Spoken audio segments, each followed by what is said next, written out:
This is the entrance exam for the Awakeners Academy. 18 people are locked inside an arena filled with monsters, where they'll fight for 3 admission tickets. Among them is one guy with only 1% Awakener genes, so everyone is convinced he'll die first in the most pathetic way possible. But when the monsters are released into the arena, things turn out completely differently. The monsters simply ignore our guy. Shin-kun casually walks right past them and picks up one of the admission tickets, shocking all the instructors, who can't understand what's going on. But then another Awakener appears and tries to take the ticket from him. Yet a single glance from Shin-kun is enough to terrify the guy so badly that he nearly wets his pants. Because it doesn't feel like a human is staring at him. It feels like the Lord of Monsters himself is standing before him, radiating an overwhelming aura. Meanwhile, the monsters notice the guy's fear and charge straight toward him. But Shin-kun decides to save the poor soul, and grab a little snack at the same time. Using only his left hand, he casually crushes the monsters one after another, while absorbing their power in the process. Everyone watching is left stunned, unable to believe someone can handle monsters so easily with bare hands. One bald tough guy decides it probably can't be that difficult. But the moment he tries to block a monster's attack, his arm snaps instantly, and the monster sends him flying straight into the wall. The other participants can't even fight properly and quickly become prey, desperately running around the arena trying to save their own lives. So what makes Shin-kun different from everyone else?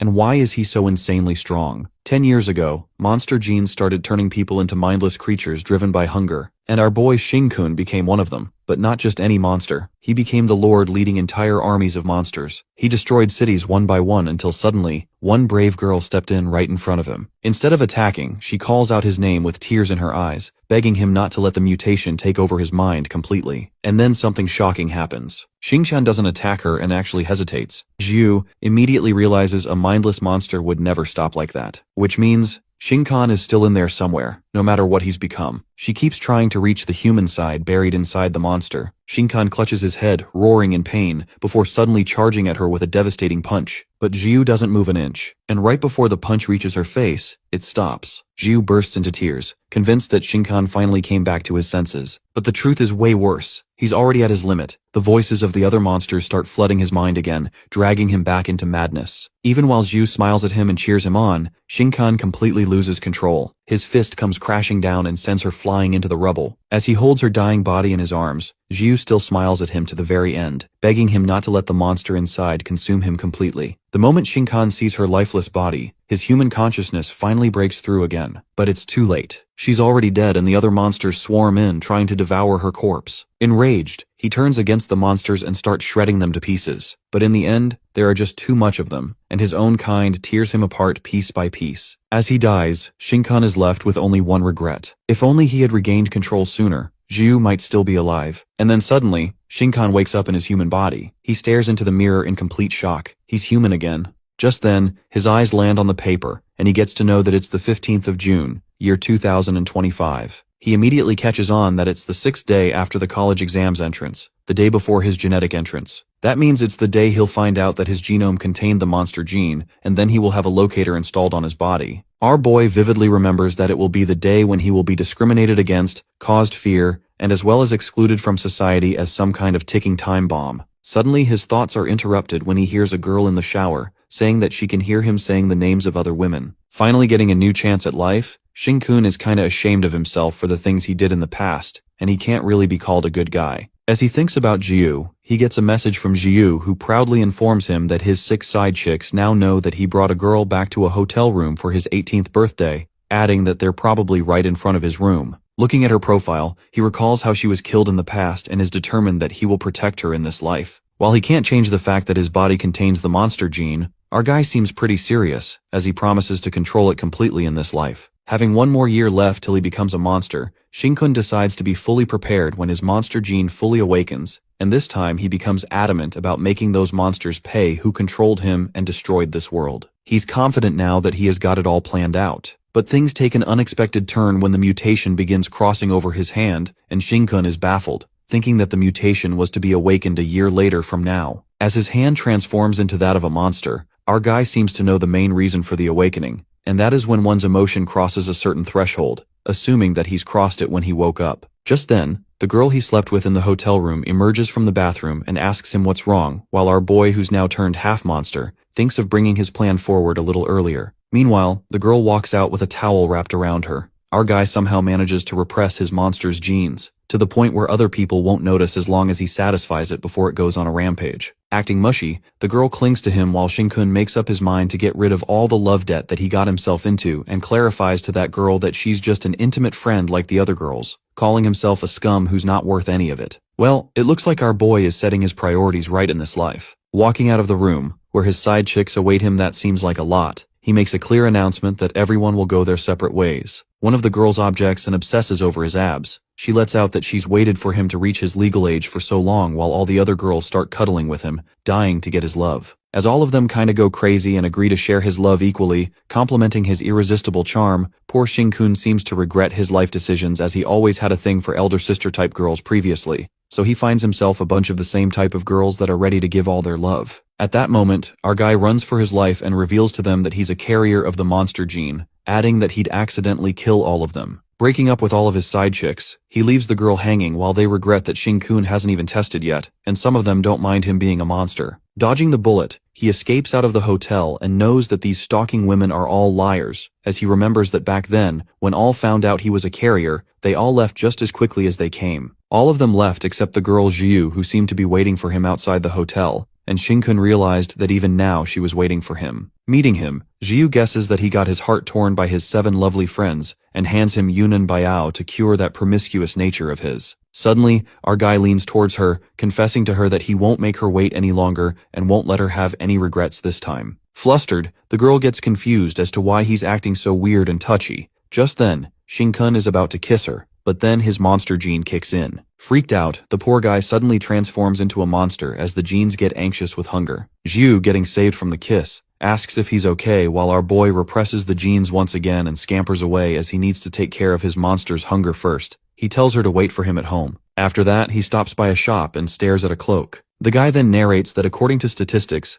5% of the population are carriers of the monster gene. That was also one of the reasons why the society didn't descend into chaos, because only those who carried that gene would be able to mutate into monsters. Walking around in a crimson robe look-alike from City of Dead Sorcerer, Shin-kun ponders that it's just the morality talk, like how people would always say, as long as they can control those who would become monsters one day, such as restraining them, or even killing them once they mutate, society will remain peaceful as usual. But he knows that almost every normal human wouldn't hesitate to kill anyone who carries those genes. Just then, Shin-kun finds himself some food as he witnesses a mutant attack on the cinema in the commercial district that's happening again. The monsters seem to be chasing the civilians as they rush in Shin-kun's direction, begging not to eat them. At that time, a guy peeks at Shin-kun who's not escaping the monsters, and wonders why this guy is standing here. Thinking if that's the case, the guy forcefully nudges our fellow with his hand in front of the monster, asking Shin-kun to die instead of him. But the craziest thing happens and the monsters ignore Shin-kun as they proceed to attack the guy who pushed him while our guy guesses that the monster thought that he's one of them. Meanwhile, the poor guy nearly shit his pants as the monster follow him, and he couldn't help but wonder why it didn't eat the guy in the crimson cloak. It seems like Shin-kun can just eat the monsters without worrying as they don't give a damn about him. Our guy then mentions another reason why the society hasn't crumbled yet,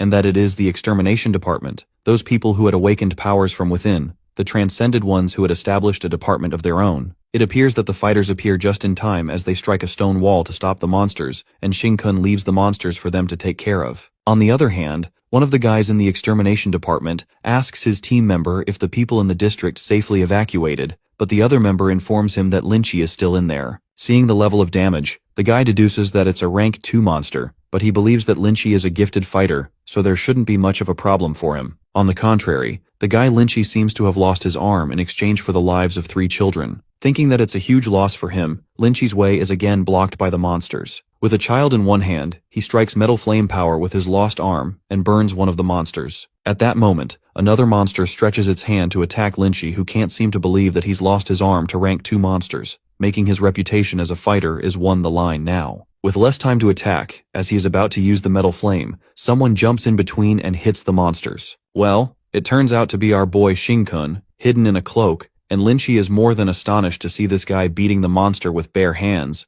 thinking that he's more pretentious than him. Watching Shin-kun fighting the monster, Lynchy seems to have many questions about his ability and wonders why he's so strong. After dealing with the monster, our guy diverts his attention towards Lynchy and tells him not to be careless as a rank 2 monster won't die so easily. As the guy assures him to leave the rest to him, Shin-kun decides to deal with him first as he doesn't like outsiders watching him eat. Just then, he leaps towards him and whacks him hard, making Lynchy pass out. While the poor guy gets knocked out, the monster converses with Shinkun in monster language, saying how a low-rank bastard dared to snatch his prey. But our guy clarifies that he's been mistaken as he's his prey, and attacks the monster with his transformed hand of a monster. Using the ability, our guy rips the monster's hand apart, and the monster is taken aback by Shinkun's Lord Firepower, asking why he has it. That's when our boy reveals that he was once a monster lord and he's very experienced. As he smashes it hard on the ground, the monster questions him if he wants to eat the same species as him, saying that they all are king's power, and he wants to rob the king's power. All the monsters call Shinkun a traitor as they watch him devouring his own kind. While he's devouring the monster, he assures him that he has decided to eat that scary figure Big Boss the king as well. Getting devoured, the monster says its last word, uttering that the king won't let him off. On the contrary, outside the mall, the fighter who's the vice captain from earlier notices that these monsters all become weaker, and it's easier to deal with them. The other member asks the captain what's going on,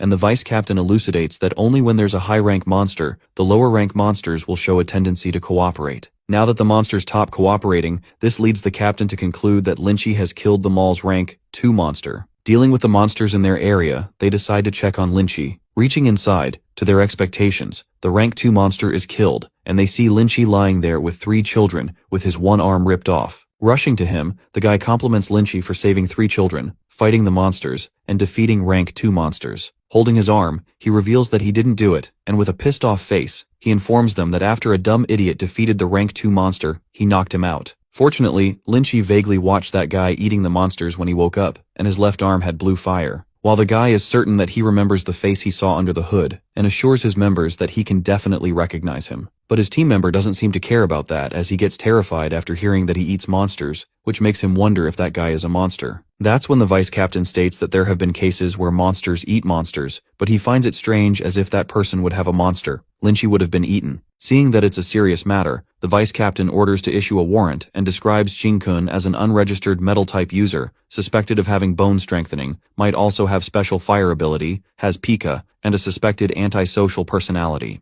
Meanwhile, our boy roams around the city after throwing his cloak and fulfilling his hunger. The vice captain thinks that he's arrogant and thinks being a night hero is better than helping the officials, and if they don't arrest him and educate the people, it will be too late when that person gets out of control. Taking a sigh of relief, Shinkun is surprised to defeat a 2-rank monster in an initial evolution and heads home, happy to see that the building he lives in still exists. Traveling into his past life, after comforting those sisters, referring to his side chicks, he returns home at 3 at night when suddenly there's a power outage in the building and the surrounding area. The lightning became energy and was absorbed by Jiu. Thus, she awakened a superpower gene and her ability went out of control. The lighting destroyed many buildings and all 136 people in the building, including the parents of Jiu, died. The poor girl was heartbroken and was severely wounded after this incident, leaving indelible scars on her face. Coming to the present scene, our guy peeks at his phone and thinks that it's 4 hours left till the incident happens. However, he wonders if the light only extinguishes after 4 hours, leaving him baffled as to why this happened. The next scene takes us to Jiu, where she seems to be in trouble. She tries not to move as the electricity will come out from her body. With her body being trapped, she calls her parents for help, but she can't make loud noises as there's a threat of electricity emission.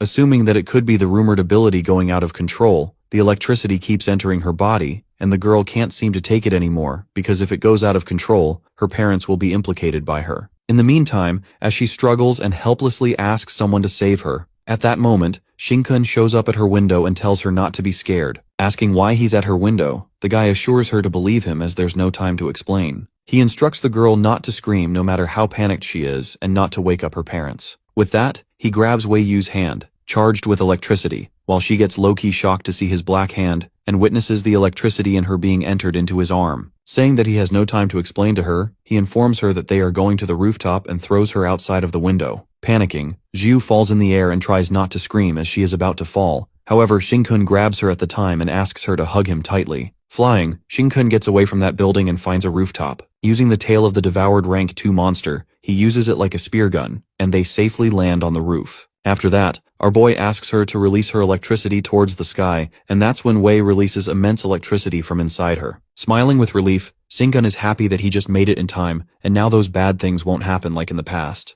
Having a successful electricity burst out, Wei feels great and asks about Shinkun's mutated hand. Without hesitating, he expresses that he mutated and became a monster, but luckily he can control them with his left hand. As his left hand recovers again, the girl gets mad at her for saying this out loud and covers his mouth, warning him that he's not allowed to tell anyone. Worried, the girl knows many people hate monsters, and if he's discovered, he will be in danger. Seeing Shin-kun laugh about this, she makes him understand that it's a serious matter and tells him not to be foolish all the time. But Jin-gun holds her and confesses that in this world, she's the only one who can make him trust unconditionally. Listening to such cheesy stuff, Jiu asks him if he told this to his 7 sisters, joking that no one would have believed him. Looking at the pretty sky, they spot a weird light, and while Wei thinks it's a shooting star, Shin-kun asserts that it's the people from the Institute of Genetics, and as her ability got out of control, they will definitely come and find her. Just then, 2 people from the institute come rushing to the roof and find the person who used the ability. Approaching Jiu and Shin-kun, they ask them who used the electricity earlier, and the girl confesses that it was her. The researcher assured her not to be scared as she did a great job and didn't harm anyone. He then asks his assistant Xiaolu to give them a high-sensitivity reagent for a test. The researcher assumes that Jiu's ability was so strong that it didn't even harm Shin-kun, which leads him to think that he also must have an ability. Taking a drop of blood from the syringe, as soon as the guy puts the drop into the reagent, he freaks out after witnessing a reaction that almost makes him go blind and think that her extraordinary gene amount will break the record. Meanwhile, Xiaolu takes Shin-kun's blood for the reagent. She surprisingly looks at the reagent and informs her member that this guy has a weak, extraordinary ability reaction, adding that she's never seen something so weak before. As the guy is struggling with Wei's reagent reaction, he tells Xiaolu to bring that guy to check up. Upon hearing this, Shin-kun himself is taken aback, knowing that he is detected for extraordinary ability reactions. Thinking that the detection might have gone wrong, he wonders why he has the extraordinary gene when he's only supposed to have the monster gene. At that moment, he gets reminded that person Lynchie also got arm eaten by that monster, and he devoured that monster, admitting that he might have that ability. The next scene takes us to Nanyue Genetic Research Facility, Transcender Detection Chamber 13, where the nurse Xiaolu is detecting Shin-kun's transcender genes and thinks that he's so special since he has the lowest amount of transcender genes in history, which is 1%. Looking at his abs, the nurse Xiao can't help but wonder that he has such a low amount of genes, yet such a strong body. Well, it looks like, after his mutation, his body strengthened as a result. Getting some transcendent genes, he gets confused about whether it's because now he has a half-monster body, or it's because he devoured a monster who consumed some transcender's flesh. Nonetheless, he doesn't care about that, and focuses on obtaining more transcendent genes to enter the Nanyu institution, which is way better than being tested for having the monster gene and under constant surveillance. After that, he asks the nurse if he will be able to enter the institution with only 1%, and Xiaolu assures him that the dean did say that he's allowed to enroll as long as he has transcendent genes, adding that from now on she will be his senior sister. Shin-kun thinks that all the big sister types are still so caring and nice, while Xiao tells him to rest and she will help him with the enrollment registration. As soon as she opens the door, the crowd stampede towards the detection chamber and create a tumultuous after hearing that someone broke the world record with around 95% of genes being transcended, which is more than the last world record by 2%. They seem to be exhilarated to see the world's #1 as the attribute test is happening right now. Our guy is stunned as before he was so caught off guard by his 99% monster genes that he never really noticed the chaos that Jiu's results caused. At the Transcender Detection Chamber, the researchers test Jiu and charge 500 volts of electricity at her. But as expected of the prodigy, she's completely immune to any amount of industrial electricity. For people like Jiu, the amount of resistance they can have is the same amount they can attack. Guessing how much she can take, one of them lets out that earlier someone had the same attribute with 85% of transcended genes,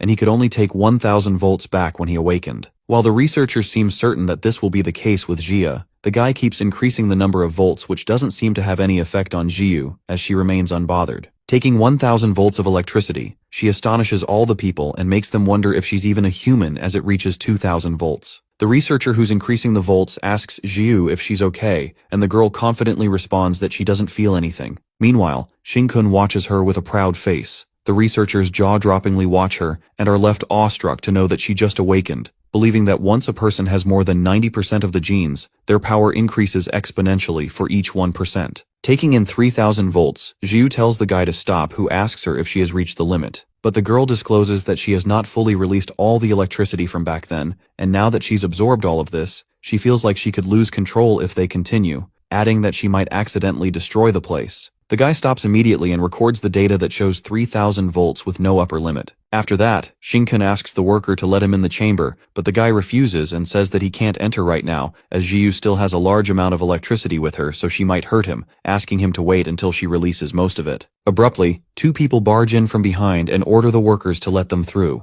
They turn out to be Dean Fan and his third nephew Shizai Fan. As the worker informs the dean that there is some insulation attire on the side of the observatory, the dean brags that he won't be affected by that bit of electricity, adding that Shizai is here to help her release some of the electricity. Later, Shizai meets with Jiu and she warns him not to get too close as her electricity might harm him, saying that she needs to find a way to release some of it. Shizai lets out that he's here just in time as his fire would be able to block some of the electricity, that way she wouldn't accidentally harm anyone. Introducing himself as Fan Shizai, he reveals that he will be her future classmate at the Nanyue institution. As Jinkun watches that guy being close to Jiu, he is pissed and jealous as he watches across the glass, and predicts that guy definitely has his sights on her. On the other side, Jiu greets Shizai and tells him that he can't shake his hand due to the electricity, while the guy laughs it off, saying they have enough to get to know each other. With that, Shizai elucidates that when they start school they will be in different groups, and the result of their assignments will determine how much resources they will receive. Being the third young master of the Fan family, he was tested with 90% of high-quality transcended genes and hopes to form the strongest team in the institute,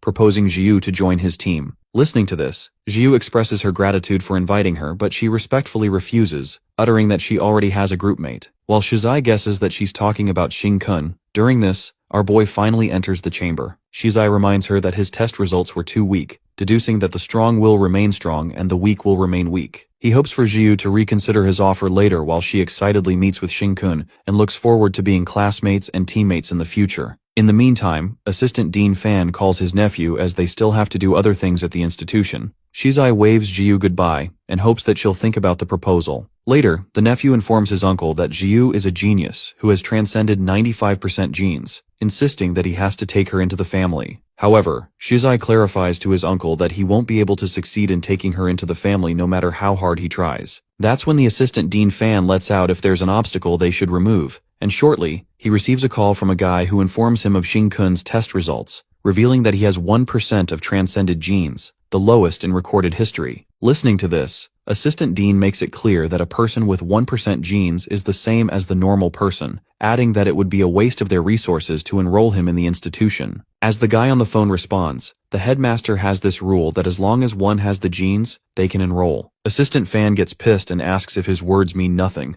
manipulating the guy to agree to his commands. Hanging up the phone call, he assures his nephew Shizai that he doesn't need to worry about that obstacle. Shin-kun and his nephew appreciate him for knowing his stuff. Later, in the nursing room, Jiu gets to know that Shin-kun needs to constantly feed his hunger to stop the monster gene from rampaging, which is the effect of his mutated left hand. While our guy adds that it will make him crave human flesh sometimes, the girl doesn't seem surprised, and with a sneaky grin, she tells Shin-kun that there are plenty of bad guys around here, so it's nothing to worry about. Flustered, our boy calms her down and says that sort of thinking of hers is too dangerous. At that moment, Xiaolu enters the room and informs Jiu that her parents are here at the reception. Jiu immediately whispers to him that she's good at catching people so they won't get caught easily, while Shin-kun doesn't think that's the problem here, as he is kinda creeped out by her. After that, she leaves to give the good news to her parents and turns back to Shin-kun, saying that she's glad to be in the same school as him. Leaving after thanking the big sis Xiao, our guy notices that the senior sister seems down and asks her if something happened. That's when Xiaolu reveals that his enrollment has declined, as according to them a person with 1% transcendent genes is no different than a normal human. Shin-kun reminds her that she told him anyone with any amount would be able to enroll. Xiaolu loses her cool and blames the higher-ups for this. Getting angry, the senior sister gets determined to help him enroll again, even if it means applying for the 800th time. Meanwhile, Shin-kun calms her down and thanks her for the effort, saying that she would get in trouble if she tried to help him. Worse comes to worse. Our guy ponders that he has no choice but to use his monster's gene to get into that institute, as Nanyue Institute has all the resources he needs to be stronger, getting adamant to get in at all cost. At that moment, Xiaolu's phone rings, and she receives the message about giving Shin-kun another chance for enrollment, considering that he has the required gene. Enraged, he wonders why the institute is letting someone who isn't a student, supposing that those who are unable to awaken their powers within a year at Nanyue are encouraged to drop out, and so the last test was created as a chance for them to remain in the institute. Burning the moths to ashes with his fire, Shizai thinks that no matter how much he tries, that guy is still no better than a moth. Shortly, he is called by his uncle, who informs him that the last test was Qingche's idea. Knowing that Qingche is the dean of the Genetic Research Institute, Shizai questions him why that is. That's when his uncle unveils that was his warning to him to not cross the line, as he's already pissed that they broke the rules. He adds if that brat Shin-kun passes the test, it'll be a slap on their faces, but if he doesn't pass, he will be seen as protecting the honor as the actual dean, while Shizai gives the idea of just preventing Shinkun from passing or else their family's reputation will be on the line. The uncle is certain and assures him that he won't pass. Having an evil plan in mind, Uncle Fan is determined that 1% of the gene of his won't allow him to enter their world, and they won't either, adding that Qingche's actions will only prove that he's wasting resources and not worthy of the title of the dean. The next scene takes us to the testing area, where the workers fulfill their duty of testing and making sure all the equipment is safe within these 5 days. One of the workers asks worker Lee if he's alright as he's not acting himself. It turns out that worker Lee seems to have hit the jackpot as he drops his phone after getting a 1 million deposit, thinking that it's more than worth it if he loses his job. It appears that Lee helps one of the researchers by doing a full background check on Shinkun, ensuring that he doesn't have any strong backing. The researcher looks at Shinkun's data and wonders if he's the one who stabs the butt of the Fan family, given that he possesses only 1% of the gene, and being a participant, he hasn't even entered the institute. Nonetheless, he gets 10 million for the deposit and a total of 20 million if they succeed in failing him in the test. Seeing a lot of the money, they decide to get this job done successfully. 5 days later, the bribed researcher notices the participant Shinkun, who looks sucked to the bone as if he hasn't eaten for days. Peeking at that unlucky bastard, the researcher smirks and thinks if this guy faces the monsters like this, it only results in his death, feeling relieved as it looks like he doesn't even need to do anything for him to fail the test. Meanwhile, our guy Shinkun is starving to death, acting like a zombie. All of his stored energy is completely depleted. Getting out of his mind, the guy feels hungry, as it feels like his chest could touch his back, and he literally wants to eat all the people here. Wanting to eat them all, Shinkun thinks their bodies still have some unawakened genes lying dormant within them. Later, Lee announces that there will be 3 hours for the test, and they have to collect 3 tickets for continuation in the study. He then intentionally points out Shinkun and lets out that the dean has specially allowed 1 extra participant. Clearing that he's not a student, Lee says that it's a fair competition. 3 tickets are still 3 tickets. However, this doesn't settle with the other participants as they begin to Shinkun, assuming that his rich family bribed their way through. While all of them are intimidated by Shinkun, they think that he has a special privilege and this test is definitely rigged. As they plan to use him as bait later, our boy just made some enemies. Drooling, he thinks now there's more food, but he snaps out his intrusive thoughts as he can't just simply eat people. After that, worker Lee takes Shinkun to his testing chamber. Entering the chamber, our guy asks Lee if he did that on purpose and tells him to cut it out as he can sense that sarcasm all the way from here. Noticing the blood on this gate, Shinkun realizes that this blood's from a high-ranking transcender, so it'll definitely attract the monster's attraction. That's when Lee cuts to the chase and tells him that he's offended the Fan family. He adds that when the test begins, all the monsters will be rushing to his chamber. With a devilish look on his face, Lee spills that the metal lock of the 18th chamber is broken, and reminds Shinkun that those monsters are 5 times stronger than humans. Not to mention, the monsters released this time are tough as metal, so it'll be bad if they come rushing in. They will shred him to pieces and turn him into a meat delicacy. Lee clarifies that his only chance of survival is the gate behind him. If Shinkun goes through it, he'll be safe, but it will also mean that he gave up on the test. He asks Shinkun to just give up, he'll be safe, and the Fan family will get what they want, so this way everyone wins. Lee leaves the chamber and gives him 10 seconds to forfeit. Getting into the control room, he knocks on the door of the bribed researcher and reports to him that everything is going smoothly, assuming that Shinkun is scared shitless, hearing that he'll only survive if he gives up. Given that the time taken from the monster's release to them reaching his chamber should only take 10 seconds, the guy bets $100 that Shinkun will give up by 5 seconds. While they're busy betting, at that moment, the last test begins as the monsters start appearing in the chamber. As they begin the countdown of Shinkun leaving, to their surprise, our boy bursts the gate open of his chamber and walks into the sea of monsters. Freaked out, Lee and Director Chen wonder if he's trying to die, but they don't seem to care as the monsters will rip him apart, and it will be a good thing since he can't blame anyone if he dies. On the other hand, Shinkun is delighted to see his food, however, they get past him. A realization hits them that the monsters still see him as one of them. Witnessing this, Lee is left in disbelief to see the monsters ignoring him, while the researcher concludes that the blood on the gate is more attractive to them compared to him. Panicked, the worker thinks that he unintentionally helped Shinkun by smearing blood, but he wonders how bad his genes have to be, that even the monsters don't want him. With that, Shinkun picks up the first ticket, but the researcher smirks and lets out that there's more than just monsters in there. He reveals that there's a guy among the participants, Wu Yin from Class 2, who got lucky and awakened his genes during the panic, and his powers are mainly focused on the mental state of his targets, concluding that he will be the strongest competitor this round. As soon as Shinkun is about to take that ticket, that guy Wu Yin appears from behind and snatches the ticket from him. Just then, the guy uses his powers of mental intimidation to see if his powers scare Shinkun shitless. However, Wu Yin himself is freaked out when he witnesses Shinkun's mental state that is a terrifying monster. Nearly shitting his pants, Wu Yin is scared to death and wonders what's wrong with his mind. Freaked out by Shinkun's abnormal mental state, Wu Yin's nose starts bleeding as Shinkun's mental fortitude is actually stronger than him and he can't handle the backlash of his powers. Thinking about what the hell he is, Wu Yin feels like he looks more like a monster than a human.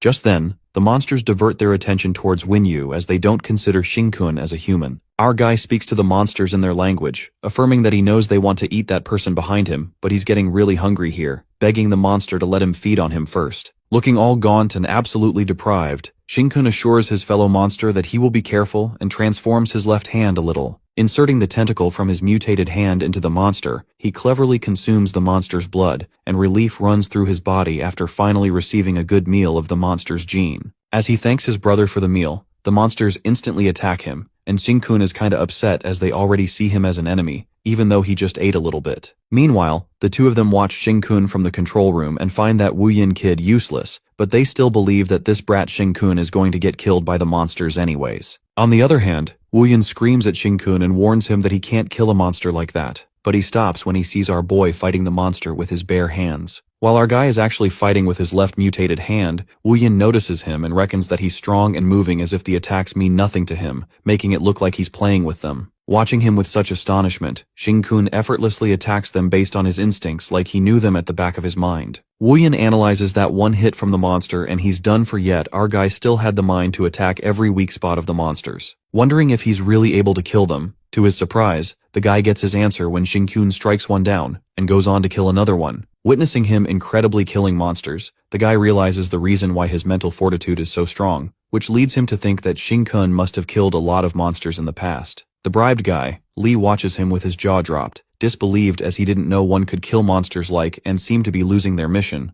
but the bribed director, putting on a smirk, tells him not to worry. In the testing chamber, a guy Zhao Sheng approaches Shinkun and says that it's normal to be a little aggressive since this is the last test for some of them. However, he makes it clear to our fella that he won't let him go that easily as he bribed his way in here. When that guy Zhao Sheng asks him to hand over the ticket, Wu Yin interrupts and warns him not to anger Shinkun as he's a dangerous guy. But Zhao Sheng calls him useless trash and thinks that Wu Yin is surrendering even before he attacks him, adding that it's humiliating that he even considered him as his strongest rival before this. As that poor guy tries to make him understand, Zhao Sheng cuts him off and commands the other participants to surround Shinkun as they'll be taking the ticket off his hands. But Wu Yin reminds him that he said to fight evenly for the tickets, but that guy doesn't give a damn and instructs his baldy member to halt the monsters. Zhao Sheng clarifies not to let the monsters disturb them while they take care of the one who bribed his way here. One of the participants suggests they just need to lure away the monsters. However, the baldy confidently confronts them and lets out that there's no need because if Shinkun can kill two monsters easily, that means someone had rigged the test to be easier, thinking that they probably starved the poor fellows before releasing them in here. Being cocky, the baldy guy stops the monster's punch with his bare hands, but his hand gets crushed, and with that, he gets smashed by the monster in the most gruesome way. Looking at Baldy getting his ass kicked, Zhao Sheng calls him a stupid fool and asks if his muscles grew into his brains. While he assumes that the two monsters Shinkun killed had something wrong with them, during this, our guy leaps toward him to strike a punch with his left hand. As he's moving in for the punch, Shinkun realizes that it's the wrong hand as he could kill him if he uses his left hand for the punch. With his left hand being completely mutated and after devouring the rank 2 monsters, Shinkun's hand also evolved to rank 2 as well. Now he can release a tentacle that is around 8 meters long with which he sucked the monster's blood earlier, and his strength is 10 times stronger than a normal human. Given that, even if he's not in a monster state right now, it has at least the strength of a rank 1 monster. His one punch could free his brain from his skull, and he can't really kill someone right now, deciding that he should be gentle. With that, our boy forcefully punches Zhao Sheng, and he instantly regrets his decision as he overestimated himself. While the other people freak out watching Zhao Sheng getting beaten, Xingchun panics and immediately checks on him after beating the crap out of him,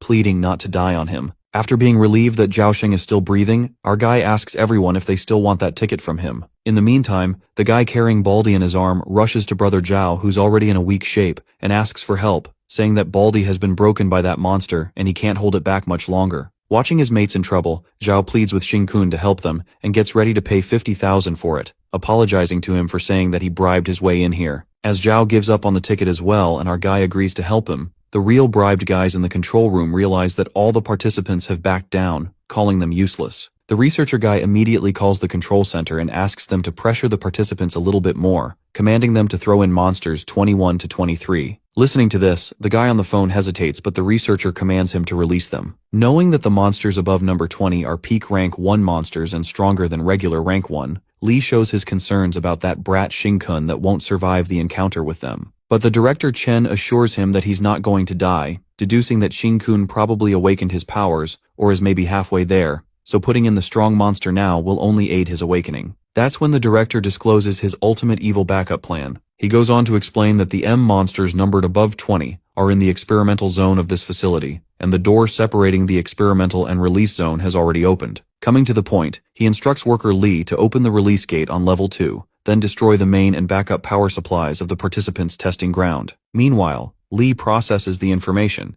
The director tells him that without power, these electric doors will be useless, and if the release gate is opened, there will be a total of 15 rank 1 monsters in the release zone within the upper levels, and 18 peak monsters in the experimental zone. Summing it all up, he anticipates that all of the monsters will rush into the testing ground in no time, and the people won't be able to quit by using the emergency button, as all of them would have been devoured by the monsters. He tries to make Lee understand that all the participants had already prepared for their death the moment they entered in this test, so it's normal for them to expect death. However, this plan strikes terror into worker Lee as he imagines a huge massacre it's going to create and back out of the plan, refusing to carry it out as he'd get a death sentence if they get exposed. Suggesting that they should give up on the task, with a death glare, Director Chen clarifies that this task is assigned by the infamous Fan family and warns him about the consequences if they don't succeed in this task after taking all that money. He assures Lee that he will make sure he won't get a death sentence and plans to give him 10 million for the trouble, even offering to send him out of the city if he'd like. Not having a way to escape, Lee unwillingly agrees to do the job.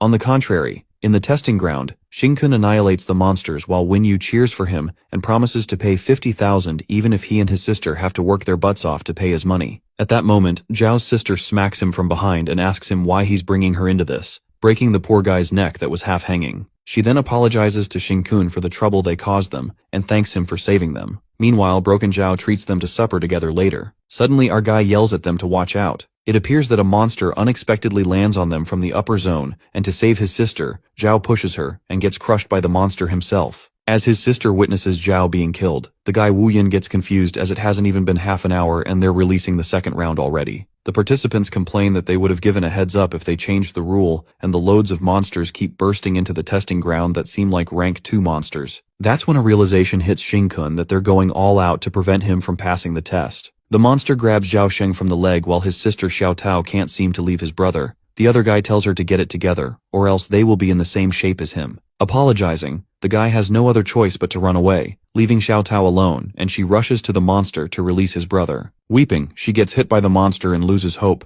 Xiao confesses that she thought they would always be together, but they could still die together. However, her moment of emotional suicidal speech is interrupted by Shin-kun, who pulls her out at the right time and asks her to at least die with someone good-looking if that's what she wants, as her brother doesn't fit the bill. He assures her that he won't let her brother get eaten and throws her like a sling, asking Wu Yin to catch her. While poor Wu Yin is busy escaping and wonders if he's talking to him, Xiao Tao falls right onto him. Given that the monsters will evolve to rank 2 once they eat Zhao Sheng, our guy feels the need to mutate his left arm in order to kill them, but it's troublesome to use it in front of everyone. He then jumps in to just take Zhao from them while Xiao Tao is surprised yet flattered by Shin-kun as he takes on 3 monsters at once to save her brother. Surrounded by 3 monsters, our boy greets his comrades and notices that they don't see him as their enemy as long as he doesn't eat them. Using the tentacle, he tries to release Zhao from the monster's grip and succeeds. While the poor guy Zhao is hanging like a thread and just a second away from being ripped apart, Shin-kun makes the monsters angry by snatching their food. But to save Zhao, he flings him away from the monsters and offers his hand to them, saying they won't be hungry after they've taken a bite out of him.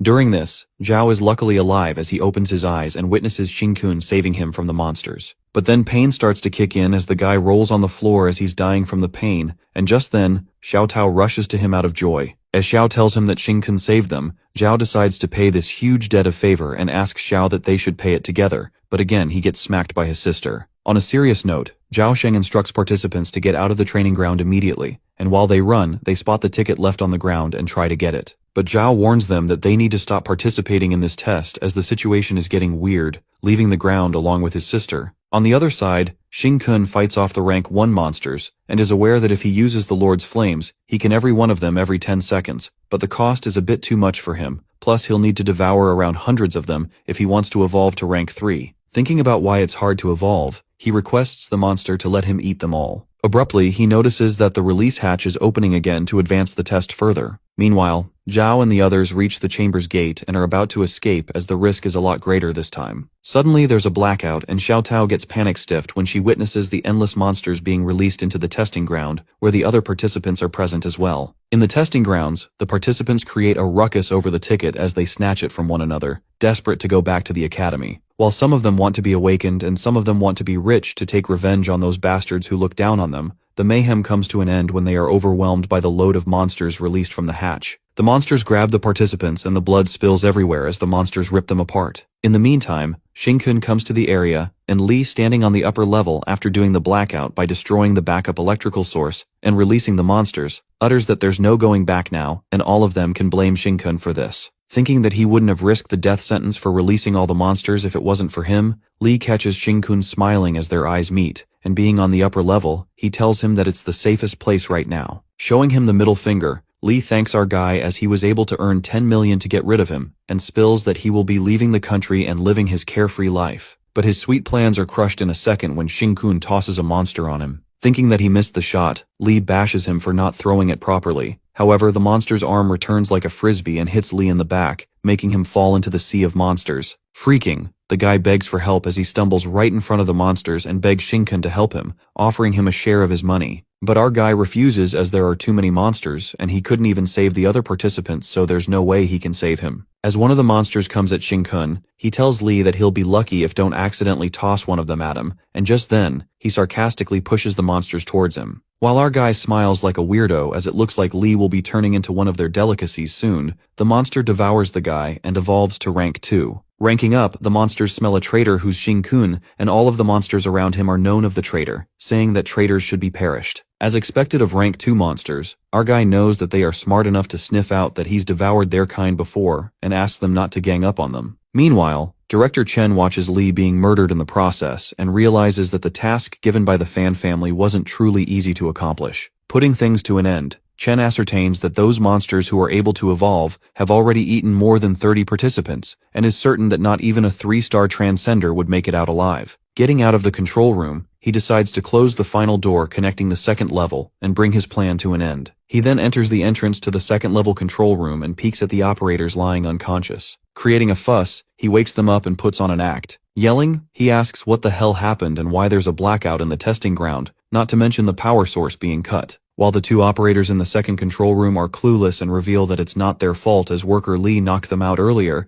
they justify that he's the one to destroy all the main and back power sources. Smashing his hand on the table, Chen lashes out at him and tells them to stop shifting the blame to someone else, ordering them to restore the power, otherwise they won't be able to save the participants if something were to happen. Panicked, the guy lets out that it'll take at least half an hour to restore it. Meanwhile, Chen, still putting on the act, wonders what the hell worker Li was doing just now. A girl researcher anticipates that Li might have released some monsters into the training grounds. She insists on notifying this matter to the headquarters of the extermination department to clean the grounds first by force. But the director interrupts and says that they'll need to pay at least 100 million, referring that they take it from her pocket. Not taking her idea into account, he tells her to stop fooling around and quickly restore the power. Smirking, Chen is delighted as he ponders that half an hour will be enough, as by then all that will be left will be the monsters. On the contrary, with no operable surveillance and all the doors locked, Xing Kun can finally transform without any worries, and says goodbye to his comrades after seeing them all off one final time. Sincerely praying that they won't be born with monster genes in the next life, he uses the Flame's Lord to kill the monsters. Suddenly he feels like throwing up as he burps and thinks that he ate too much of the monsters, as the energy is a lot more than he expected.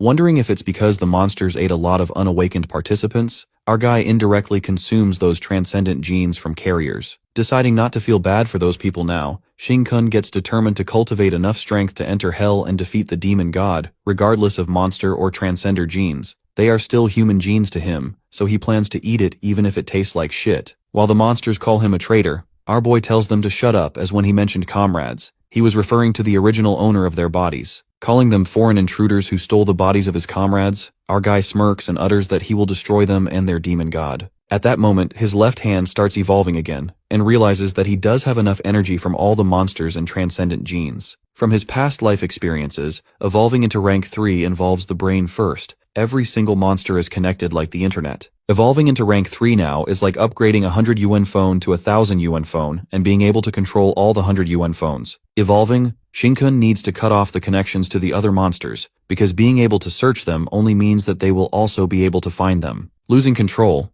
our guy thinks that he needs to sever the connections now, but it's too late. On the other hand, the survivors fight for the ticket, and while Zhao Sheng tries to protect Xingchun's ticket, one of the guys, Tian, lets out that they only got together because they shared a common interest and kicks Zhao in the gut. Tian cajoles the other members to take this chance as there are only 3 tickets for the continuation of study, and in the end, they would just kill each other for it. Meanwhile, Zhao is bleeding. Tian makes it clear that he wasn't the one who asked Xingkun to kill those monsters, and he got hurt because he thought he could handle it all by himself, telling Zhao to blame him for wanting to be a hero. Approaching Xingkun, who's numbed by the pain, Tian calls him a kid and asks him to hand over the ticket if he doesn't want to get killed, accusing him that he must have taken all 3 tickets. Gravely injured, Zhao tells Xiao Tao not to move and goes to deal with them as he can't let them hurt their savior. As he is about to go, Wu Yin with a fearful look on his face warns him not to go near him, or else he'll definitely die, while Zhao asks him if his senses pick something. Just as Tian asks Xingkun to hand over the ticket and proceeds to smack him to take it himself, suddenly, a colossal tail emerges from the ground and shreds Tian to pieces, leaving the other member traumatized as the blood splatters everywhere. Thinking that something is wrong with his eyes, the guy witnesses an earth dragon, and at that moment, the dragon lets out a deafening roar that makes all of them bleed, and Zhao, Xiao Tao, and Wu Yin lie unconscious. The participant standing near the dragon, the roar makes his nose and ears bleed, making him remember this dragon appearing in a town in the south that he once saw on the news. It is then revealed to us that this earth dragon caused massive destruction. Along with the Extermination Bureau, everything was annihilated by the dragon when the local 4-star Transcendents were out of town. When the local Transcenders from other regions arrived for support, they could only just barely manage to drive the dragon away. Coming to the present scene, the guy thinks they're screwed, regretting why they even cared about those tickets. Knowing that everyone is going to die, that guy is crushed to death by the dragon's tail. Witnessing the Earth Dragon, Shinkun realizes that he caught the attention of something formidable after connecting to the monster's network. His desire to take out their leader seems like a truly daunting task with a long road ahead.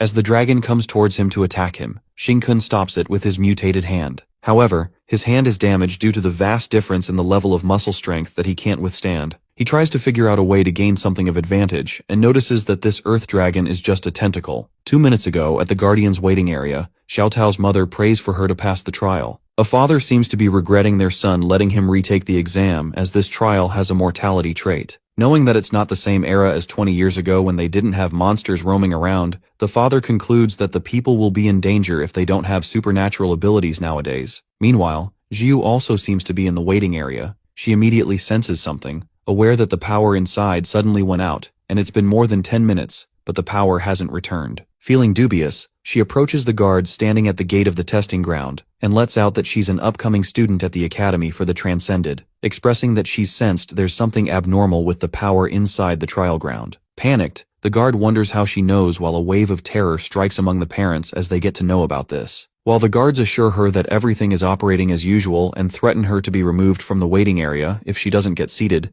Jiu reveals that electricity is her transcended ability, so she can sense something is wrong there. As the guards suspect her if she even is a family member, suddenly, a roar reverberates through the place, making everyone tremble with pain except Jiu. Witnessing everyone around her feeling uneasy, that's when Jiu gets certain that there's definitely something wrong in there, so she takes the chance and enters the gate. While the guards struggle with the terrifying energy and try to stop her, she immediately searches for entrance to the trial grounds. On the other side, the workers are working to restore the power as the kids inside them are waiting for them to open the gate. One of the workers ponders that everyone could feel that overwhelming pressure coming through the door, a door that not even a missile could penetrate. He assumes that a terrifying monster must have appeared in there, but they're a bit safe with this door as a barrier. Thinking that the extermination department must have been notified with this much ruckus going on, he decides to take enough time to restore the power until the exterminators arrive. Just then, Jiu barges in and declares that she'll handle this. She introduces herself as a freshman with 95% transcended genes, and confesses that she has the electricity attribute so she can restore the power. Listening to this, the worker freaks out and tells her to get the hell out of here as she hasn't reached the first level transcendent status, so there's no way she has enough electrical energy stored. Agreeing that she doesn't have enough stored, she clarifies that as long as she is in the city, then she'll have an unlimited supply of it, and with that, she gathers the electricity using her attribute. Witnessing the visible electric particle, the worker tries to touch it and gets hurt. He reckons that the electricity is exposed directly into her body, and she can't even feel any of it. At that moment, he remembers the rumors circulating about an upcoming prodigy with 95% transcended genes, and realizes that it's Jiu. Worried, the worker panics as Jiu with her powers will be able to recover the power in this facility, and she manages to do so.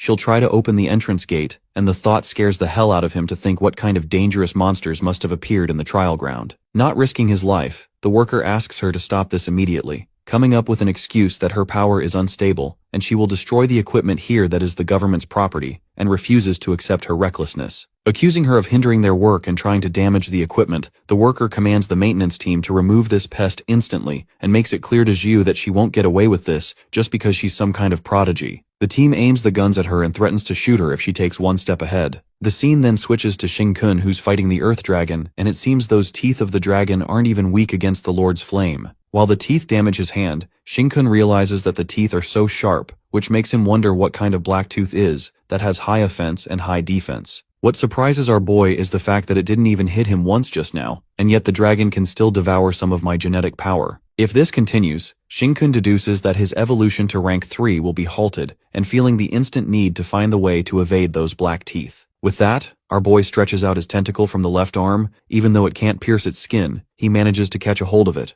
Gliding near the dragon, he utilizes the Lord's flame to scorch away its outer covering, and thinks of extracting some of its flesh to consume. However, during that moment, Shin-kun ascertains that the dragon can even grow those black teeth on its body, but the realization hits him too late as the teeth pierce through his body. With the teeth stuck in his body, he uses the maximum power output of the Lord's flame to burn it. On the contrary, the worker grasps that Jiu has the most powerful genes recorded in history, and every eye will be on her. Thinking that she's just a little girl who entered college, he decides to make her off by harming her but gets scared of the consequences. Suddenly, a roar again reverberates across the place, making the guards unintentionally shoot the bullets as they were already aimed at the girl. As the bullets strike towards Jiu, the worker calls the guards idiots for not having self-control and firing their guns because they got scared. He thinks that he's done for, as he will be held accountable for this. Lucky enough, all the bullets get past her and none of them hits her. But the worker realizes that it's not a stroke of luck. It appears that Jiu created a magnetic field with circulating electricity, which helps her dodge the bullets, while the guy is astonished to see her creating an immensely strong magnetic field around her that deflected all the bullets. He understands that it's the ability of 95% transcender genes. She's anything but human. While the electricity is still being absorbed, the guy freaks out at the thought that the electricity can be controlled in this manner, and the most irrational part for him is Jiu doesn't flinch and withstands the terrifying aura coming from the testing grounds. At that moment, he recalls what he learned at the academy, that people with extraordinary genes can better withstand the terrifying pressure emanating from the monsters. Absorbing all the electricity, the girl restores all their power and instructs them to get that door open. In the control room, the operators along with Director Chen are suffering from pain from the horrendous energy of the dragon. Chen immediately asks his members to restore the power already as something has gone wrong inside. Just then, the operator informs the director that the power has been restored already, which makes him even more shocked, and wonders what's this sudden boost of efficiency in the maintenance team that they not only fixed the first floor's line, but they also connected the wires to the second floor. While he thinks that the surveillance was able to see if any monsters had been let loose inside, the operator opens the gate to let everyone out first, while the director is panic-stiffened, wondering if she's trying to fucking die. The gate to the testing ground finally opens, and Jiu along with the terrified workers stands in front of the gate. Witnessing the giant monster inside makes them scared shitless. Recognizing that it's an earth dragon, the girl shortly spots Shin-kun being trapped by the monster's teeth and immediately uses her electricity power. While the blackout occurs, Director Chen peeks from the second floor and wonders why there's electricity flow on the ground. On the contrary, at the headquarters of the extermination department, they are reported of the large amount of electricity shown to be surging along the wires with the testing grounds as the center. With all the high voltage lines being overloaded, they assume that it's the newcomer Jiu who probably lost control again, this time at the testing ground. In the testing grounds, Shin-kun notices Jiu's electricity surrounding the Earth Dragon and thinks that it's a great help.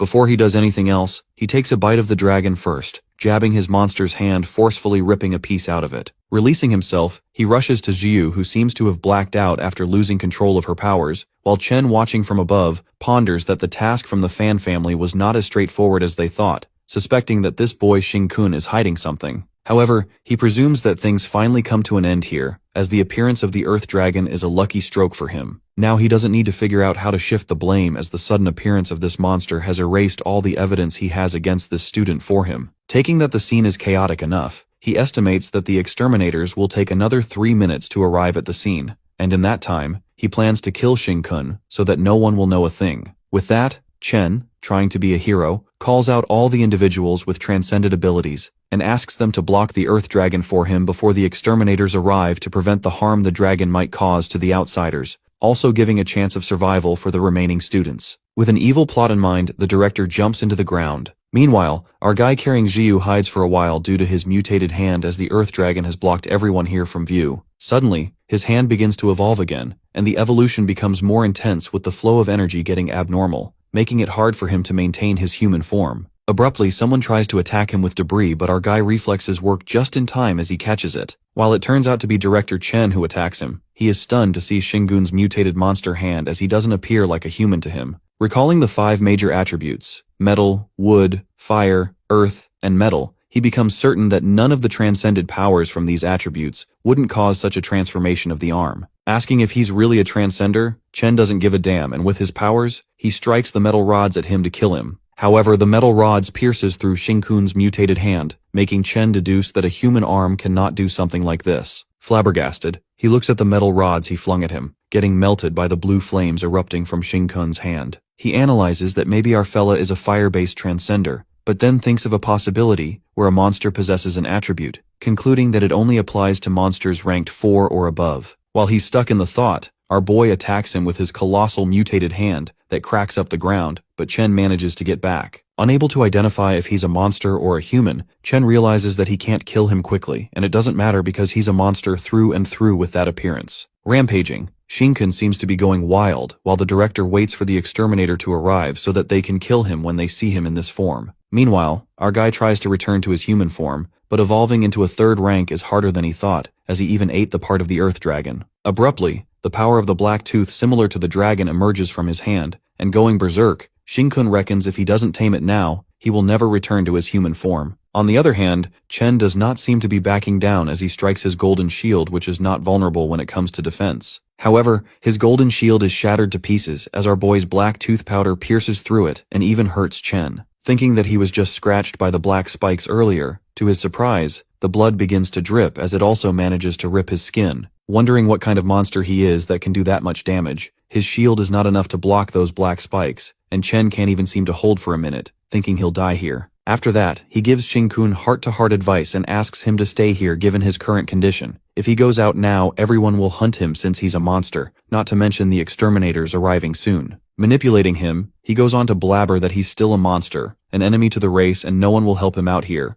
adding every human out there will be pleased to kill him. As Chen is about to eliminate him, Xiu appears at the right time and strikes her electric powers at him. While the director tells her to take a closer look at Xing-kun, Xiu clarifies that he's not a monster and attacks him. Screaming, Chen utters that she's betraying her own species. At that moment, Xing-kun smashes him with his mutated arm, saying if this world doesn't tolerate the existence of monsters, then he will carve a bloody path himself. Finally, he devours that guy, but shortly the exterminators arrive and Xing-kun instantly instructs Xiu to stay further away from him and pretend not to know him, as he doesn't know if he will be able to revert his left arm. However, the girl holds his monster arm and lets out that she's going to stay by his side while our boy smiles at her and realizes that in the end, she's the one who's by his side. While they wonder if he's going to get exposed, the exterminators rescue all the survivors they can find. The next scene takes us to the workers who are using 3-star Earth attribute transcenders as shields to buy them time. Following the instruction of the director who told them to protect the civilians outside, the lead worker decides to escape as soon as the shields are destroyed. Meanwhile, the Earth Dragon is annihilating the maintenance chief, and the other guys, the researchers from the control room, are scared stiff, witnessing that the defense formed by a 3-star rank transcender couldn't even withstand a single blow. With no way of being able to stand a chance against the dragon, they decide to get out of here immediately, as even the director has disappeared. As they all are about to die with the dragon's terrifying aura with no way to escape, at that moment, the exterminators arrive. The girl researcher notices a pipe in the exterminator's hand, and Loki begs to come save them. The exterminator, a blue-haired girl, is annoyed to see the earth monster interrupting her blind date and attacks with a pipe as water bursts out of it. While the girl thinks she's planning to kill them, the water blade goes through them, and the exterminator's power manages to sever the earth dragon just like that. The girl researcher is shocked to the core as she witnesses the water power element that dances like spirits but rages like devils, but her eyes are still stuck on the strongest guardian of the institution of transcenders, a 4-star with 91% transcended genes, Shang Guankui. Facing the earth dragon by herself, Shang asks all the people to evacuate and provide the details of this facility and the situation inside to the incoming exterminators. Meanwhile, inside the testing ground, Xiu asks Shinken if he's able to revert his arm. Needing some time to go back to normal, Xiu helps buy him some time and tells him to hide. Just as our boy goes inside the chamber to hide, the exterminators show up and Xiu distracts them, saying that she heard some panting noise over there. In the chamber, Shinken's mutated hand is getting berserk, making him ponder that the power of the 3rd rank is 10 times stronger than the power of the 2nd rank. The main reason the size of a 3rd-ranked monster is exceptionally large is to accommodate the raging monster genes,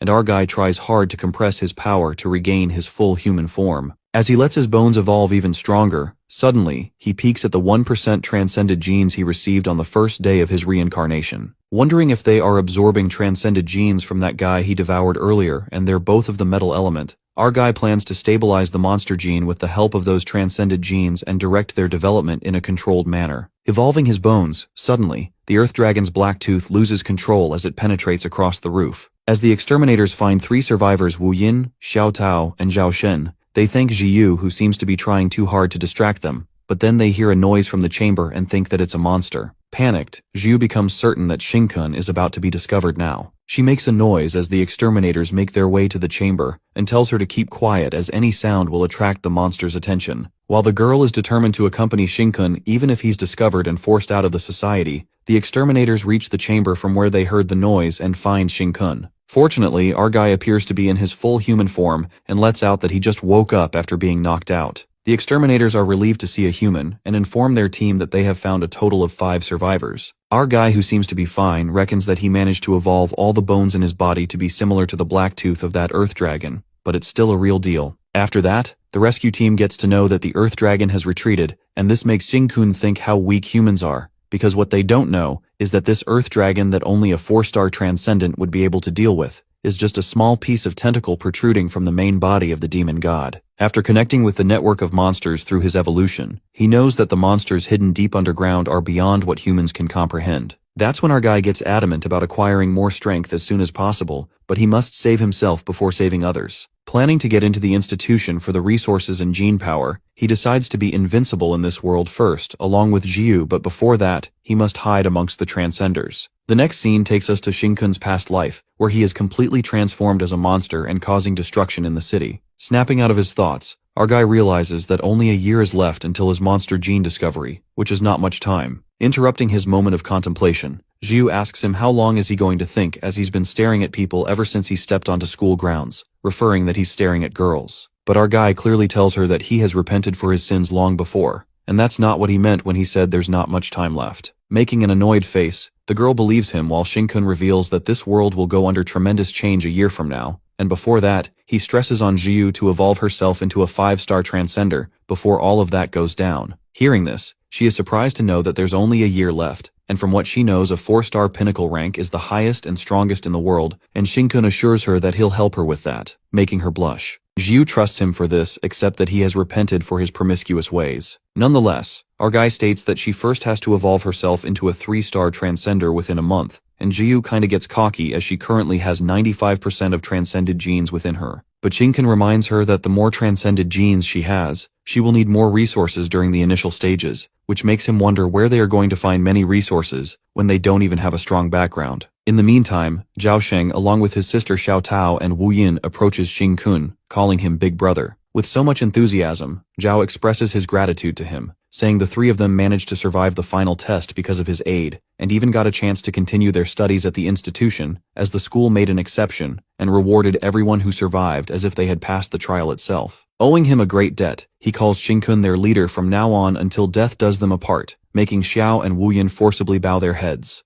After that, Zhao asks his Xingkun about who this girl is as he never got the chance. That's when our guy tells her that she's Jiu, making everyone's jaw drop as they instantly recognize her as the strongest freshman of their academy, and a transcender with 95% genes, still left in disbelief to think that she's the prodigy Jiu. As our fella thinks that they're overreacting a bit, Zhao couldn't expect any less from him as he's with the legendary prodigy Jiu and asks Xingkun if they're a couple. Getting hella awkward, our guy clarifies that this brat over here is just his childhood friend, thinking that's a hassle to explain such things. But Zhao and the others have a hard time believing that, given that they both even share the same luggage. Since they both are childhood friends, Wu Yin seems to have a suggestion and asks them if they're forming. He goes on to explain that the institution will conduct a resources competition for each new batch of students after they successfully enroll. In addition, each new student will be given a new set of resources, and they will compete against each other for the next 3 hours using their own abilities. Wu Yin suggests that they form a team temporarily, and with his spiritual sense he can help them avoid the top talent among new students. This way they might avoid having their resources taken away by others, or they might be able to grab resources from other classmates. However, Zhao doesn't like this idea at all and asks Wu Yin to shut up, yelling if he's trying to harm the big brother. He scolds Wu Yin and reminds him that the students who are currently on the continuation list, and also those new students with low transcended genes, are likely to be targeted,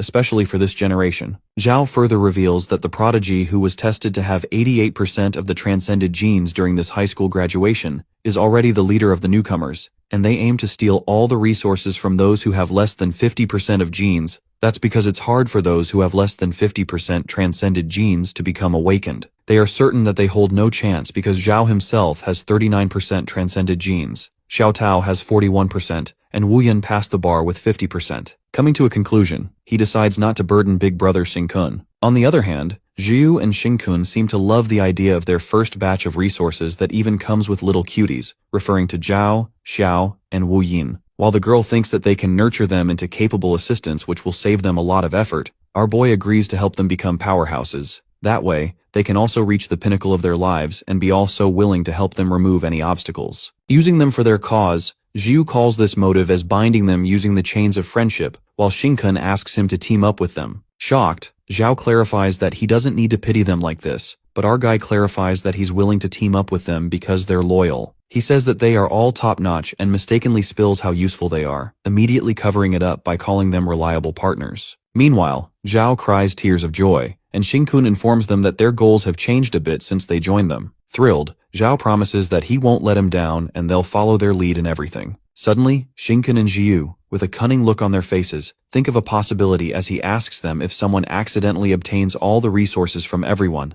the resources would belong to them only. Getting dubious? This doesn't feel right to Wu Yin as he responds to them. Laughing it off, our guy justifies that they were just curious and tells them to head to the dorm as their first class is tonight. As they're going, Wu Yin curiously asks Xingkun about how many transcended genes he has, and our guy affirms that he's going to find out soon, adding that it might just surprise him. Meanwhile, this doesn't settle with Wu Yin. Zhao excitedly predicts that Big Brother's transcended gene percentage must be really high. The next scene takes us to class, where the teacher introduces himself as Bo Liang, the foundational teacher. Getting straight to the point, he announces that if the students can't awaken their transcendent powers within this year, then they should get out of the Transcendence Institution. He further points out the students who are back from the final trial and calls out Wu Yin by his transcended percentage. He asks if he awakened his mental attribute transcended powers, and thinks that it's well matched for his weak-assed 50% genes. He then calls out Zhao Sheng and Xiao Tao by their percentage. While Xiao Tao seems embarrassed, Zhao energetically greets Teacher Bo, and the teacher clarifies to him if he fails to awaken his abilities within this year, he should get out of here and live as ordinary people for the rest of their lives. Confused, Xingkun asks Zhao what is wrong with Teacher Bo, and he responds that as long as a student is unawakened and transcended genes are less than 50%, he would only call them by their percentage. After that, Bo proceeds to speak about their generation being quite special, and discloses that the individual with the highest amount of transcended genes in human history is among their batch, referring to Jiu. He lets out that her future is unimaginable for all of them here, including himself as the teacher,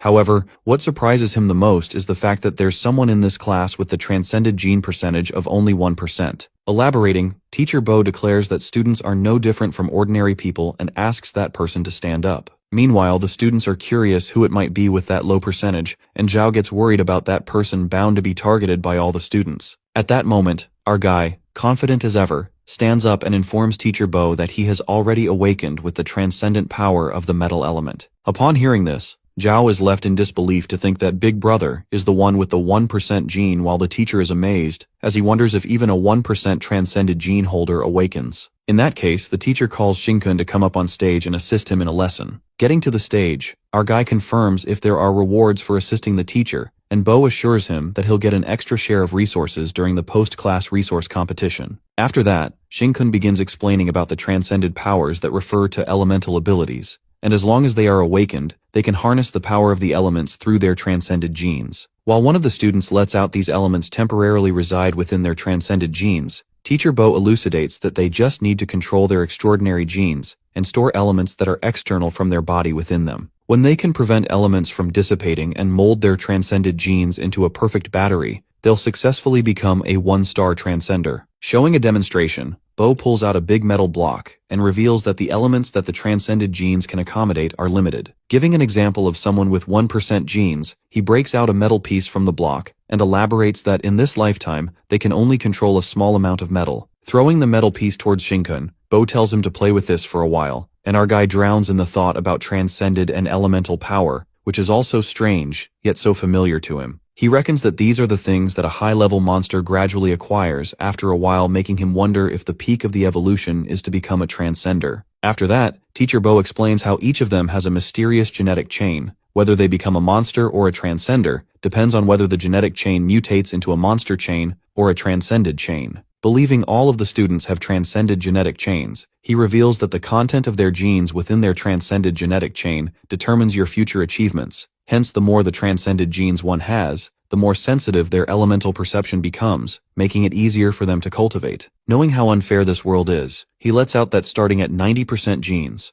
every additional 1% of transcended genes brings significant enhancements for their carriers. For instance, Shang Guankui herself can breathe underwater with her 90% transcended gene, and Jiyu can withstand 3,000 volts of electricity without a problem. He declares that if a person with a 100% gene carrier were to appear, they might as well be called God. On the contrary, he elucidates about the lower transcended gene percentage, and it becomes harder for them to cultivate. Bo is surprised that there are no records of individuals who have less than 20% genes awakening before the appearance of Shinkun. Just then, Shinkun, using his metal attribute, shocks the teacher as he gets the energy in and out of his body like it's no problem. Astonished, Bo peeks at him succeeding with such proficiency and realizes that his awakening wasn't just an accidental miracle. Assuming that Shinkun has the wisdom that is 1 in a million or once-in-a-lifetime stroke of love, Bo asks him to unleash the iron again, saying this teacher will teach him all another truth, the difference between 1% and 80% transcended genes. It's like 80 people ganging on one. Teacher Bo unleashes his powers as many iron tentacles strike towards Shinkun. He seems pretty confident as his powers are like a crowd of transcended individuals, which makes our guy's power crushed easily. Striking his power, Bo warns the people with fewer genes to hide behind the strong ones. Meanwhile, our guy smirks and recalls how Bo was killed by his hands in his past life. And at that critical moment of life and death, he really did sacrifice his life for the students, buying them enough time to escape,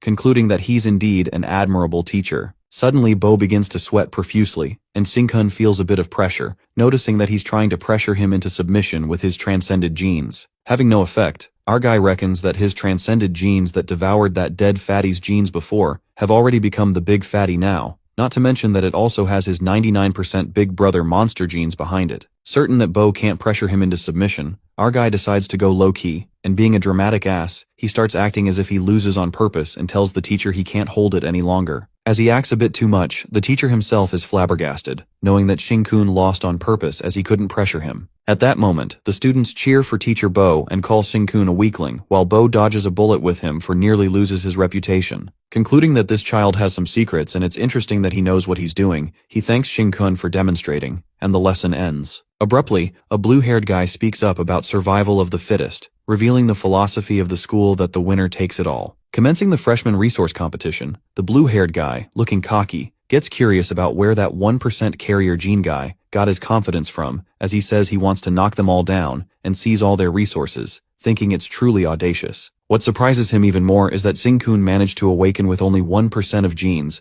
and it appears that he has put in tremendous effort. Just then, the blue-haired guy introduces himself as Yu Xiong and reveals that he has 85% genes, a water attribute transcender. Mocking Xing-kun, Yu utters that he truly admires his persistence to bear the burden of carrying such inferior genes, but still being able to break through and awaken. He makes an exception and invites him to join his team, adding that they're currently gathering students with 60% gene levels or above and forming an alliance of the strong. However, Yu seems to have something else in mind, as he presumes that if he makes Xing-kun join their team, his girlfriend Zhu, with the most transcended genes in history, will surely join them. Stretching out his hand to ally, Yu lets out that they can fulfill an insane plan and seize all the resources from the weak to make the most of the resources instead of wasting them on them. To his surprise, Xing-kun giggles and thinks that it's hilarious how he only dares to bully the weak with his strength. Pissed, Yu asks who the fuck he thinks he is, and calls him trash with only % genes, mocking him that he doesn't even have the qualifications to enter the Transcendence Institution to begin with. He goes on to expose Xing-kun that he was only able to pass the final test because Jiu saved him, and confesses his true intentions of inviting him solely so that he could bring Jiu along with her, calling him trash, who doesn't know his place. Chilling out, our guy seems to have hit the sore spot, which makes Yu even more pissed. Losing his nerve, Yu makes it clear that their alliance will seize all the resources from the weaklings, and our guy wishes him luck. Pissed off, Yu stomps back to his seat while Teacher Bo asks Xing-kun if it was aimed to trigger him,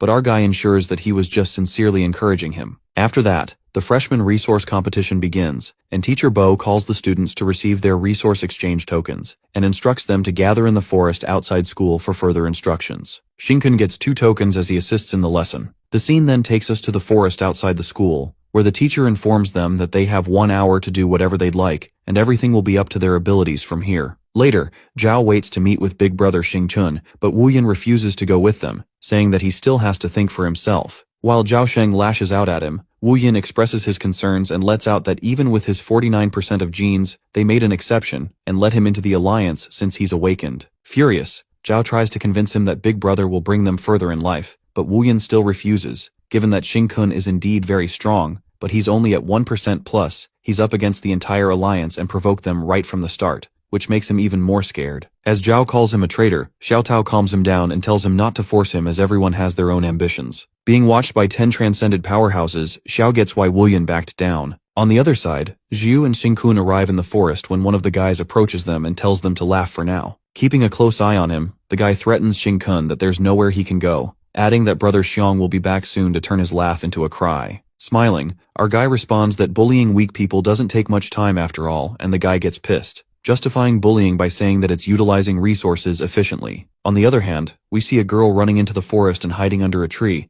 thinking that she ran far enough to be safe. It turns out that Yu Xiong seems to be chasing her, and is certain that no one can escape his detection skills since about 70% of the human body consists of water. He finds the girl and threatens to hand over her token. Trapping her with his water attribute, the girl refuses and clarifies that the token belongs to her, but Yu tells her to blame herself for not having genes strong enough to join their alliance. Eventually, the girl gives up and hands her token to him. With that, Yu goes on to snatch the token from all the weak students, and the people from his alliance do the same, bullying the weak into handing over their token. Later, Yu Xiong encounters Fan Shizai, who asks him if he has gathered all the tokens he thinks he deserves. Getting his hopes up high, Yu assumes that Shizai came looking for him, and challenges him to test whether the young master of the Fan family who didn't go through any genetic testing and enrolled in the school through the back door has the qualifications to join their alliance. Calling it a coincidence, Shizai seems to have the same thought and accepts the challenge to see Yu have the qualifications to be his underling. While Shizai uses his fire attribute, Yu, hopping mad, strikes his water power and asks him how dare he waive his position as the young master wherever he goes. As the fire and water clash, Yu is left in disbelief, thinking that the water is supposed to be able to counter fire. Even if Shizai is strong, the guy is shocked to see his black marsh getting evaporated this easily. On the contrary, the students seem to be protesting to give their resources back, calling them vile scoundrels while Xing-kun thinks that they are done harvesting now. The alliance of strong students mocks the weaklings and makes it clear that it's a dog-eat-dog world, so if they can't accept it, they should become stronger. After that, the guy from the alliance waits for the big brother Yu Xiong to harvest the remaining tokens, and approaches Xing-kun to make fun of him again. Just as he is speaking, the guy notices electricity and thinks that Jiu must have done something. To stop her immediately, he rushes towards her but his punch is blocked by Shinkun's hand. As our boy sarcastically tells Jiu that they have been found out, and she needs to control her power, the guy is unable to move and wonders if Shinkun's arm is made out of metal, but he seems to be more concerned about Jiu uttering that she needs one more minute to prepare. Waiting outside, Teacher Bo thinks that the institution's electricity bill significantly exceeds its budget, referring to Jiu's powers, but he lets the finance department take care of that. On the other hand, Shinkun asks Jiu to electrocute them all since they already have been exposed. While the blonde-haired guy is freaking out, he yells at everyone to stop Jiu as she is going to electrocute them all to death. Another guy scampers to stop him and asks the blondie what he's even doing, kneeling and making a fool out of himself like this. Meanwhile, Shinkun questions why she's not releasing it, and Jiu lets out that she's waiting for one more person. The guys who dare to stop the duo are screaming in pain being held by Shinkun, who seems to be breaking their bones, wondering how he's that strong. The blondie shouts at everyone to attack Shinkun and warns them that the brat is seriously strong, asking all the awakened to use all their transcended abilities. In the meantime, our boy asks Jiu who she is waiting for, and she reveals that it's Yu Xiong, telling him not to worry as she has already spread out her electrical particles through the wind. Finding Yu through the particles, she senses a water attribute fighting the fire attribute transcender. After that, Shinkun, after beating the crap out of the Alliance gang, calls out those who have less than 60% transcended genes and tells them not to eat their bullshit as he'll help them avenge all of them. He assures them that he has taken all the resource tokens from their hands and that all of their starting points will be the same as before. Getting terrified, as all of them try to run away, Shinkun ensures that they already have Jiu's signature static electricity on their body, and they're going to get electrocuted in the end no matter what. That's when we get to know that it's not really electrocution, it's a technique that Jiu had developed during the previous timeline back then, targeted Thunderstrike. On the contrary, Yu seems to be struggling with Shizai's flames as he forms a layer to block it. Sounding confident, Yu utters that he can't beat him with those flames and Shizai strikes a flaming palm that looks 10 times stronger than Yu's power. With the flaming palm grabbing him, Yu can't seem to wiggle his way out even with his water elemental powers. Watching him all helpless, Shizai asks him if he can withstand the flame for a minute, and Yu can't seem to do anything as their power gap is too wide as he's from the Fan family, thinking it's not fair. Eventually, Yu Xiong gets smashed on the ground and Shizai informs him that he's passed the test, making him and his alliance qualified to come under him. While Yu doesn't even consider this a fight as he can't even fight back, Shizai unveils that he's already reached a 3-star transcender and could easily graduate from the Institute in terms of strength. He praises Yu that he could use his water attribute abilities under his flame hands without getting disfigured, which is a pretty impressive thing. Listening to this, the guy asks him why he's here if he's a 3-star already. That's when the young master approaches Yu and spills that what they are all fighting over now are resources, but these things are already within his grasp. Approaching his hand, Shizai reveals that he's here to recruit young talents like him to help the Fan family, convincing him that they will enable his growth quicker than on his own, and hits the spot by saying that such fairness is not easy to come by in this unjust world. Yu then accepts his offer as he shakes his hand. As everyone seems to be having electric shocks due to Jiu's targeting Thunderstrike, the electricity travels to Yu and strikes the poor guy. Witnessing him trembling in shock, Shizai gets the hint that it's Jiu while Yu can't even move as he struggles on the ground, screaming that the electricity is too strong. In the meantime,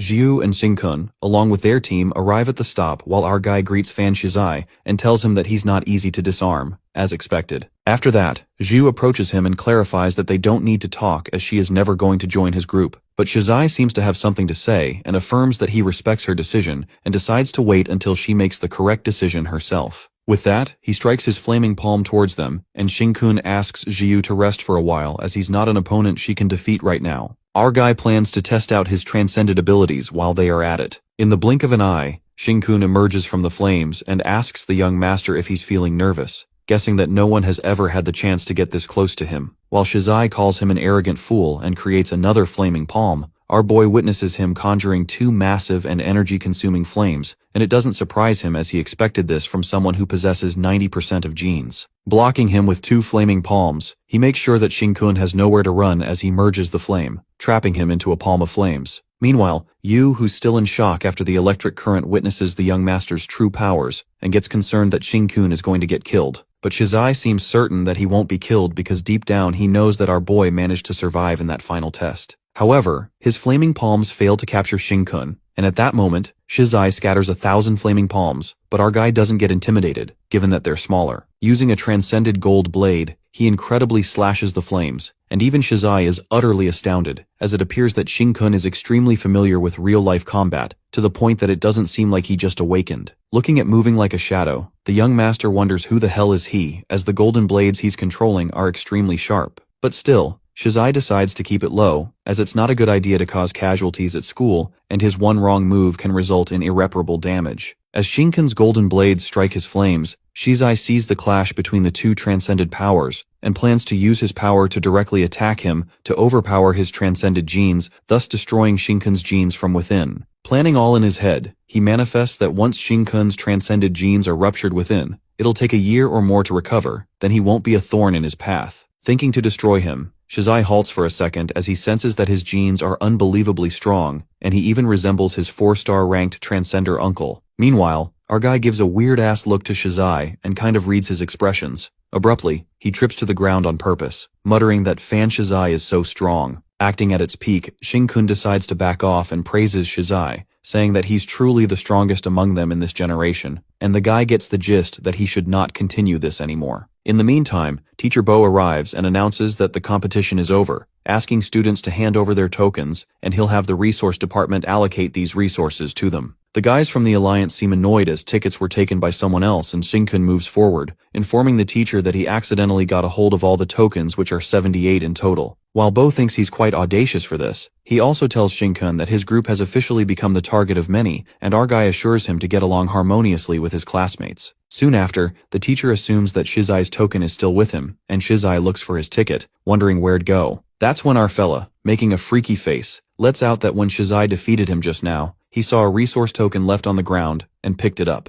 Giving him a death stare, Shizai asks him to shut up and gets mad, presuming that he'll get back at him for this. Returning to the resource department, Shin-kun and Jiu carry the resources they have, and decide to give 6 portions to Sheng and Tao. Bawling, Zhao Sheng is already overwhelmed by the 6 portions, which is a total of 42 vials of life essence fluid. He promises to cherish it and strive to awaken. Just then, Xiao Tao seems to have a question for Shin-kun and asks him why he didn't defeat Fan Shizai when he could actually do it. To this, our guy answers that he's the young master of the formidable Fan family, and since they already got the resources they needed, he just let it go. As Zhao praises his amazing big brother, they shortly arrive at the dorms, and Zhao tells Shin-kun that he's going the wrong way, informing him it's the women's dormitory, and his dorm is the same as his. But our guy insists on going into the women's dormitory along with Jiu, as the school provides specially designed individual dorms for people with exceptionally high transcended genes to prevent them from accidentally harming their classmates. Still clueless, Zhao lets out that it's Jiu's dorm, and that's when Xiao Tao smacks his head, uttering how he can be so slow. Zhao then grasps the situation and finally gets it that he's going into Big Sister's dorm, referring to the girlfriend of Big Brother. While they excitedly wave them goodbye, Shin-kun seems to be done, as he already told them they're just childhood friends. Nonetheless, it appears that our guy is going into the same room as her to teach Jiu how to quickly absorb these resources, which might take the whole night. Come to think of it, Shin-kun hasn't spent a whole night in the same room with her since high school, and Jiu, calling him a womanizer,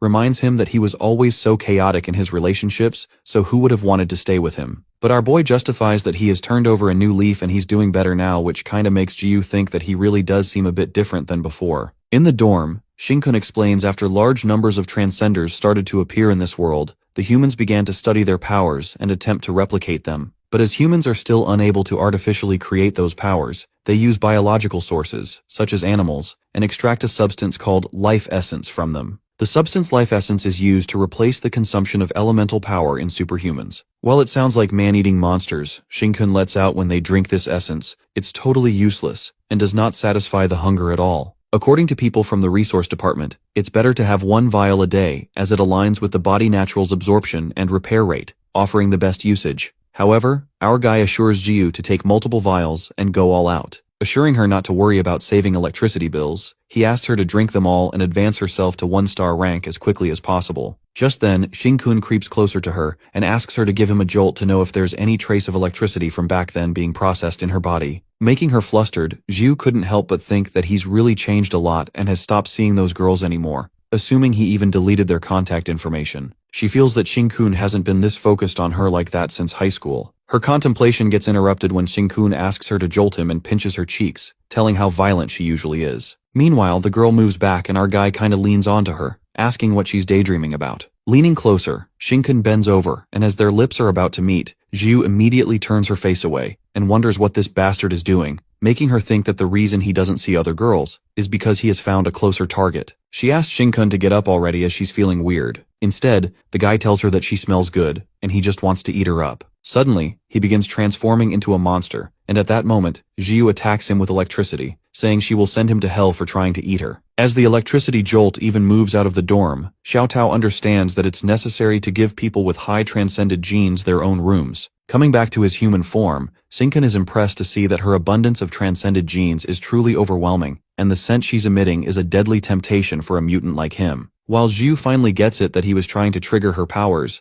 our guy could sense that her electricity is showing signs of being processed, ensuring that she's right back on track. After that, Xing-kun seems to be leaving and Zhu tosses him a mask, telling him it's essential to wear when he's doing something wrong. She tells him to take and our guy assures her that he's just going out for some snack and will buy some supper for her, leaving Zhu blushing. Heading outside, Xing-kun goes into the forest, and now that he's currently a 3-rank monster, he thinks of using Lord's Flame to take on even a peaked rank 3 monster. Being careful to hide the monster's transformed left hand, he makes sure that the others think that he's a fire element transcender. Suddenly, he feels something underground and quickly hides his flames. At that moment, his monster genes detect that it's the Earth Dragon, the same one he encountered on the training grounds. Even though he's come far into the Transcendence Institution, he realizes that the school is not far enough from the testing grounds, so the dragon must have sensed him and is still looking for him within this area. He feels threatened to even use his Lord's Flame too much, or else that thing will come knocking on his door. As he returns, it appears that Xing-kun won't be getting a tasty supper. We also get to know that there are not only earth dragons beneath the ground,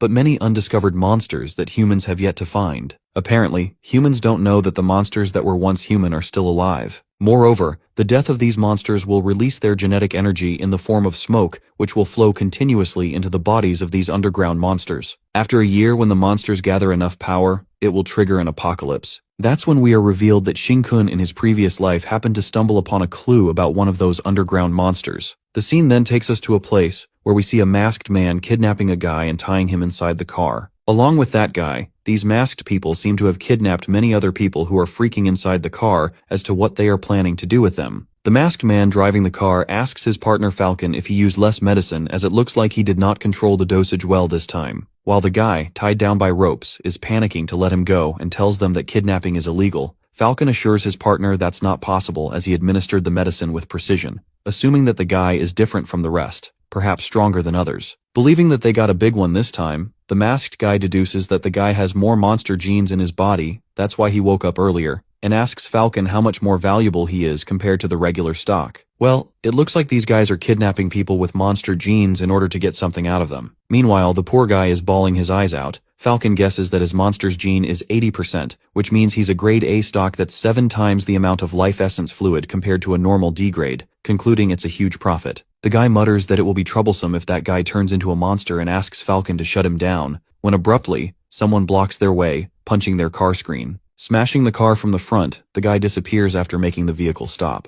The masked guys begin to panic, wondering who the hell is that guy, and now even the engine's busted. Just as the masked driver asks Falcon to keep an eye on the kidnapped people and not let them transform prematurely, while he goes to find the guy. Panicked, Falcon informs him that the guy is standing behind him, and that's when he pulls the masked guy out of the car, shattering the window. The guy smashes the driver away, and while he guesses that the information has been leaked, he asks the guy who the hell he is. While that guy appears to be Xing-kun, the masked guy doesn't seem to care who he is and is determined to kill him as must not be left alive. In the car, one of the kidnapped guys wakes up everyone and Falcon panics as their monster genes are waking up. Having no choice, he pulls out the medicine while the poor guy asks Falcon if they're human traffickers and assures him that he's safe, as with the help of Redemption Association, his mental state has been very stable, making him believe that he won't turn into a monster. The guy cries his eyes out and begs to let him go as his wife left him and their child behind who's waiting for him to come back. But Falcon doesn't give a damn and tells him his son is also on the list next as he's also a carrier, making that guy inhale the medicine and put him back to sleep. He releases the medicine inside the car, not caring about the dosage. On the other hand, the masked guy brags that he's a 3-star ranked transcendent and alerts him to get ready to be turned into ashes by his point-blank lightning.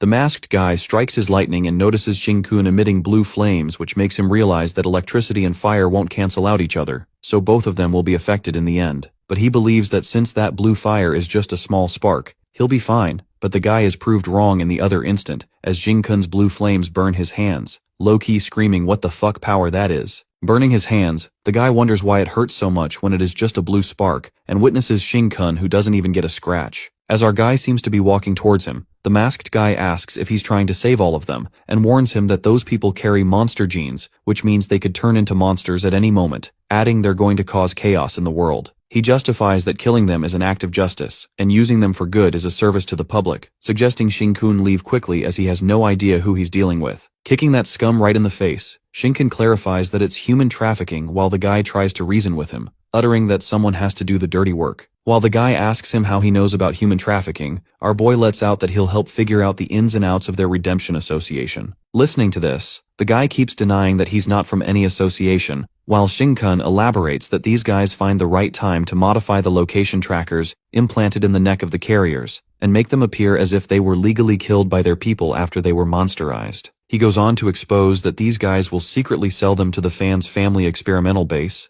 and the masked guy is left flabbergasted as to how he knows that much information. As Jing-kun's foot breaks his mask, he exposes how many innocent lives he've ended, but that bastard doesn't seem to care about them, and asserts that they're eliminating potential threats to society. He reveals that soothing them will only slow down their transformation, so killing them is the only way to eliminate the problem. Hearing this, Jing-kun contemplates that the Redemption Society was founded years ago, presenting itself as an organization where monster gene carriers could confide in and find comfort with each other. However, 6 months later, they organized hundreds of large monster gene carriers confession gatherings across the country, and they used some sort of method to force all the carriers to mutate into their monster form and kill them all. It is also revealed that it was only exposed when people discovered that they had been recording all the riders' personal info and selling it. They sold them to the fan family for various experiments to obtain the life essence and research data, but by that time the fan family had destroyed all the evidence and no leads were to be found. Jing-kun only seems to know a delivery route mentioned by a captured high-ranking Redemption Association member in the news, and besides experiments, the fan family has another purpose for the captured monster gene carriers, which is to feed the underground monsters. Snapping out his thoughts, our guy asks him how many secret experimental bases the fan family has, and the guy unveils that there's only one. Crushing his face, the guy pleads no to smash him that hard, and mutters that there's only a secret base that he knows of. That's when Jing-kun smashes his face even harder and begs that his head is about to explode, agreeing to confess it all. After that, the guy confesses that there are multiple Monster Factory experimental bases all over the country. Our guy then questions how many there are near Qingchu City, and the masked guy, scared for his life, reveals that there's only one, and even insists on taking him there. Asking if he knows something about monsters underground,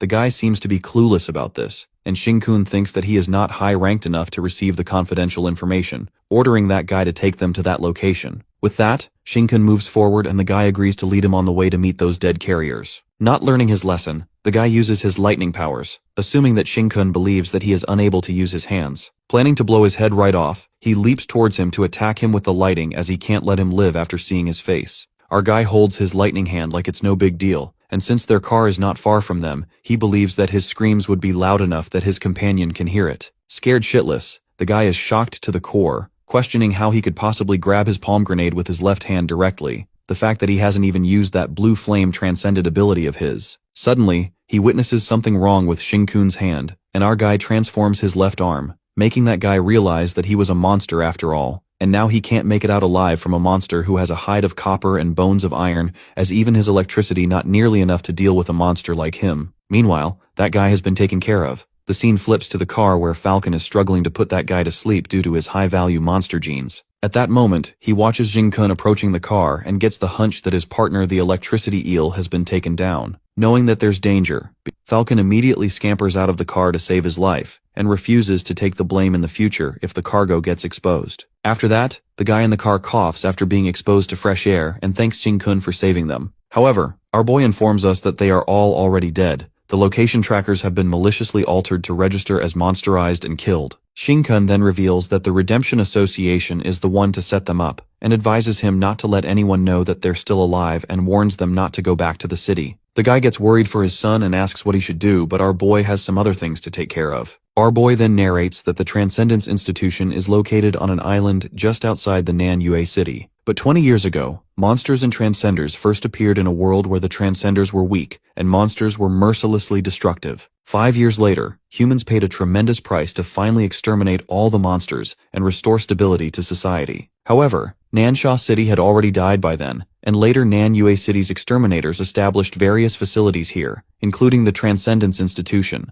the Genetics Research Institution, the training grounds, and all the other things related to Transcenders. Coming to the present, our guy who seems to be following Falcon arrives at the ruins of Nansha City, which is yet to be rebuilt, and gets to know this is where the Fan family secretly builds the Monster Factory. At the Monster Factory, the monsters are tied with chains as Falcon makes his way through the first line of defense and gets detected by the camera. Assuring that he's not an intruder, he lets out that the factory's first line of defense is troublesome, as every time they have to come here they have to listen to these eerie monster noises. The voice comes from the surveillance camera and notifies him if someone intrudes, they will be able to detect it immediately, because even the Transcenders with the ability of invisibility won't be able to escape the monster's sense of smell. Just then, the voice gets concerned as he sees Falcon alone and asks what happened to the electric eel in the shipment, supposing something has happened. That's when the guy asks if there was an information leak, revealing someone came and caused trouble, plus the electric eel is most likely dead. Fortunately, Falcon sensed something was dubious and abandoned the shipment to hurry back, insisting on opening the door as he needed to talk with Director Song about the situation. The voice from the camera panics and asks if he's sure no one followed him here, while Falcon says that it's bullshit as he's a 3-star ranked wind elemental transcender, so no one can keep up with him unless that guy has a really good nose. Being certain that no one can get past this defense line even if that guy followed him, as he'll be food for the monsters, the gate opens for Falcon. The guard watching the surveillance camera suddenly witnesses a shadow flashing by at the first defense line and finds that impossible as the monster didn't even make a sound. Checking the other monitors, he doesn't pay much attention and thinks if there's an intruder, they're most likely to appear at the ventilation shaft position. On the contrary, our guy Shin-kun seems to be passing the first defense line like a walk in a park, and as expected, even with a monster network, other rank 1 monsters can't recognize him. As long as there are no monster genes in his stomach, the monsters will consider him as one of their own. Seeing that there are blind spots from the surveillance here, our guy decides to make a hole in the wall and gets inside. Meanwhile, in the quarantine room, the doctors seem to be waiting for the batch of shipment as they seem to be running out of supplies. A guy probably with a monster gene seems to be laid on the machine with his lower body chopped off. Suddenly that guy screams out of utter pain, and the doctors immediately ask to remove this specimen's vocal cords, calling the other doctor unprofessional. The doctor then elucidates that if they extract the monster gene directly, those monsters will turn into smoke in a short time, so if they want to send these monster genes to the level 2 laboratory intact, they must handle them first. Furthermore, they must remove the monster's genes while these people are still alive, as their bodies are containers for them, and even if they lose their limbs, they won't mutate into monsters, but having them make noise is still a hassle. The doctor then proceeds to cut off the vocal cords while that helpless guy begs him, saying that he could do anything to him but pleads to spare his wife as the amount of monster gene in her body is extremely low. The poor guy screams to spare his wife, and that's when we witness numerous bodies brutally kept inside the containers, all containing monster genes. With tears streaming down that guy's face, he shouts in despair and wishes that they never find peace in the afterlife, calling them wicked bastards. The heartless researcher teaches his fellow mate that if other researchers face such a distracting situation, it will increase the likelihood of research failure, and if this happens to the most critical experiment, then they're essentially obstructing human progress, referring to the fact that it's important to cut the vocal cord of person who's alive. As the doctor is about to cut the vocal cord, suddenly, a blackout occurs which hinders their work, and it turns out that the entire factory has lost its power. At that moment, Falcon emerges in the room and asks the doctor, addressing him as Supervisor Song, if they had an information leak, alerting them that they've been ambushed. Furious, the supervisor calls him a troublemaker, and immediately concludes that Falcon is being tracked, and the people who ambushed them cut out the power. While Song commands the security to initiate a level 1 alert, he immediately makes a phone call, presuming that the monster factory has been infiltrated by a mysterious individual, so he must notify the higher-ups immediately. Just as he notifies the higher-ups who are the Fan family about the Factory 3 ambush, abruptly, they hear a loud noise of someone crashing in. Falcon panics, as he is aware that the guy who followed is already here, and the guards ask the supervisor to give the instructions. Meanwhile, Song orders them to find the intruders, and our boy makes the entry and smashes all of the guards on the floor, uttering that their body, mind, and even soul smells like crap.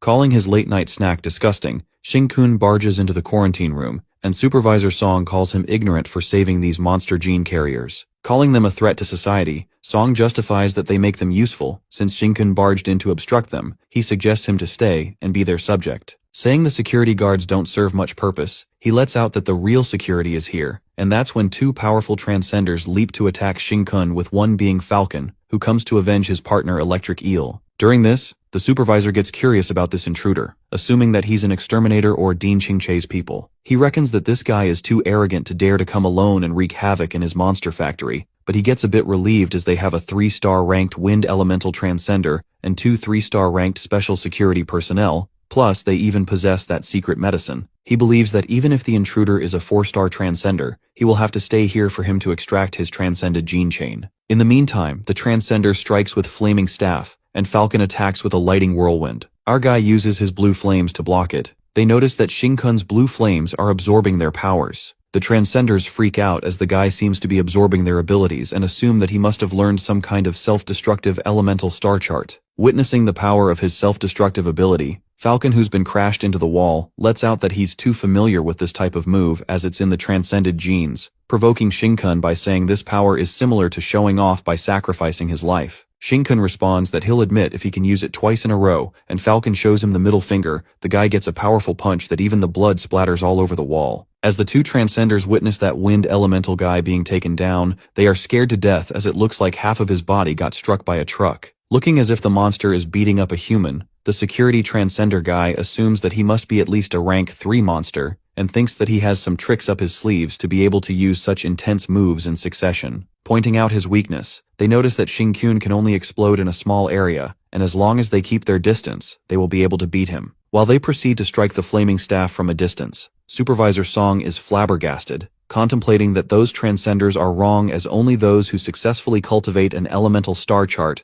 are able to evolve into a 3-star transcender. But that doesn't mean that all 3-star transcenders can use the power of elemental star charts. Studying the Fan family's abilities for years, Song is way too familiarized with the fire elemental transcendence abilities, so he immediately grasps that what Shin-kun used were just pure fire elemental abilities and pure physical strength. On the other hand, the transcender's flames are overwhelmed by our boy's blue flames again, and as they realize that he's stronger than they thought, and that even ranged attacks won't hurt him, they are only left with one option. At that moment, the two transcenders eat the crimson fire seed and utter that they have to bedridden for half a month again, referring to the side effects of this special medicine. Knowing that they are eating crimson seeds, the supervisor presumes that it's the Monster Factory's trump card. That's when we get to know that crimson seed is a drug developed by the Fan family using the eternal flame found deep underground, which can temporarily boost the power of flames of fire, elemental transcenders, to break through into a level of a 4-star. While the transcenders are bursting with power and challenge Shin-kun to take on the flaming staff power of a 4-star transcender, the supervisor surmises that dealing with that intruder should be a walk in the park now.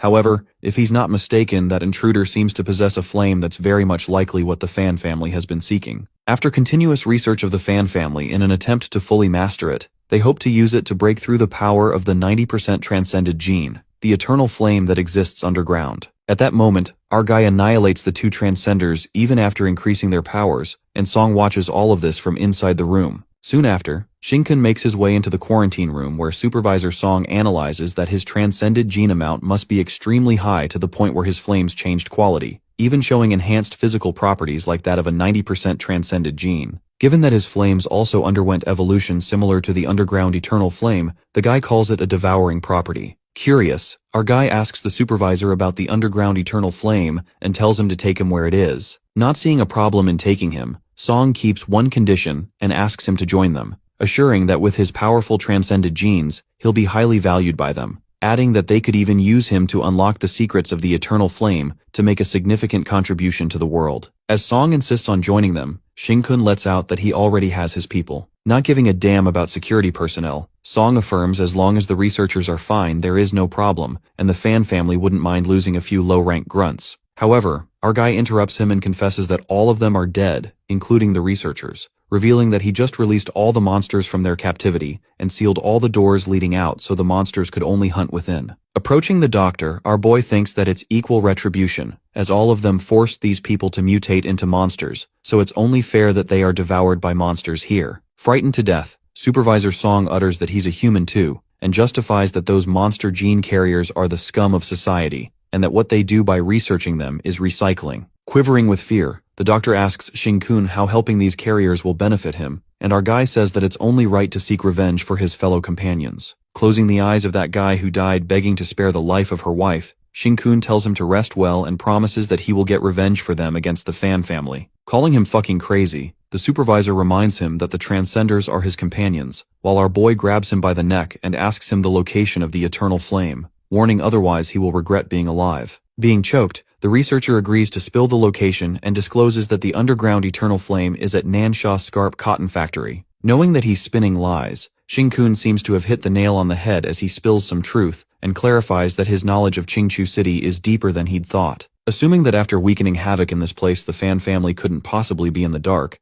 our guy grasps that he's stalling time for the reinforcements to come, and he himself seems to be elated for his reinforcements. Coming to a place as inconspicuous as this factory for reinforcements, Shin-kun grasps that it's best not to make a fuss about it, and guesses the person coming is a 4-star ranked transcender for sure. Sobbing, the supervisor asks what he wants and gets mad about what element chart he's cultivated, so that even the monsters are not devouring him. With that, our guy utters that it looks like he's seen the monster and instantly annihilates Song into bits, agreeing that the supervisor was right as he doesn't know any elemental charts. After that, Shin-kun heads upwards as he can smell the scent of powerful transcended genes wafting from above, after all the monsters have eaten the people in the factory. He reckons that now that the monster factory is filled with monsters, no party would come in so rashly. Thinking if he exits, he won't be able to avoid the 4-star transcender who's on the way, so he just needs to wait for his prey to come to him. Therefore, in that span of time, our guy finally has enough to search around freely and find what can be used. Roaming around, he finds a whole fridge of life essence fluid and wonders how even the Fan family got hold of this, given that it's much purer than what the school provides. Since the Fan family is really a big shot, Shin-kun thinks he picked the right partner and picks out the essence bottles for Jiu, since she will finish that stash from back then within 3 days. As he is confiscating the fluids, his eyes land on exactly what he needs, the Crimson Fire Seed, and grabs them all. Finally, he comes to his last task and asks his fellow monsters if they filled up themselves. Looking at those monsters, he gets a déjà vu from a monster attack on the city from the past and feels a bit eerie. Nonetheless, Shin-kun asks all of them to enter his stomach and eventually, he digs into a feast, devouring all of them. With a full belly and well hydrated, our guy decides to head back home with the supplies he has accumulated from the factory, and that's when he sniffs, realizing that the reinforcement is there. Encountering him, the Transcender seems to be waiting for him, and calls him ruthless for letting the monsters devour the entire research institute in the monster factory. Envying Shin-kun for getting to witness such a massive feast with his own eyes, he decides to reward him and strikes his powers as the ground beneath our guy starts to break. Meanwhile, our fella is surprised to see a 4-star Transcender as someone he's seen in the news before, a deceased one at that. He recognizes that he's an Earth Elemental Transcender who awakened his gravitational ability after evolving into the 4-star rank. Shin-kun proceeds to reveal that he used his transcended powers to brutally murder 13 women, and an S-class exterminator team ambushed him, eliminating him in the bar back then. While he lets out the Fan family really plays dirty recruiting someone like him, the 4-star ranked guy warns him that his nightmare has just begun, and in the next few hours he's going to crush him with his gravity. Planning to snap his tendons and ligaments just like those women, that guy seems certain that Shin-kun will be crying to let him have a quick death. That's when the Transcender traps him under that rock with his gravity powers, and asks Shin-kun to scream louder as he can't hear him through the rocks. At that moment, he notices the blue flames emerging out of the rock, and the guy is impressed to see that those flames manage to block his earth blades. Given that he blocked the attack even in the condition of first-level heavy earth, the Transcender realizes that he's a strong one among the 3-star ranked Transcenders, as he even dared to infiltrate the factory all by himself. Looking forward to more fun, the guy activates Elemental Life, a heavy Earth star chart, and a second level of heavy gravity to crush Shin-kun under the ground. Trapped under the rocks, our guy can't seem to break through his transcended abilities, even with his blue flames, as 4-star ranks are much stronger than 3-star ranks. As he wonders how many levels of gravity he has yet to use, the 4-star rank peeks through the rocks. Calling him a pervert, Shin-kun advises him to save some strength so that he can run faster later, otherwise dying too quickly is too easy for him. Liking his spirit, just as the guy is about to activate his powers, abruptly, Shin-kun breaks through the rocks and immediately releases his aura of a 3-rank monster with extreme mutation of this left hand. In a flash, he pierces out a tendril from his mutated hand towards the guy, and it gets attached to his back. While the 4-star rank guy tries to process what just happened behind him, that guy feels a little scratch and emerges. Thinking that Shin-kun is trying to escape while he's not looking, he clarifies that our fella doesn't even stand a chance of escaping from his gravitational pressure. Suddenly, our guy withdraws all of his aura, making the 4-rank Transcender think that he's giving up already. As Shin-kun nods, deep down he knows there's more to it. It turns out that our guy is enveloping his whole body with 1% of metal elemental transcended power, and making every effort to prevent any trace of monster genetic power from leaking out. At that moment, the 4-star guy feels like there's an earthquake, panicked if something is coming up from underground, while our boy, Loki, freaking out, hopes that the Earth Dragon doesn't see him, and sets his eyes on the 4-star transcender, given that he attached his tendrils on him and has Shinkun's smell all around him. Sensing something underground, the guy activates his powers, and as he tries to hold the rocks, a giant Earth Dragon bursts out of the rocks. Despising his luck, the guy is appalled to see the dragon here and gets to know why his defenses failed. At that moment, he notices that the Earth Dragon seems to be staring at him and will attack him any minute. In a flash, the Earth Dragon attacks him with its tail, and the Transcender runs for his life, wondering why that thing is after him. Just then, he recalls that Brat Shinkun told him to hold back so he could run faster and speculates that it's his doing. A loud rumble reverberates as the dragon attacks its target. Meanwhile, our boy waves that poor guy goodbye after putting him into that mess. Leaving his supplies, Shinken leaves the rest to the exterminators, as it appears that he gradually revealed the rumor of the apocalypse from the future 1 year earlier before all of them, and had the exterminators remove it. On the other hand, the exterminators arrive at the scene and they ask Sister Kui for more information. Shang Guangquai then notifies that in order to restrain the Earth Dragon, having their team is already sufficient. She then instructs them to prepare for the binding formation, and informs her fellow member that he will achieve the honor of being the first in Huaxia to defeat the Earth Dragon. Team Song prepares as they activate their powers and keep getting closer to the Earth Dragon. Meanwhile, Shang recalls there were too many people last time at the training grounds, too many obstacles, and the dragon even escaped. Infuriated, she has received orders from the higher-ups to guard the Qingchu city properly, so as long as the Earth Dragon doesn't die, she can't find a partner properly. Determined to cut it off this time, her team member interrupts and notifies her that there's someone in front of the Earth Dragon. Using sonic wave modeling, Song gets to know that he's the executed death row inmate who murdered 13 women. As soon as Shang hears this, she decides to kill both of them, and striking her water dragon, she leaps to slash both of them. As the 4-star Transcender is happy to see that someone is here to save him, he is hit by the sudden realization that these exterminators are here to kill him. Using 5th level heavy defense, the Transcender bursts out of the rocks while Shang leaps towards the dragon and incredibly slashes it with her water dragon ability. Feeling lucky, the Transcender is lucky to meet who wants his life here, otherwise he wouldn't even know how to ditch this dragon. Escaping, he is baffled as to what is happening tonight, and he even fails to complete the mission to kill the intruder. He knows that dealing with old dog Fan John Wei won't be easy. Just as he is running, unexpectedly, another Earth Dragon emerges out of the ground. Witnessing another one, Shang is left in utter shock, wondering what even they are consuming underground. Believing that it's a few abnormal evolution creatures, she speculates why 2 of them are here and how long the tail is, not knowing if anyone has ever seen its tail. While her mind is bombarded with questions, Shang commands her team to control the other dragon and not to let it escape. As she glides to slice it till the end, her team member panics and shouts not to jump into the Earth Dragon's mouth as its teeth are incredibly strong. But Shang Guangquai seems unaffected and makes it clear that it will have to bite her first. With that, Guangquai's jaw-dropping dragonized slash hits the Earth Dragon directly into its mouth, which leaves her team awestruck as they conclude that her water dragon has come to life as it's getting closer to a 5 rank now, and they anticipate they might have their first 5-star ranked Transcender in Huaxia. Slashing the Earth Dragon, Shang seems to have severed its life force and hopes that it doesn't regenerate like the last time. She excitedly measures the length of the dragon with her powers that seem to be deeper than 100 meters underground. Astonished, she wonders if monster genes even cause animals to mutate into monsters as large as 100 meters. With her insufficient power, she is unable to explore further and decides not to go with this, aware that going down personally can be dangerous. Meanwhile, her crew is booming with happiness as Shang kills the Earth Dragon and asks if she has become a 5-star yet. But the girl seems kinda suspicious about killing that Earth Dragon, speculating if that Earth Dragon is really just a monster. The next scene takes us to the Fan family residence, at the research base for the Eternal Blue Flame. There, the old man,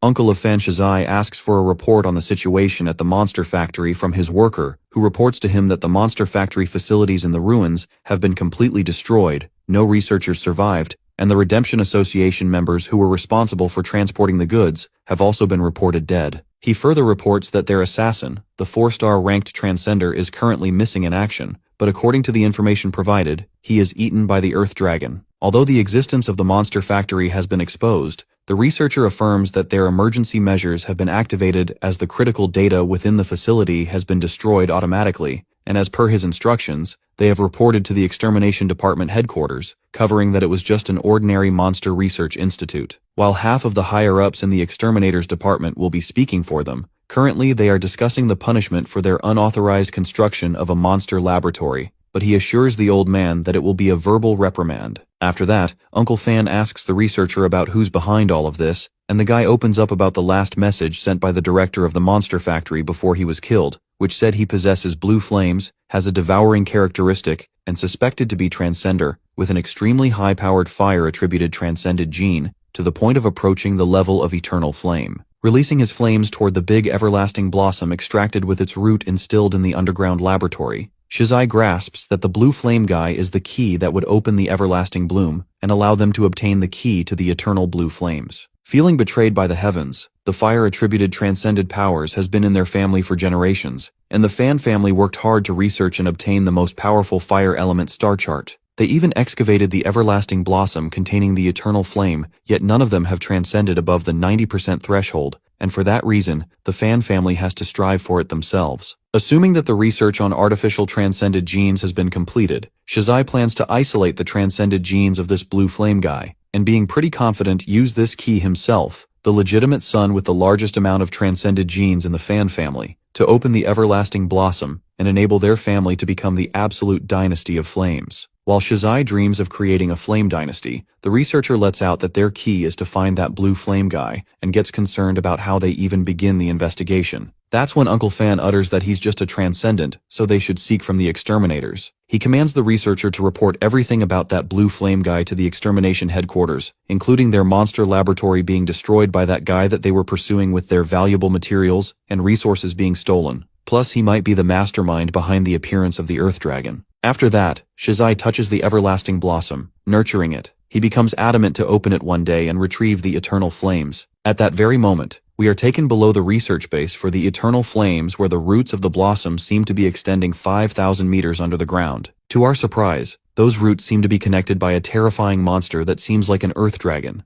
And just then the mouth of that Earth Dragon expels the 4-star rank transcender. Wondering where the hell he is, that guy is panic-stiffened when he realizes that there's blood everywhere, and that's when he witnesses the horrendous sight of the Earth Dragon, panicking about how there could be such a gigantic monster in this world. With that, the dragon bursts open its mouth and large blue flames erupt, burning that guy to death, and all that's left is that tendril that Shin-kun attached to him. It appears that the monster was searching for that tendril after all as it consumed it. The scene then flips to the dorm, where Shin-kun returns after creating a mess. He presumes that they should hide some of the resources or else it would be conspicuous. He then assumes that the owner of the tail should have realized now that the one it pursued wasn't him, and probably got hold of the broken tip of his tendril. Meanwhile, he hands Zhu the high-quality life essence. Our guy is bothered by the thought that the Earth Dragon can still trace him with his aura, and wonders if it will send powerful monsters to find him. Our guy anticipates that it might also initiate a preemptive strike and prevent him from having time to grow stronger. This also means that it will surely attract the attention of all exterminators, and it will definitely alert the enemy after all. Shin-kun then concludes that if the world-ending apocalypse is a terminal cancer, then the tumor should manifest as early as possible. We are then taken to the research base for Eternal Flames, where the everlasting blossom begins to break apart like a flower blooming. As the researchers are shocked to see this, they immediately call Director Fan and inform him of this huge breakthrough. However, before they could do that, all the researchers there were annihilated by a blue flame. The next scene takes us to the research base where a guy stabs on his captain's neck, but he remains unaffected as he can activate the elemental life automatically and instantly unlock the golden armor, protecting him from any harm. Alerting that the intruders are here, the captain thanks the Fan family for gathering them all, the dead criminals from all over the country, and they are now a team that even the exterminators are terrified of. Gathering numerous 4-star rank transcenders and 3-star rank transcenders, they all move for the mission the Fan family has given him and plan whoever the intruder may be, they will leave a single survivor even if they're exterminators. He commands Team A to take charge of blocking attacks, Team B to beeline for the enemy's armed forces and slice them, and Team C to keep those personnel in check and prevent them from escaping. Lastly, he orders a guy Achu who looks not so skilled like them to conceal himself and scavenge anything he can find. He warns Aku not to get careless as anyone who can infiltrate the top-secret research facility is no small fry. Just then, the criminal transcenders enter the base and tell everyone to ignite their adrenaline. As soon as they enter the base, the most unexpected thing happens, and in a blink of an eye, all of those transgenders are shredded to pieces, or maybe evaporated in thin air with the blue flames emitting from the awakened blossom. Aku seems to be the sole survivor, and being traumatized, he immediately covers his mouth. After this incident, the poor guy Q explains everything to Director Fan how everyone was gone in an instant, but he managed to survive as he concealed his aura in advance. Trembling with fear, Achu reveals that there weren't any intruders in the base but monsters formed from the petals of the everlasting blossom. Finding it strange, he lets out that it was not people turning into monsters, it was all that unopened flowers, 4 in total, and the most surprising thing is that they can go invisible and use the eternal flames too. He feels sad for how they took down the Annihilated who had the golden armor in seconds, concluding that they're stronger than a fucking earth dragon. Calling out Master Fan, Achu panics, and tells him that they're in deep trouble this time as these monsters are going to kill a lot of people, requesting to report this incident to the exterminators as no one can handle this. However, Master Fan makes it clear that anyone who tries to leak what's happening here dies, and with that, he snaps his fingers to create flames, killing Achu as he burns him to death. Well, it looks like Master Fan sent those transcenders on purpose, knowing that there were no intruders, just to calm down the everlasting blossom. Master Fan seems to have no sympathy for a death row inmate who's worried about too many people dying and asks to strip him of his transcended genes. After that, Shizai was impressed as the everlasting blossom calmed down just as his uncle said. Its ability to stimulate one's transcended genes is even stronger now as just touching it causes significant changes in one's transcended genes. Manifesting that he'll be able to advance his elemental to 4-star rank soon, Shizai plans to gain the eternal flames, but Uncle warns him to be cautious, and not to touch that thing for now, until they strengthen their security measures for this location. We then get to know that the everlasting blossom is a flower that underwent a genetic mutation,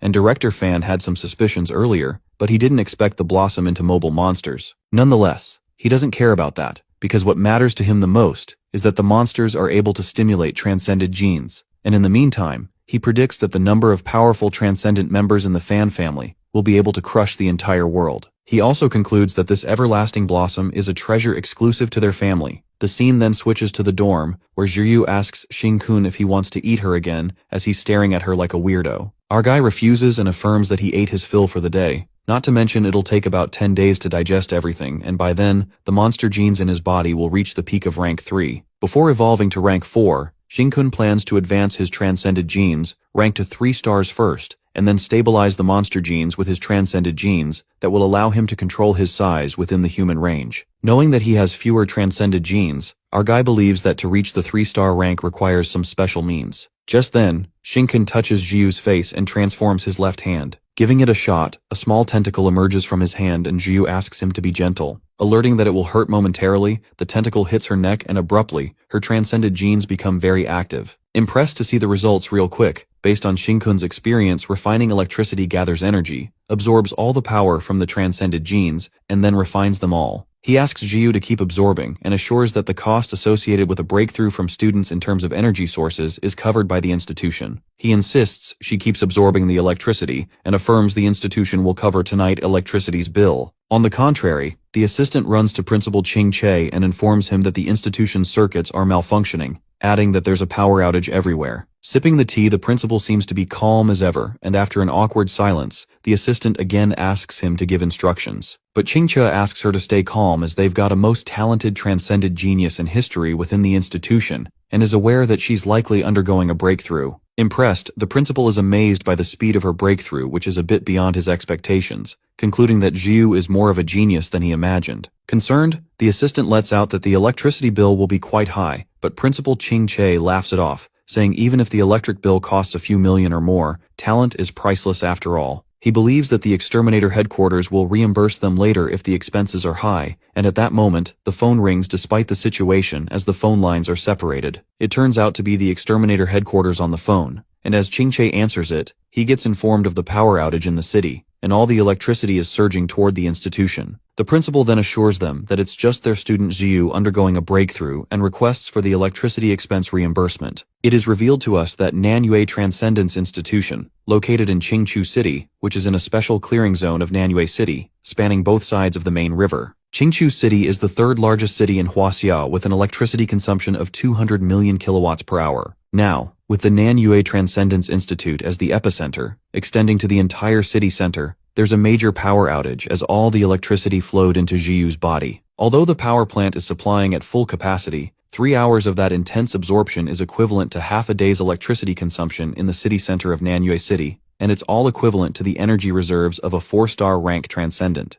The scene then switches to the exterminator headquarters, where the girl on the phone with Principal Ching-Che is impressed by Jiu's ability to store such terrifying elemental energy within her body, even though she hasn't awakened yet. The principal responds that Jiu's elemental reserves are high as they are natural energy containers, and the higher the amount of one's transcended genes, the purer they are within the body. To sum it up, he affirms that there's nothing to be surprised about, because the more energy she has, the greater her genes' probability of undergoing a qualitative change, adding there will be fewer bottlenecks she encounters in her future cultivation. The Transcendence organizations worldwide are trying to artificially decipher the secret of these genes and try their best to break through the individual limits of transcended genes, a seemingly visible yet unattainable path to ascension. After that, he asks for the electricity bill for these 3 hours, and the girl informs him that it's 56 million. Upon hearing this, Dean Ching nearly chokes on his tea, and the girl from the headquarters gets concerned. She agrees that Jiu's cultivation won't encounter any bottlenecks, but there might be an unexpected situation that she encounters, and is unable to store the elemental power in her body, as she's not even a 1-star rank transcender yet, concluding that it'd be like throwing 50 million into water. But the dean seems pretty confident and thinks that it's impossible, as Jiu even took all the life essence fluid from the entire class,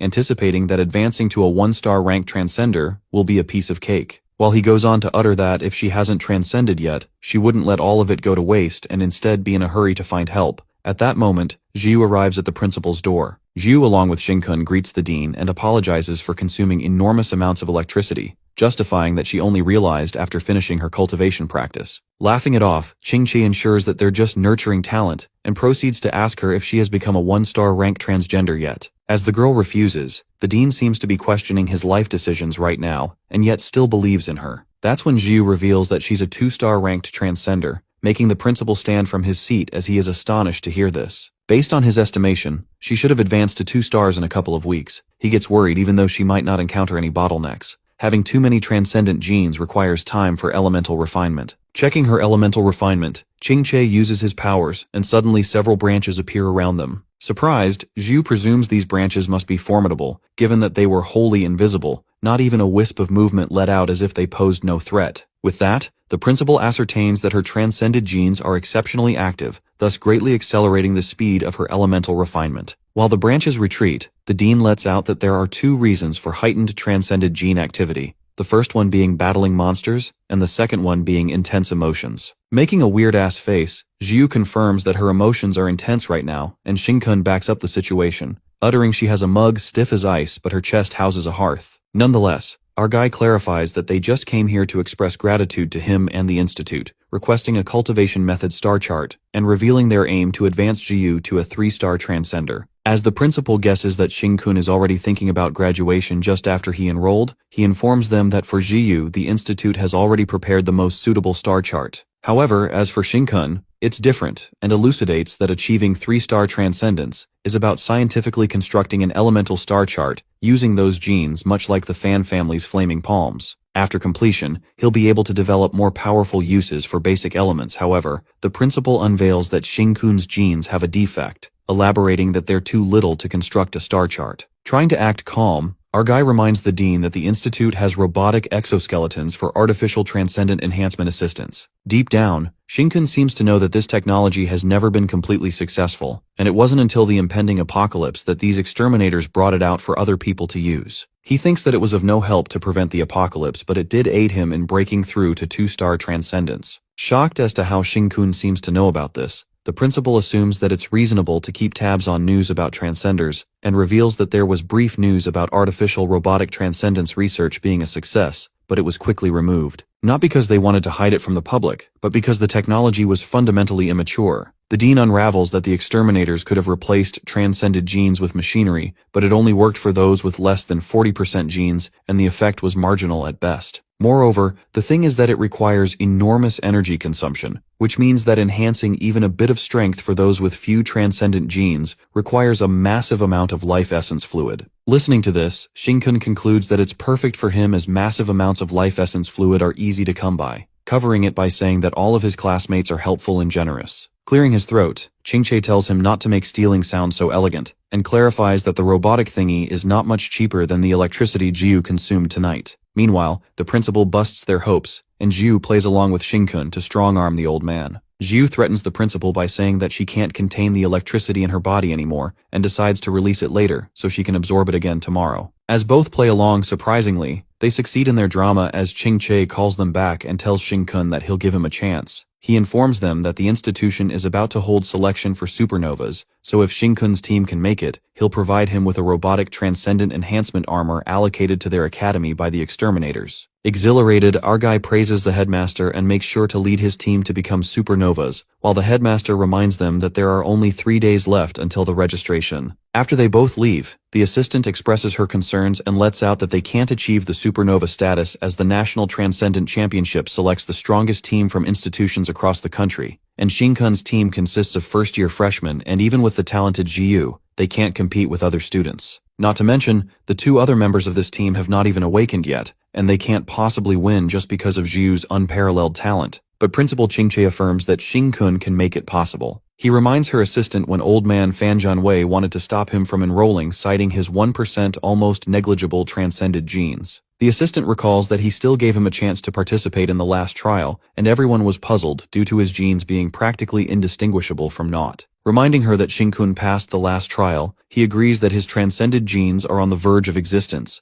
Yet there were anomalies when he checked his high school physical data, believing that kid has secrets, and according to Dean's year of experience, he can tell that Shinkun is not that simple. That's when the assistant recalls that the principal is researching monster genes, and is aware that he could always seek to address the issues related to abnormalities in those carrying monster genes. Changing the subject, Ching-Che concludes whatsoever. He gave Shinkun an impossible task, and if he succeeds, it is a win-win situation for them. After he sends off the assistant, he dials a phone to Director Zhu of the Extermination Bureau, and the director is quite shocked to hear such a polite tone. The old man Ching cuts to chase and asks Zhu to consider Zhu's electricity bill as done by him, or else he'll resign from his position. The next day, at the Nanyue Transcendence Institution, the exterminators team seems to have arrived along with Shang Guangkui, and they assume that there's a 90% chance the Blue Flame guy is this year's freshman. The team is instructed to investigate all the students and find out the Blue Flame who not only implicated them, but also stole important data from the fans' laboratory. In the dean's office, the exterminators Nie Yang and Lin Qi come to visit him for business reasons. While the headmaster is happy to see Nie Yang in quite a while, and acknowledges Lin Qi's first return after graduation,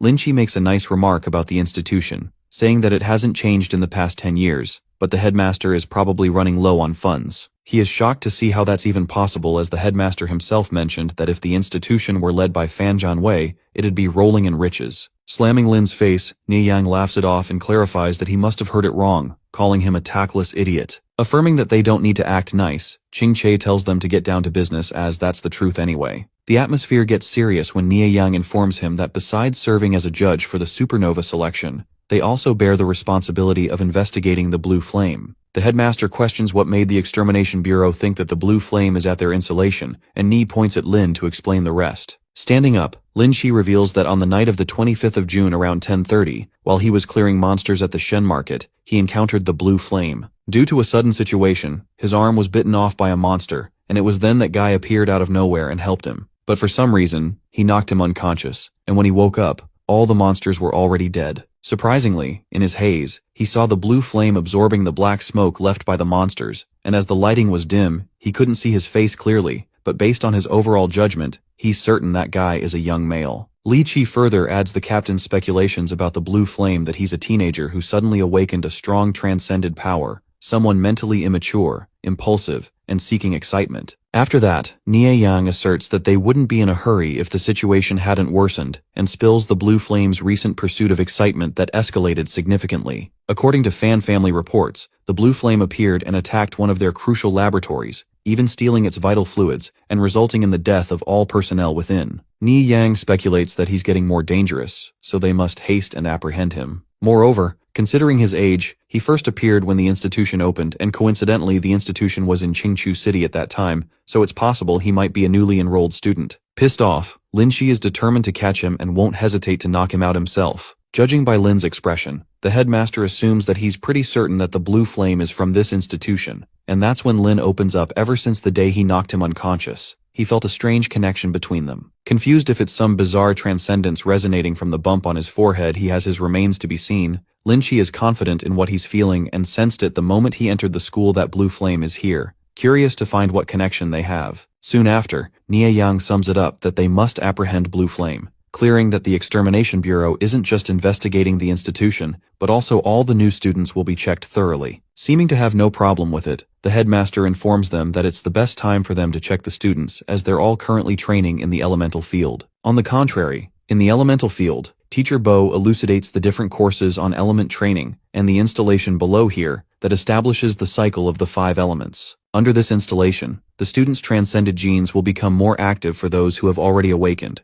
It can accelerate their training progress, and for those who have not awakened, it can increase their probability of awakening. After that, the teacher instructs them to find suitable opponents for sparring, as combat is always the best way to enhance one's transcended genes. Giving the instruction, Bo then asks Xingkun and Jiu to come with him. Taking the chance as their leader Xingkun is gone, the other guy comes to bully Zhao Sheng, calling him non-awakened rabble and asking to be their practice partners. But Zhao refuses and says he'll spar with Xiao Tao instead, since these guys are a bit lacking, so he might accidentally hurt them. Hearing this, the guy bursts into laughter. He calls his other member to make fun of him, admitting the rabble do have stubborn mouths. Planning to teach them a lesson in a friendly match, the guy, hopping mad, asks Zhao how dare he snatch their resources and warns him to spit it out obediently, wondering if their leader can protect them. On the other hand, Teacher Bo clutches his head in concern about the dean agreeing to their outrageous demands, and they take on the dean's absurd mission. He informs Xingkun and Jiu that the headmaster has instructed him to help them as much as possible, so he's currently the mentor of their team. Considering himself unlucky, Bo shares his honest opinion, and lets out that their team doesn't even meet the minimum requirements for registering in the supernova selection. With the lowest criterion for the leader being 3-star rank transcendence power,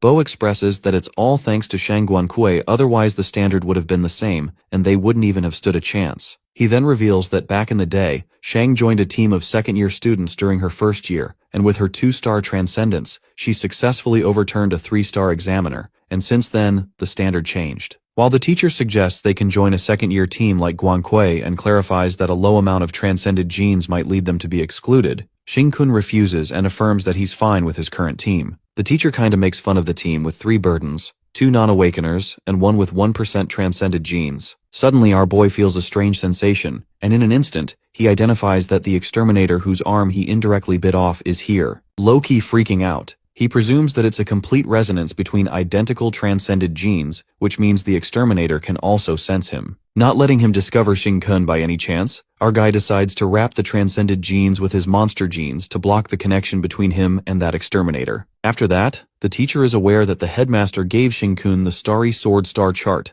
a technique that can be used even with small amounts of transcended genes. However, Bo Liang makes it clear that as his aptitude remains low, he can't practice the Starry Sword technique without the armor first, and without the chart, he can't manipulate elements based on it, thus he can't perform the technique. Saying that it's like trying to make screws without a lathe, the teacher concludes that it can happen unless he can sense someone else's element and imitate them. In any case, he asks Jiu to be the captain and instructs her to show her powers with all she has. Making a cute face, Jiu asks the teacher if she can use her full force, telling him to hold on as activation might take a while. Panicked, the teacher gets scared to see her dangerous expression and asks her to shoot the electricity towards the sky first. Meanwhile, the bullies are still troubling Zhao Sheng and blabbering that their leader can't protect them. Suddenly, a huge strike of lightning erupts from Jiu towards the sky, making everyone shit their pants, and the bully immediately bows down in admiration, respecting Zhao Sheng, and preparing their resources to be favored by their leader at any time, referring to Sheng. Xiao Tao and Zhao Sheng are truly mesmerized by their sister-in-law Jiu's power. Letting out that big energy, Jiu asks the teacher if it is acceptable while Bo is lost for words,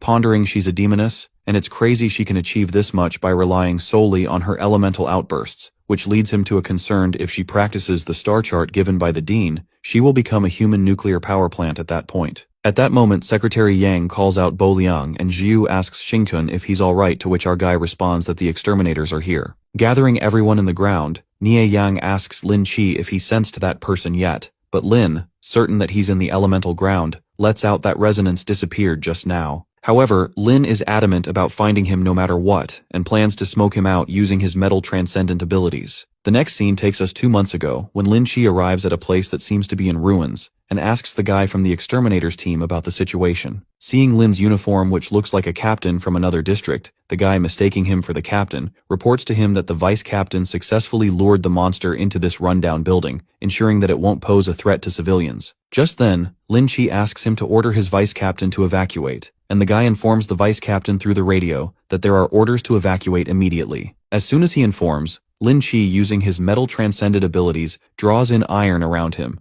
leaving that guy's jaw drop as even the building rebars are being drawn, given that he didn't seem to use much elemental power. Manipulating 1,000 pounds of iron with just 30 grams of force, the guy from the exterminator team realizes that it's the highest realm of the Myriad Sword star chart, Myriad Sword Strike. Making that building collapse in an instant, Vice Captain Ni Yang comes rushing out of the building, asking who the hell bombed him. Freaking out, he shouts that even stabilized the monsters and was giving rookies real-world practice. Lashing out at Lin, Ni, not caring district captain he is, decides to make him pay for his actions. That's when Lin Chi salutes the vice captain and introduces himself as a freshman and 25th graduate of the Nanyue Transcendence Institute, reporting for duty. While the two exterminators are left speechless, Nie shouts in disbelief that he's a newcomer assigned to their branch. Coming to the present scene, as Lin Chi seems to be using his destructive powers again, Nie Yang gets pissed and advises him not to mess around, because if he destroys this 5-element formation plaza, they'll have to work their butts off for the next 20,000 years to repay the debt. Calling the vice captain stubborn, Lin lets out there are more than enough metals hidden inside the 5 elements formation. That's when he says the phrase, "Metal, come forth," and several metal swords appear over the students' heads, making them scared. While the students panic and think that this exterminator takes them as monsters,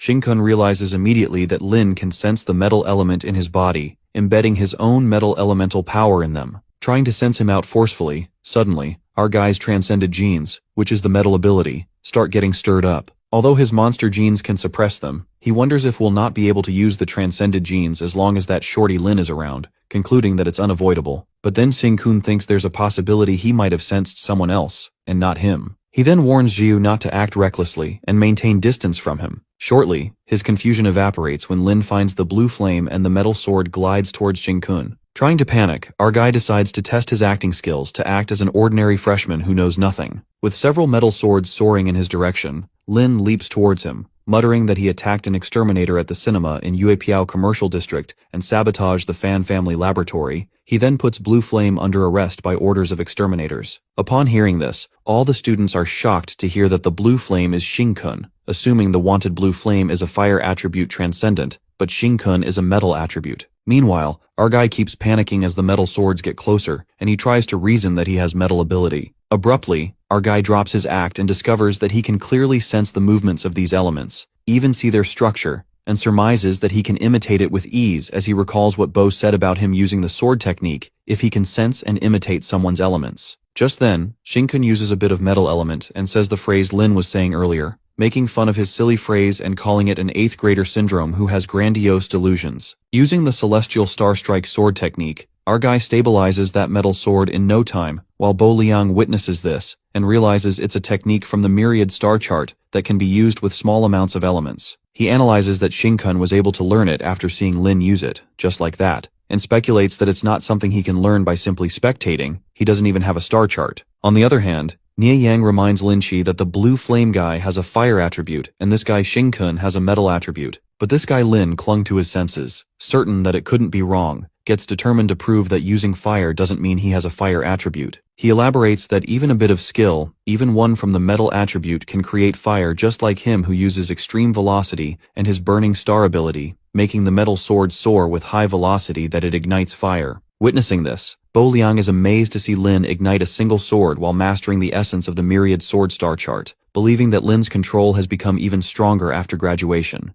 Getting suspicious, the teacher also ascertains that someone with metal attributes can indeed generate fire, suspecting that Shinkun is really the wanted blue flame, and wonders if his identity as a new transcender is just a guise. On the other hand, our guy is truly mesmerized by the Thunderbolt Ignition Sword and dreams of learning it. Just as Lin is about to vanquish the blue flame, suddenly, all the metal swords are shattered by the strong water elemental power that even instantly makes the essence of the Myriad Sword Strike neutralized, and on top of that, all the students present within the Myriad Swords, including Shinkun, were left unharmed. It turns out to be Shang Guangkui, who unintentionally comes to Shinkun's rescue and lets out that she thought they came just for supernova selection. She then reminds the exterminators that Nanyue's Transcendence Institution is under her protection, and with a fierce look in her eyes, she asks how dare they bully her students, clearing she won't let them off easily. Shang instructs the exterminators to be the judges and inspect the field set up by the academy, making it clear not to cause trouble here. but Lin Qi loses his cool as he asks Shang to step aside, cause the blue flame is here, while Ni Yang reminds him that it's best to be polite when talking to Sister Shang. Smirking, the girl utters if he's asking a lady to step aside and scares the shit out of him when she creates a water dragon with her powers to teach Lin some manners, calling him an insolent brat. Knowing he can't win against her, Lin lets out that he wants to go back to the headquarters, and Ni is quite surprised to see him backing down quickly. Well, Ni himself freaks out when he sees Shang's elemental life and the dragon that looks as if it's alive. Feeling envious, he wonders if she is about to step into the legendary 5-star transcendence, believing that a slap could smack him, a 3-star peak rank senior, to death. While Yang agrees with him to get back to the headquarters, Lin, looking pissed, lets her know that he'll request 18 colleagues from the headquarters to deal with her, which makes Shanghai go stark, raving mad as her water dragon nearly bites off Lin. Just in time, she gets reminded of the headmaster who requests to tone down her overly flamboyant personality, adding that it will save her from interpersonal setbacks, and including matters of the heart. Calming her nerves, Shang asks Lin if the blue flame guy was actually a metal attribute and why he didn't see it back then. Providing evidence, she mentions that she even monitored the campus when the Fan family laboratory was destroyed, and that night no student left the school. As Xing-kun seems to be hearing everything, he gets a sudden shock. Meanwhile, Ni drags Lin and agrees they might have made a mistake, proceeding to prepare for the supernova selection. After that, Xing-kun calls out Senior Shang and acknowledges that monitoring students must be exhausting for her since the institute is vast. Yawn, she responds, who has the time to monitor all day, and tells Xing-kun that judging by her ability to read men, he seems like he's not a bad person, hitting him sarcastically. Meanwhile, Zhu lets out a cough when sees them close. Shang moves on to junior sister Zhu and holds her hands out of joy, saying that she has high hopes for her, and hopes that she cultivates to 4-5 stars, so together they can eliminate all the scumbags in the world. As Shangui leaves, Zhaosheng spills that according to a rumor Sister Shang has only encountered scumbags in her relationships, concluding her judgment of men is terrible. While Zhu thinks that it's pretty accurate, our guy seems low-key ticked off as he puts on a sinister smile and asks Zhaosheng to bring Xiao Tao to Zhu's dorm as he has a special treat for them both. Soon after, Bo Liang watches Xing-kun's team joking around and reckons that they weren't joking when they said they wanted to participate in the supernova selection. Apart from Xiao Tao and Sheng who haven't awakened yet, with Zhu's talent and that dark horse Xinggun, Liang believes that there's a real chance they would advance in the first round.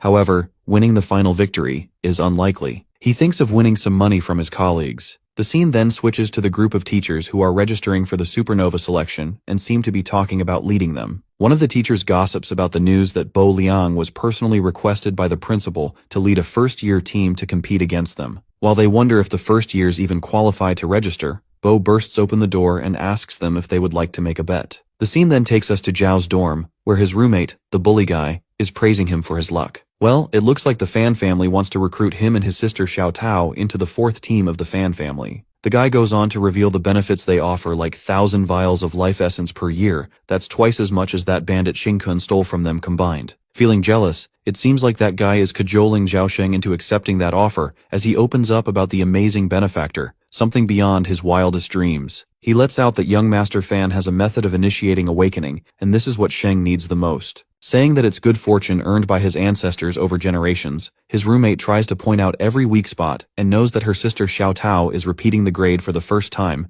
meanwhile Sheng himself is repeating it twice. He feels bad for Zhao and makes him believe that with his aptitude, awakening is precarious, and persuades him to go with the Fan family's offer so both of the siblings can awaken. Placing his hand on Sheng's shoulder, the guy asks if he's excited to rewrite the fate of the Zhao family, but he doesn't seem to care about it, and asks to remove his dirty hands off him. Laughing it off, the roommate tells him not to act superior now that he's allied himself with a powerful alliance, but Zhao Sheng tells him to listen up, making it very clear that he won't leave Big Brother's side as long as he lives, and even in death. He angrily jerks his hands away and his roommate gets pissed as he grabs Zhao by his collar and asks if he can't see the bigger picture. Calling him a fool, he warns him of the consequences of going against the Fan family and believes that Xing-kun will be forced to grovel before the Fan family when he loses everything. Trying to shake Zhao's faith, he scares him by telling him that he'll be the most pitiful one as he's losing the only chance to awaken, concluding that he will take the collateral damage and suffer retaliation. But Sheng doesn't back off as he believes that the big brother is not as weak as he imagined, and clarifies that even if he is not an easy bully, so if he has the guts to mess with him,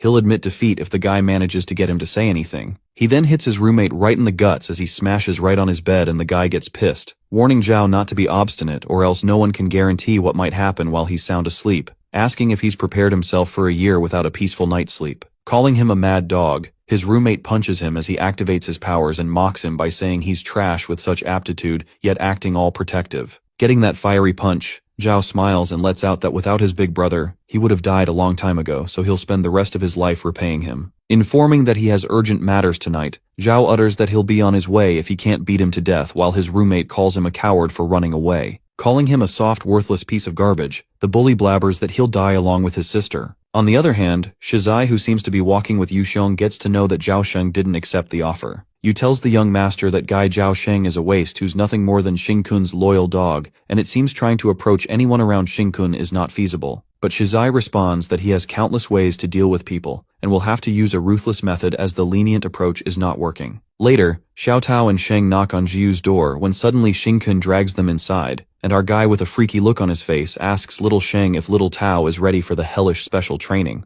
Preparing a special training from hell, our boy asks them to close their eyes, and suddenly Zhao takes off his stinky socks, making Xiao Tao question why he's doing that. Moving that stinky sock towards Tao's face, our guy Zhao takes his big brother's orders seriously. For this reason, he seems to be covering Xiao Tao's face while the poor girl freaks out and asks if he's trying to murder his little sister. Meanwhile, Xing-kun is kinda confused. He tells them to forget it for now, because what's more important is their complete trust in him. Asking to entrust their lives to him, it seems to be no problem for Zhao as he asks Tao to do the same. But Xiao Tao abruptly questions Xing-kun if he's the blue flame, and our guy agrees to her. While Zhao is totally in awe to hear this, he asks Tao how she knows, making her grasp her head as she looks done with his brother. Anyways, Tao was aware that the exterminators wouldn't come for Xing-kun without any reason. Plus, when the senior Lin Chi called him Blue Flame, she paid close attention to Xing-kun's reaction, and noticed that exaggerated expression of his. Based on her past observations, she instantly grasps that he was faking it, given that she's never truly seen him panic in crisis. As for Jiu, her acting was subtle and delicate, but given their relationship, she speculated that they wouldn't be that restrained. Plus, she had never seen Jiu that detached before. Impressed than ever, Brother Zhao questions Tao if she's really his sister, and Xiao Tao gives an even more impressive answer, uttering that if both the kids from the same family are idiots, then the family is doomed. After that, Xing-kun lets out that she can call her Blue Flame, but not that he lacks acting skills because he's the one who took down the villains at the Fan family lab, the Blue Flame, questioning if she's still willing to trust him. That's when Xiao Tao repeats her brother's words, that they would have died by now if it weren't for Xing-kun.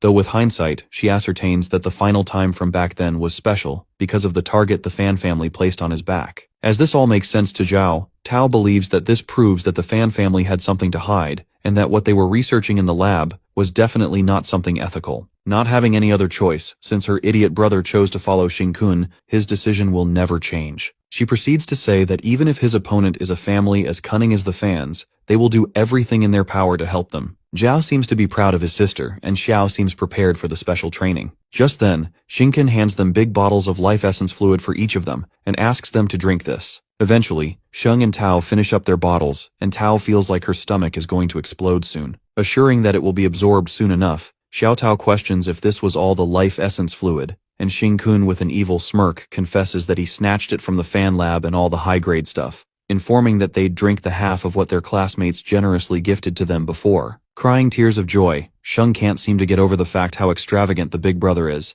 thinking what they could possibly do to deserve this. Meanwhile, Xiao Tao reckons and grasps the reason why Xing-kun asked to entrust their lives to him. Lost in the thought, she deduces that for those who haven't awakened, consuming such a large amount of fluid at once like his, and all of it will accumulate in their bodies. Realizing that's a risk to their lives, she wonders if this is some high-risk way to trigger their transcendent powers, assuming that Xing-kun learned such a method by stealing from the lab, which leads her to speculate that there might even be some sort of device involved. Xing-kun suddenly approaches them to knock them out. While Xiao Tao saw this coming and can't seem to believe they're being knocked out, she falls to the floor, thinking that this way is more effective compared to his foolish brother's method of covering her head with a stinky sock so that she won't open her eyes. Our guy, after knocking them out, utters that it was necessary because he has to keep his monster gene a secret from them for now, and guesses that the only way to stimulate their transcended genes now is from their dreams. At that moment, his left monster hand turns into many branches, and one of them is like an earth dragon's black teeth, wishing them a good dream from hell, piercing the tentacle in Xiao Tao and Sheng's neck. Knowing that he can't be reckless with Jiu as her transcended genes go berserk with just a little stimulation,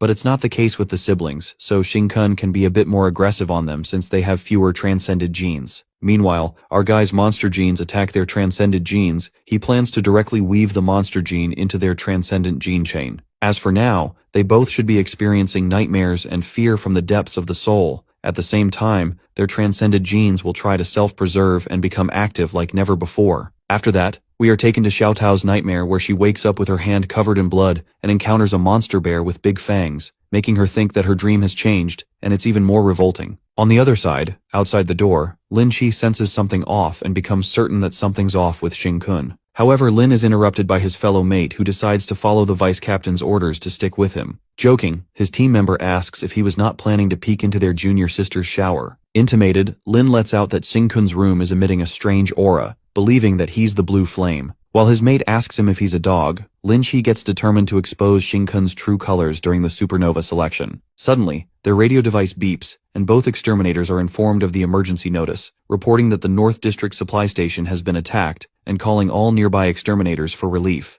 The 4 beauty squad of exterminators seem to be at the location, and inform the other exterminators that most floors of the building are gone, and the smell of blood is strong. However, there's no trace of survivors. From the traces, they've inferred a monster outbreak, but shockingly, there are no signs of the monsters themselves. Reporting to the headquarters, the team seems to be immediately launching an investigation to find survivors, and the headquarters warns them to stay vigilant, concluding that they haven't detected any major movement of monsters in the vicinity. After that, Captain Song assures the team that they're the super team who assisted Shang Guangquei in killing the Earth Dragon, so they can at least defend themselves no matter how strong the monster is. Assuring there are no monsters here, he gets confident in his transcendent hearing abilities, when in a flash, he hears a strange sound emitting in the distance. Shocked, the guy wonders if the monster sensed something's return, and they seem to be coming closer too fast. Unable to keep up with the speed, the Transcender orders his team to get ready for battle, but the team gets baffled as they couldn't spot any monsters on the field. Frightened to death, the guy panics as he can hear the monsters just 10 meters away, and that's when an explosion occurs, and a blue flame emerges from underground, attacking the 4 beauty squad.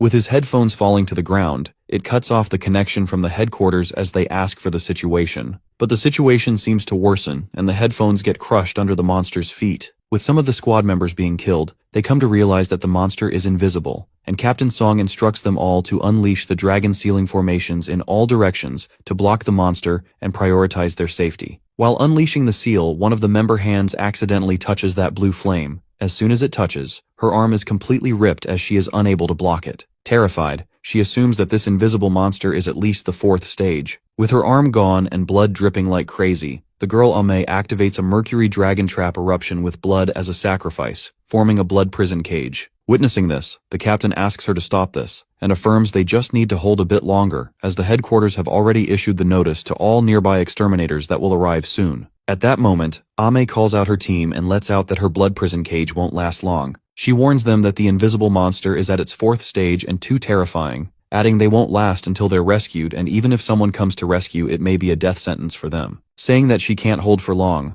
Ame apologizes to her fellow sisters, and requests that they accompany her in this, since they've cultivated the same star chart. She then hopes for a possibility to save Captain Song if they share the blood prison cage with her, affirming that he's the one always protecting them, but now it's their time to protect him. With that, the other members drag Captain Song out of the dragon seal and ask him to surrender, joking even in times of despair, saying he's completely powerless to their whims when the sisters join forces. But Song freaks out and resists, reminding him he's the captain, and his member lets out that's exactly why he must stay alive, otherwise they all will die here. Throwing Captain Song out of the blood prison cage, they ask him to inform the headquarters about the monsters and call in experts so that their comrades don't die in vain. Getting out, Song feels useless and thinks if we're stronger, he would have protected his squad. As he plans to reach a safe place and inform the headquarters, suddenly, he starts hearing similar sounds in the distance, which leads him to conclude that there are more invisible monsters trailing behind. Cursing, Song low-key starts panicking as he speculates where the monsters came from. With so much going on this mission, he realizes that only a little time remains, and there's no way to find a safe place now, so he must report immediately. Scampering, he dials the phone, however. To make the matter worse, there's no mobile network due to the elemental power in the air being so strong that it's affecting the signals. He then runs farther to get access to the signals, and at that moment, he is spotted by the monsters who seem to be coming their way at incredible speed. That's when Song tries to connect the network, and eventually, as he gets access, he immediately reports to the headquarters not to send anyone below 4 stars, and there are at least 3 invisible monsters, all suspected to be 4th stage or higher. Just when the invisible monster is about to attack him, it seems like Song can go all now, even if it means death, as how he made the report. And with that, he senses the opportunity for the awakening of elemental genes of the birth of life. However, to his surprise, the fastest to arrive after the report is none other than Shang Guangque, who saves him with her water ability and apologizes for being late. He then warns Shang about the monsters, but it appears they disappear, and Shang tells him they left. She regrets saying this, but the monster's attack on him was just wanting a quick meal. Guangque further speculates that these monsters are afraid of wasting time and revealing their whereabouts since they ignored her, adding that these terrifying monsters must have other important goals. The scene then switches to Shinken, who's turned into half-monster. He thinks that after humans adapted to transcendent powers, they believed they had control over monsters, and once again dominated the world. Believing these years have been too comfortable, he supposes that without excitement, transcended individuals won't have time to grow, and when the sudden disaster arrives a year later, they'll be completely defenseless. After that, our guy, looking terrifying, agitates Sheng and Tao as he starts licking them. Finding it eerie, Zhu asks him to resist the urge to eat them, and Xingkun assures her that he will definitely eat her first as she is much tastier than them. Creeped out, Zhu calls him a vile scum. Just then, Xingkun lets out that he did not dare to implant any monster flesh or blood in Zhu's body last time, since her transcended genes might have gone berserk. But for these two, since they don't have much transcended genes, this extreme method of cultivation becomes viable. Curious, the girl asks what kind of dream they are even experiencing, and our guy reveals that Xiao Tao's dream is quite normal. It's a normal response when someone is afraid, however Sheng's condition is a bit strange, concluding that the guy's inner turmoil conceals immense anger. With that, Zhao Sheng's genes go berserk for a second as he wakes up uttering that he'll kill this bitch, referring to someone in his dream. Looking at them with weird expressions, our guy congratulates them, muttering that they both have awakened. Left in disbelief, Zhao Sheng begins sobbing out of sheer joy and promises to become Big Brother's shield and not forget his immense kindness. Affirming that he's a long way off from that, our fella tells him to work hard leveling himself up, and informs them that he has left something in their bodies that placed their transcended genes in a berserk state, asking them to just imagine they're about to be eaten, and their adrenaline surges are placing them in a crazy mode of survival. While Xiao Tao assumes that it's activating the transcended gene to a higher rate, Xingkun agrees and reminds them there's a week left until supernova selection. Within this week, he assigns the siblings that they must reach the threshold of a 3-star transcender. He assures them with their current state of the transcended genes, achieving 2 stars isn't difficult for them. Leaving the dorm along with Jiu, our guy informs them that they're going to the principal to get the star chart meant for a 3-star transcender. Zhao Sheng still couldn't believe that they awakened, and he could feel the transcended genes in his body going crazy. He is quite shocked by Xingkun's awakening method and drinks life essence fluid like it's water. Thinking that the Big Brother is both sentimental and righteous, he pats Xiao Tao's head and asks if his judgment of people is truly unparalleled. Just then, Xiao Tao confirms that Xingkun just mentioned the supernova selection, and gets concerned that he wants them to participate in this. But Sheng tells her to do whatever the Big Brother says and takes it easy as it's just a supernova. Plus, they now have the qualifications to participate as a supernova candidate. That's when Xiao Tao lets out that although he's low-key in this term's continuation of study, he should recall what he did in the last term. Hearing this, Zhao Sheng laughs and gets reminded that he beat up almost all of their classmates. The scene then takes us to 1 week later, when the supernova selection begins. In the dorm, Zhao Sheng's obnoxious roommate seems to be drinking the life essence fluid when one of the guys asks him where he got it from. It turns out that Zhao hid vials in his other pair of worn-out shoes and he took them from there. While drinking the fluid feels off to him, the other guy if he stole it from Sheng, curious if he's not afraid of offending him. Smirking, the roommate is not afraid of him as Zhao is just a lackey for the Jiu gang, assuming he got the vials by licking their boots. Plus, he boasts that their boss is the Fan family, so they're not even in the same league. Calling him a useless coward, the roommate says that he didn't even dare to come to the dorm after he beat him up last time, and no one knows where Sheng is now. Believing there's a possibility if Zhao reacts, he assumes that little bratty girl Jiu will be controlled by the Master Fan in the future, and the fact that Zhao hasn't even awakened yet, he'll beat him up to death in a one-on-one. That's when the guy Wu Yin warns him not to underestimate Zhao Sheng too much, which makes the roommate pissed. He asks Wu Yin if he regrets betraying Jiu after seeing Sheng get so many life essence fluids. Asking if he wants to lick their boots, he calls Wu Yin a fence-sitter and clarifies that he'll knock some sense into him after getting a few beatings from him. Getting scared, Wu Yin immediately changes the subject to the campus network and reminds the bully guy that's supernova selection. Knowing it's a big deal since the school installed cameras on the field, the roommate plans to head out to the auditorium to watch from the big screen. Watching it through the phone, the guys are pleased to see the host who's the captain of the champion team during the last selection. She is a trending wind attribute transcender with a 1 million followers internet sensation known for live broadcasting while floating in the air. Floating in the air, Slaughter Rabbit introduces Team 23. The Crimson Flames with all of their members being fire attribute transcenders on top of being 3-star ranked. they have the highest star chart cultivation rate of 50%. Well, it appears to be Fan Shizai's team, the highly anticipated freshman with a star chart cultivation of 83%, with a whopping 90% transcended genes, a teenage prodigy. After the overpraise, the host introduces the next team, composed of entirely female warriors, the Root Breakers. Their captain is Zhan Ying, currently recognized as the strongest in-school student, possessing 80% of transcended genes. Well, it turns out that she's the senior sister of Extinction, cultivating a myriad sword star chart with her water attribute, and infamous for shattering the pants of Team 23 Captain Zheng Yu with a single slash. Finally, the host gives a treat to her female fans as she introduces the captain of the third team, Xiao He, with his amazing figure. The team named Shield and Sword is said to possess the strongest sword below 4 ranks and the strongest shield. With that, she officially announces the start of the third round, and with the stage being a forest, she elucidates that there are a total of 16 teams. If a team captain loses their ability to combat, the team will be considered disqualified, adding that the renaming 6 teams advancing to the second round. After this, Zhao Sheng's roommate is impressed by the top 3 teams and wonders how badass that team could be, described as the most arrogant. He then asks Wu Yin, who's been watching the live streaming from the beginning, how exactly that arrogant team shows off. That's when Wu Yin spills the beans and tells him that it's a team of first-year students with only 4 members and enough bravado to compete for the glory of Supernova against second- and third-year students. So for this reason, the Slaughter Rabbit dubbed them the most arrogant small dogs. Processing this info, suddenly a realization hits the roommate as he guesses that it's the Shinkun's team, wondering how in the 9 hells they even qualify. The other guy speculates that it's understandable for Zhiyu, who has 95% transcended genes, but Xiao Tao and Sheng are in the team too. Giving it a thought, a strike of fear runs through the roommate when he realizes that Zhao Sheng has awakened. Wondering how he could all of a sudden, the roommate feels jealous and thinks with his 39% transcended genes, Zhao is still at his mercy, blabbering that everyone is awakener these days. After that, Wu Yin speaks in Sheng's favor, agreeing that he does have a low amount of genes and he continued his studies for 2 years. While the roommate is left totally in shock, Wu Yin lets out that there's something he might not know, revealing that all the students from the previous years address Sheng as Brother Zhao. The scene then switches to the guy Ma Xiao, a second-year and captain of Team Dark Horse Shooting Star, greeting Brother Zhao and Xiao Tao as they meet again. As Zhao gives an eccentric expression and Xiao Tao hides her face, Ma Xiao reminds him of the day when he left school after beating the crap out of almost all of his classmates. When they all got to know that Zhao Sheng was on the Supernova selection, every team from the 24th batch, who were not grouped with the third years, made their way to him. Still looking pissed, Ma Xiao supposes that Zhao has awakened since he's participating here,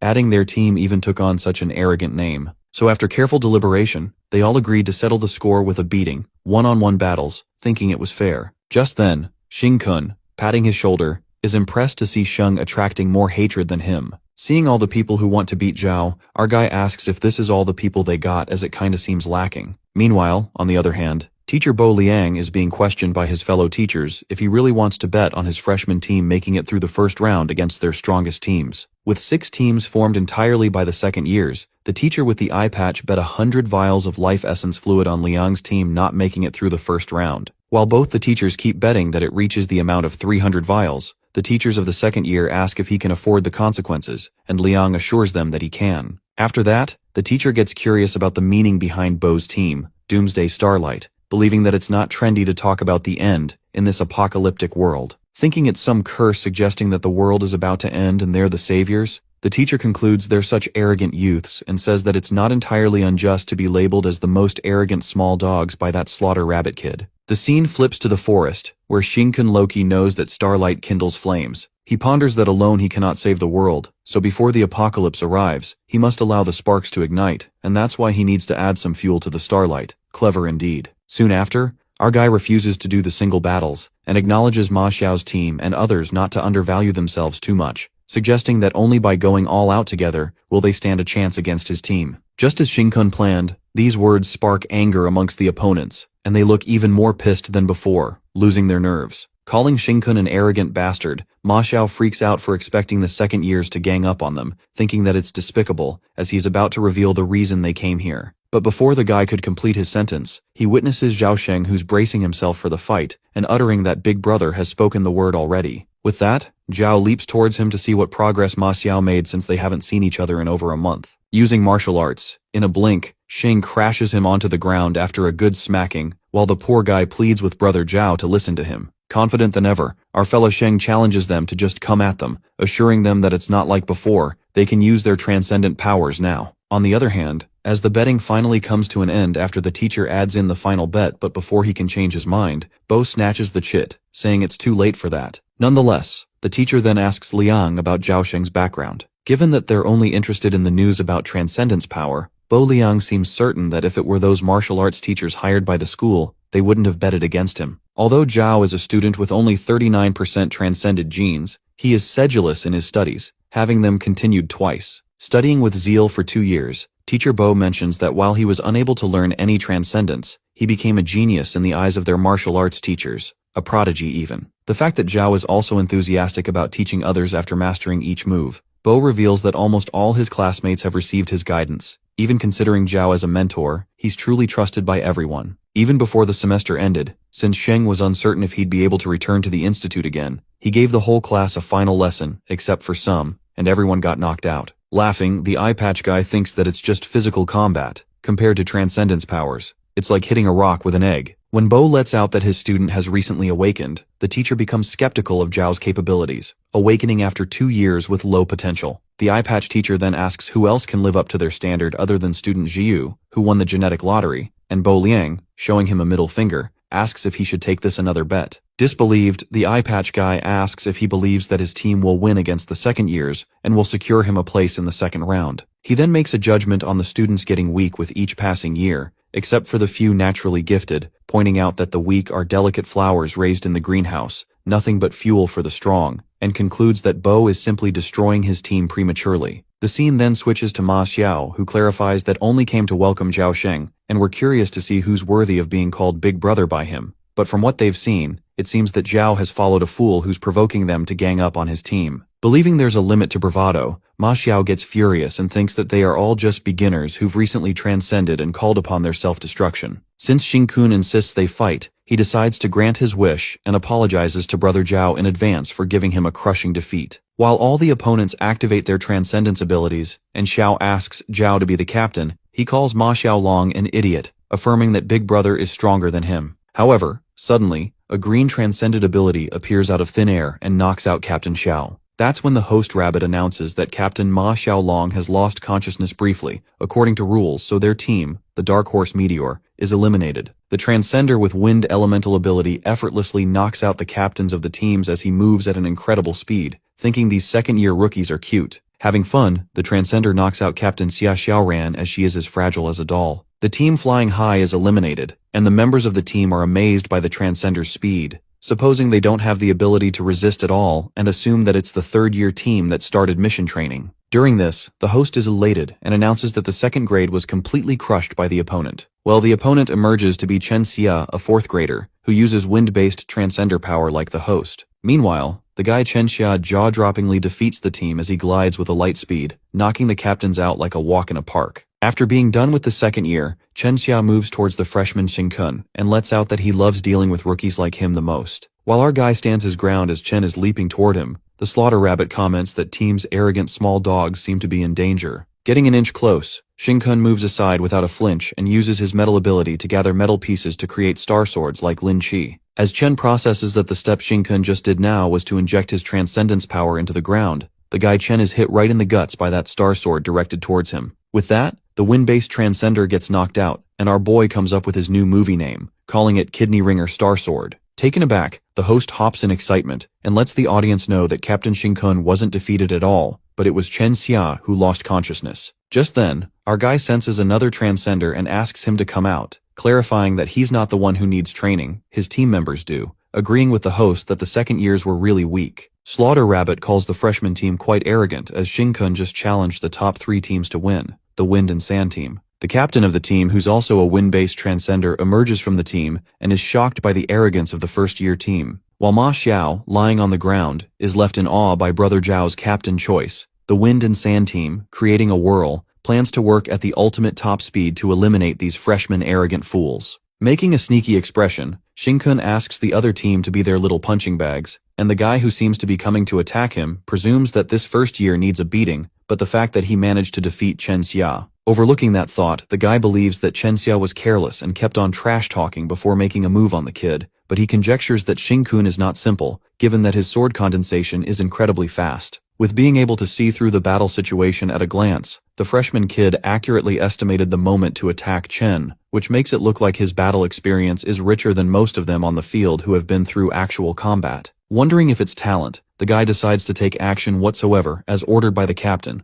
and as he is about to attack Xing-kun, Zhao grabs his hand. Addressing him as Luo Yin, Zhao Sheng repeats that the big brother has said they're the one who needs the practice. Knowing that Sheng is playing instructor for the next batch of students, Luo Yin makes it clear that he's not one of those low-level rookies, so he can't stop him. With that, Zhao uses his water-transcended ability to use dragon power. Smirking, Luo Yin strikes back and mocks him, saying with only 39% genes where he got the courage to challenge him, someone who has cultivated the star chart like Shang Guangkue. He belittles Zhao and clarifies no matter how much he refines his dragon, it will be a small insect compared to them. Correcting that power is not about being bigger or longer. Zhao Sheng leaps towards him as blood seems to be emerging with his water element, while Luo Yin challenges to fight him to show him the despair in the disparity of power. However, Luo gets hit by him, and his eyes are wide open in complete shock as he realizes that Zhao is using his own blood to replace the water elements needed, letting his transcended gene refine his own blood. The water dragon that should have roamed outside now lurks inside his body all to gain a stronger power advantage over others. Being serious,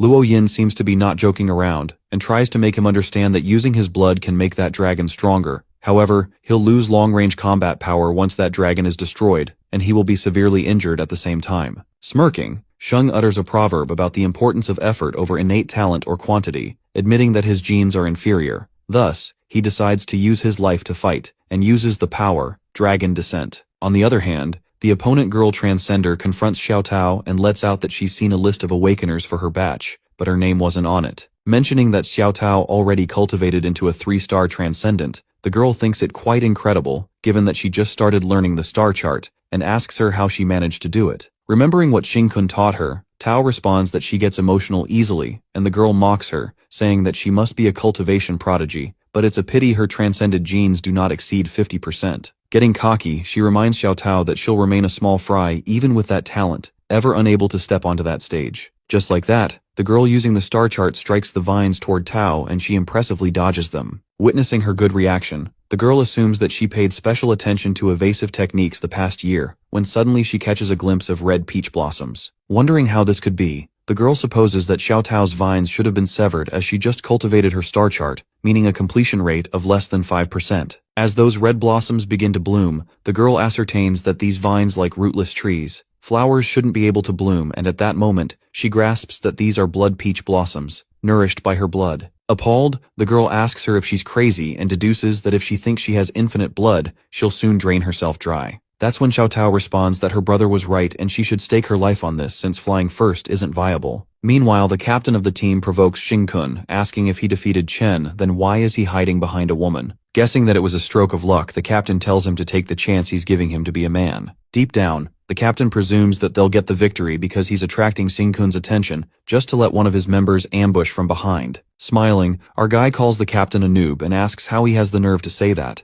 adding that whoever wants to be righteous can act so, but he doesn't want to. With that, he directs the star sword on number 4 who is about to ambush him from behind, leaving the captain flabbergasted as to how he disarmed his ambush without even looking. While number 4 ambush fails as she is knocked out, the captain wonders if this guy is really a freshman, as his skills are incredibly seasoned. The fact that he seems more familiar with combat than any of the third years makes him look like a monster. The captain reckons that while they're struggling their hardest for the supernova selection, this guy is casually using this competition to train his team members. He's a freshman that the captain has never heard of yet. He's aiming higher than the goals set for third-year students. During this, Xing-kun pats Jiyu's head and asks if she's prepared to activate the star chart. Finding the funny, the captain recalls there's no such star chart that needs activation. However, something strikes his mind as he gets reminded that there is a 1-star chart that needs activation, the one theoretically perfect. That's when we get to know that there's only a foreign water-attributed transcender with a 94% transcendent gene rate who successfully cultivated it in this world. It is said that once this star chart is activated successfully, it creates its realm-like domain expansion. The captain realizes that junior sister Jiyu has 95% transcendent genes,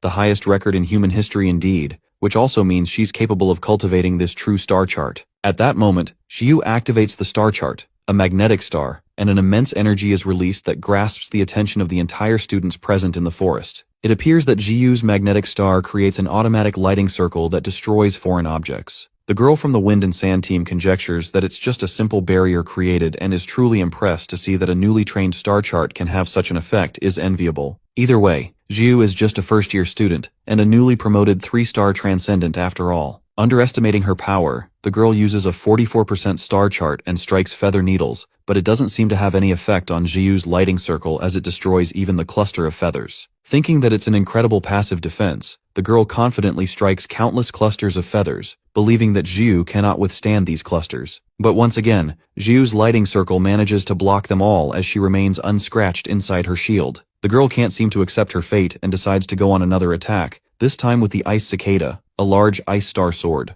To her surprise, that lighting circle destroyed that ice cicada in a flash. The girl is left stunned as to how much electricity she has stored within herself. Finding it absurd that Jiyu has been cultivating just for a few days, the girl is left to wonder how can her transcended gene contain this much energy. Questioning herself is a difference between 95%er and the rest of them. Meanwhile, Jiyu calls out Shinkun and asks him for help as she seems to have been stuck in the lighting circle. Suddenly, she leaks the energy that nearly gets past Shinkun or else has been toasted. Freaked out, our boy insists that she keep learning to control the magnetic star properly. While he saves himself from Jiyu's sudden outburst, he tells her to familiarize herself with the power and take those 2 guys next to her as her opponents, instructing them to defeat their captain while she's at it, because that team took 6 rewards that belonged to them by defeating the team captain. After that, the girl asks the captain how they break through Jiyu's defense. The captain refuses and curates a clear plan to ignore the genetically aggressive junior and focus on taking down Shinkun, the captain, to earn the reward by defeating the captain. With that, the girl spreads her wings and asks the captain to eliminate Shinkun as quickly as possible. Our boy already anticipates that they are going to be eliminated earlier if they choose him. But the captain seems pretty confident that his end won't be any different from the junior brothers who used to say the same, and at that moment, he uses his wind ability, Flying Sand, to create a whirlwind around him while the girl strikes her feather needles. While it looks like they're winning, the captain calls Shinkun a junior brother and decides to teach him a lesson by not giving him any chances to escape, warning him to be low-key in the future. As the tornado of the flying sand surrounds him, suddenly, our boy's hand emerges from the storm as he grabs the captain's face, leaving him in a state of incredulity as he witnesses Shinkun dodging all the feather needles and accurately assessing direction even in the flying sand. Asking the captain if he dislikes his triggering of fighting skills, our boy throws him away with full force as he smashes on the ground, utterly that he should not be eliminated this quickly. Surprised to see what power it is, the captain curses him and stumbles near Jiyu. On the contrary, the eye patch teacher Lei Yan seems to be suspecting Shinkun for performance being too exceptional as a first year. He becomes dubious as Shinkun's transcended genes are only 1%, suggesting a thorough background check on him, and also investigating his genes. Listening to this, teacher Bo Liang strongly objects, and makes it clear that Dean Qing hasn't said much in this regard, so they shouldn't pay heed to his suggestion. Throwing shades at Lei Yan, Bo asks him if he wishes to consult Vice Dean Fan since he's closer to him, making him go hushed. Abruptly, the teachers get notified about monsters flooding into Qingchu City and ask them to activate a yellow monster alert, commanding them to contact all exterminators peak rank 3 and above for relief. In the dean's office, Secretary Yang asks the headmaster about the supernova selection if they should end it, but Qingchu responds that the headquarters had ordered not to terminate it. The headmaster affirms that despite the unexpected incidents, the situation is still under control. After taking out their 3 rank peak exterminators, the rest of them are sufficient to proceed with the competition normally. In addition, the dean lets out that supernova selection is aimed at helping students progress, so students shouldn't avoid challenges for the reason that in case a real disaster strikes one day, they shall be needed to head into the battlefield. At the tunnel, where the monsters are reported to occur, Captain Song Yin asks about the situation, and the exterminator reports that the invisible monsters have been forced into the tunnel by their 4 strongest transcenders from Nanyue. Unexpectedly, the high-level monsters that escaped and hid have come in droves to rescue the invisible monsters here, informing that all the peak transcenders in Qingchu City are en route. Frustrated, Song Yin regrets not breaking through for stars earlier, or else he would have participated in this operation. After knowing that there are 3 invisible monsters in the tunnel, Song could confirm that through his sonic wave ability, there are no more than 3 monsters, since he has broken through to 4 stars. With that, he runs to the tunnel and warns everyone outside to be careful as the high-level monsters are likely summoned by the invisible monster. As Song is scampering, he can only sense 1 monster inside, and upon reaching Shangguankui, he is amazed that they have taken down 3 invisible monsters already, as expected of the top strongest in Nanyue. That's when Shang asks Yin if he's deaf, revealing that they've been grappling with one invisible monster as the two others vanished as soon as they arrived. Shocked, Song Yin is certain that there were 4 of them. With 3 disappearing without a trace, Song panics as he speculates that even that one monster hasn't shown up at all, wondering what these monsters really want. The other exterminators hurriedly call out Shang and ask her to lend them a hand, needing to take out one invisible monster while the other 2 are away. They are certain that they've got a shot at this. Although the monster is as tough as the Earth Dragon and can turn invisible, the good thing is it does not regenerate. Jumping in to help, Guangque instructs Song Yin to use his powers to locate the remaining 3 monsters, as they can't afford to be ambushed. Taking on the mission, Yin cultivates the heavenly star chart, elemental life, and the sonic waves spread out through the entire area. Through the waves, he listens to the surrounding area.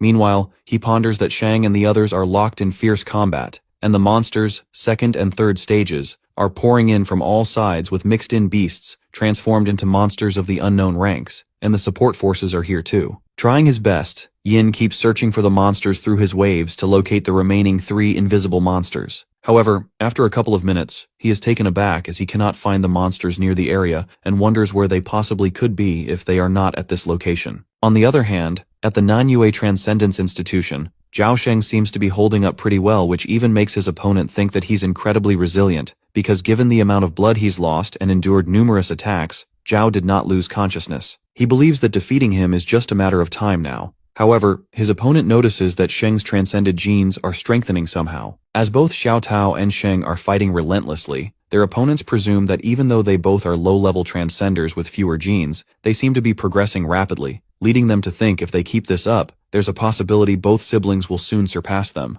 the higher-level extraordinaires. The scene then flips to Jiu, who's still effortlessly counterattacking Captain Chusha and his members' relentless attacks. While they keep attacking Jiu's magnetic circle, half an hour seems to have passed, and they still keep striking her with all they've got. Assuming that she's a power plant, Captain Chu is curious if she has infinite electricity stored in her body because it seems never-ending. During this, Jiu seems to familiarize herself with the magnetic star and finally gets a hold of it. Watching her generate more power, the captain and his teammate are scared stiff, and disappointed by the fact that they're scared to face a freshman. Just then, Jiu extends the electromagnet circle and accelerates at initial speed, soaring with a low-altitude flight as she bolts like a strike of lightning. Witnessing this, the opponents nearly shit their pants as she glides towards them like a cannonball. At that moment, Jiu halts and is about to release more electricity, but the crisis occurs as she runs out of electricity. Jiu ponders that she still has plenty of electricity inside, but it can only sustain the magnetic star, plus she cannot release it externally. With that, her magnetic star disappears and she finally lands on the ground, completely defenseless without her electricity. Well, now Captain Chusha has the perfect chance to deal with her, but the poor guy's plan ends before it even begins when our boy Shin-kun knocks him out from behind.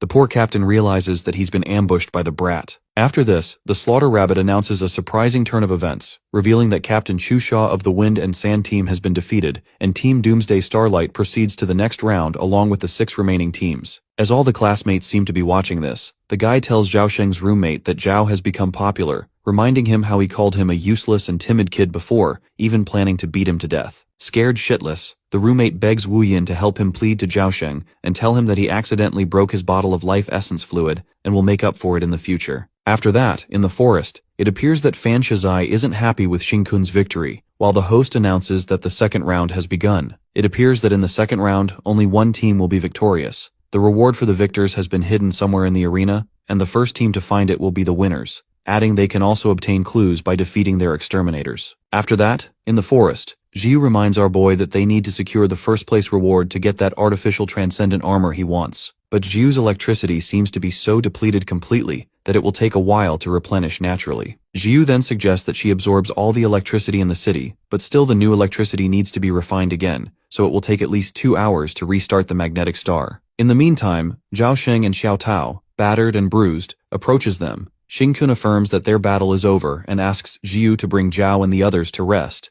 assuring that he will handle the rest himself. On the other hand, Fan Shizai presumes that this match is already over once they've reached the second round. He instructs his team members to split up and tells them to get the clues while he goes alone to try his luck. As he walks into the trees, a voice transmission pounds in his ears as someone reveals the location of the final reward to the young Master Fan. Well, it looks like he won the second round without even starting, but by cheating. The scene then takes us to 12 hours ago, where Shizai seems to be having a conversation with his uncle at the research base. His uncle gives him a clear chance to gain the honor of the supernova selection, and Shizai assures him that he'll be Nanyue's supernova and become the strongest among the youngest generation. The fact that the Fan family is about to launch the 6th generation version of the life essence fluid, Shizai conjectures that the Fan family is about to take the first step to control the world. Uncle John interrupts him and clarifies that they're taking the first step toward the top of the world, to control Nanyue. Pointing at the everlasting blossom, the uncle elucidates they don't need to wait anymore, as the everlasting blossom has accelerated their pace, and the day it drops its 4 leaves and reveals a crack, it will turn this place into a stronger cultivation land, where everyone's transcended genes will evolve like crazy.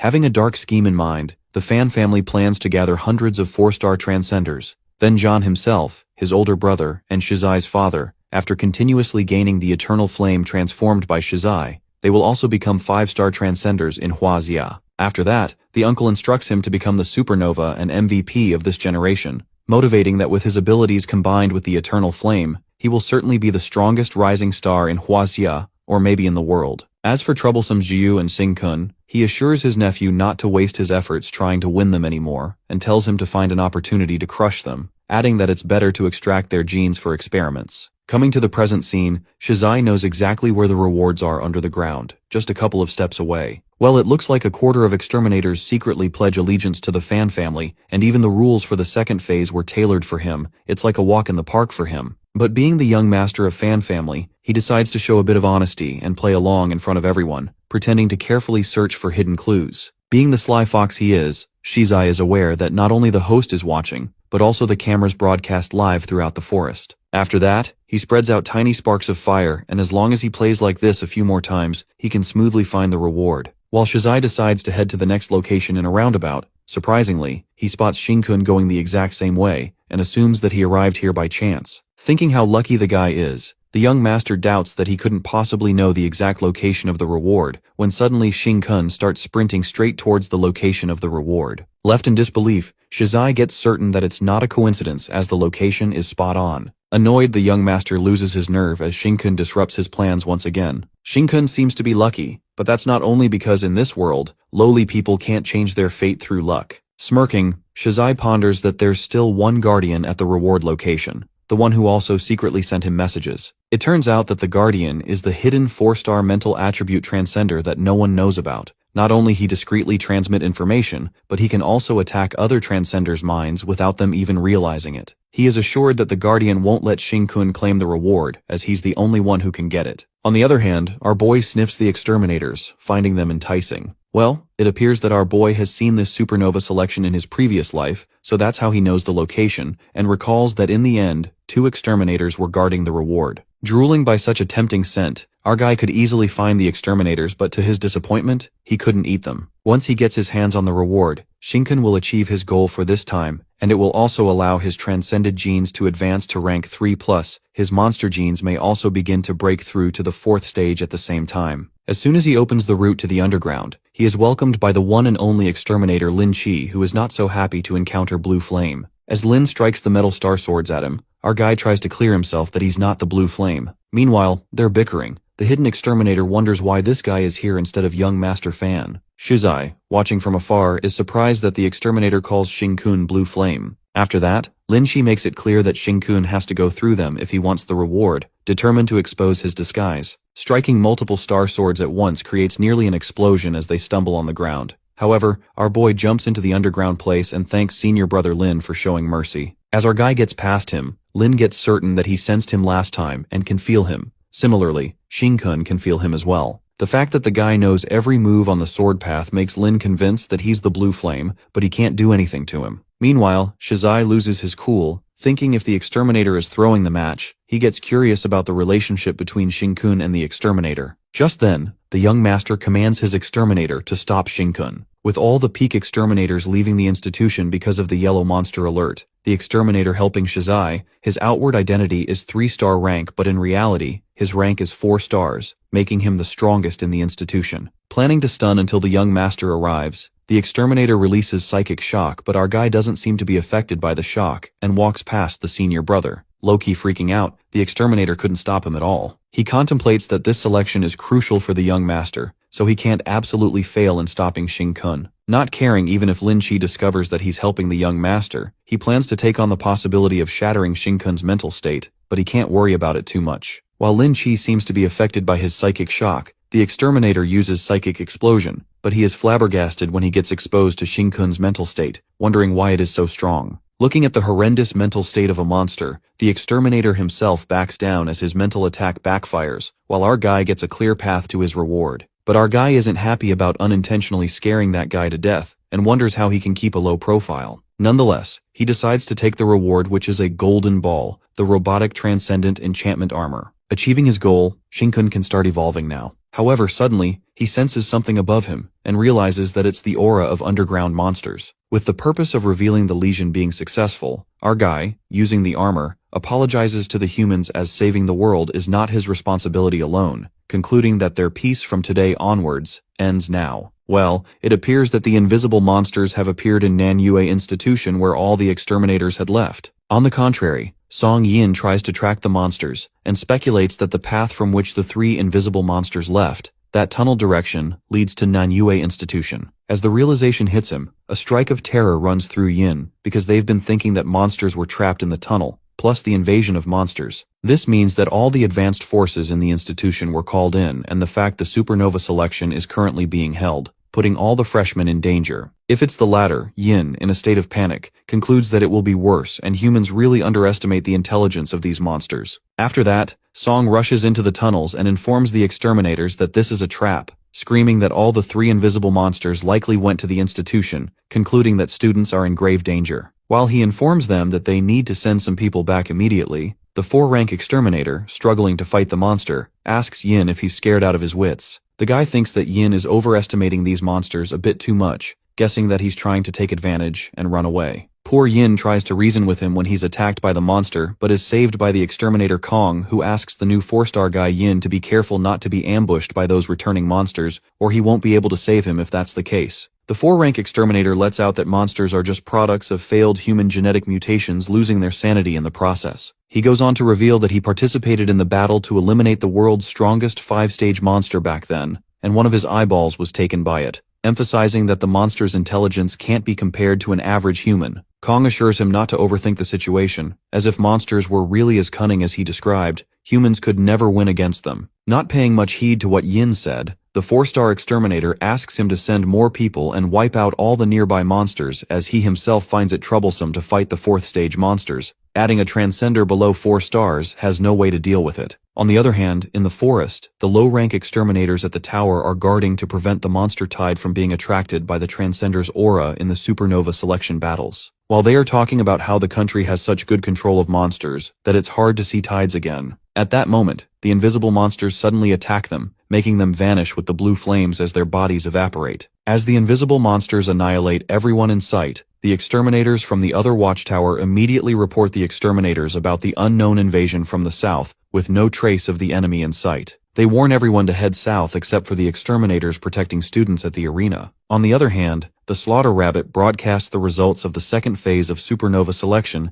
that is beyond their imagination, as the reward is obtained by the Team Doomsday Starlight's captain, Xing Kun. As she's announcing the supernova, she catches a glimpse of blue flames emerging from the forest, and she also gets notified to head to the south. Looking at the flames with no trace of the enemy in sight, she reckons that it's the same type of monsters the higher-level exterminators are dealing with that use invisible blue flames, speculating if it's a coincidence. With that, she sends Wind's Whisper to identify the monster while the exterminators in the forest face the invisible blue flame monster that annihilates everything in its path. Slaughter Rabbit gets dubious, as according to the previous message there were 3 4th-stage invisible monsters, and the fact their people rushed to deal with them, yet these monsters intruded the academy. Taking immediate action, she announces there's an emergency situation and instructs all the students to leave the forest immediately and return to the institution for shelter, while all the exterminators are instructed to hold the fort at all costs as they must not let the invisible forest escape the forest. Vice Captain Ni Yang commands the students to evacuate. During this, Slaughter Rabbit asks Principal Ching to seal the forest. In the headmaster's office, Secretary Yang accentuates if they block the forest, there's a high chance the exterminators won't survive, reasoning that the Slaughter Rabbit is too young and inexperienced, so her words shouldn't be taken into account.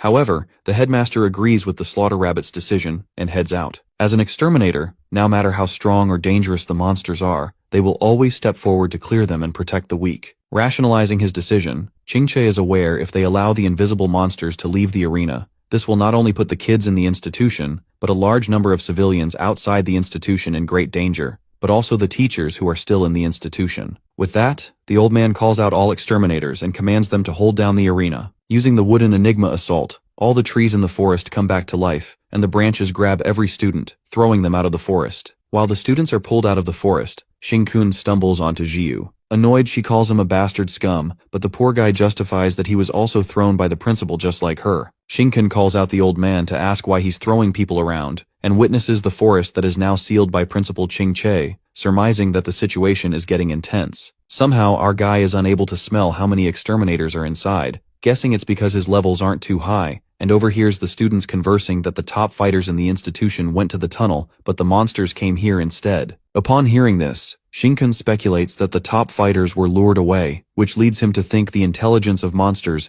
has always been underestimated, and that's fatal. He then decides to go in there as soon as possible. Calling the headmaster a bastard, Captain Chusha loses his nerves as he denies that the principal got the wrong person. Being a future exterminator, Chu has been ready to fight ever since he entered this institution, and decides to force his way to join the fight. However, he is unable to break through the strong wooden branches. One of his team members volunteers to help since she has practiced the same wooden astrological star chart as the principal, who even guided her before, believing she could crack open the pathway. After a moment, she cracks open the pathway using the star chart, and Captain Chu clarifies that he'll go in alone and tells them not to get involved in this mess, as they are not strong enough. But the girl insists and lets out that she won't clear the way for him until he lets her in. Just like that, all the team members decide to go in with the captain. Later, the team route breakers approach them, asking Chusha to let them borrow the passage, but the captain mocks the ladies, thinking they shouldn't just come along for a ride. Staring at him with killer intent, the girls' team captain is intimidated by his arrogance and threatens to cut off his routes if he's not careful. Well, we all know what she's referring to. The captain then agrees to let them in if they're not afraid, and that's when more teams arrive, asking Chusha to let them borrow the passage. Eventually, all the teams go inside the forest together, and Chusha hopes that they can all come out together in the end. As Xingkun watches them all going inside the forest, he plans to go in, but first, he needs to advance to the 3-star rank transcendence using the artificial robotic device. He hopes that no one dies at least until he arrives, and with that, he asks his team to head back inside the dorm without asking him any questions. On the other hand, the bribed exterminator discreetly calls Shizai to the corner and reveals that the monsters in the arena are extremely dangerous, insisting the young master come with him.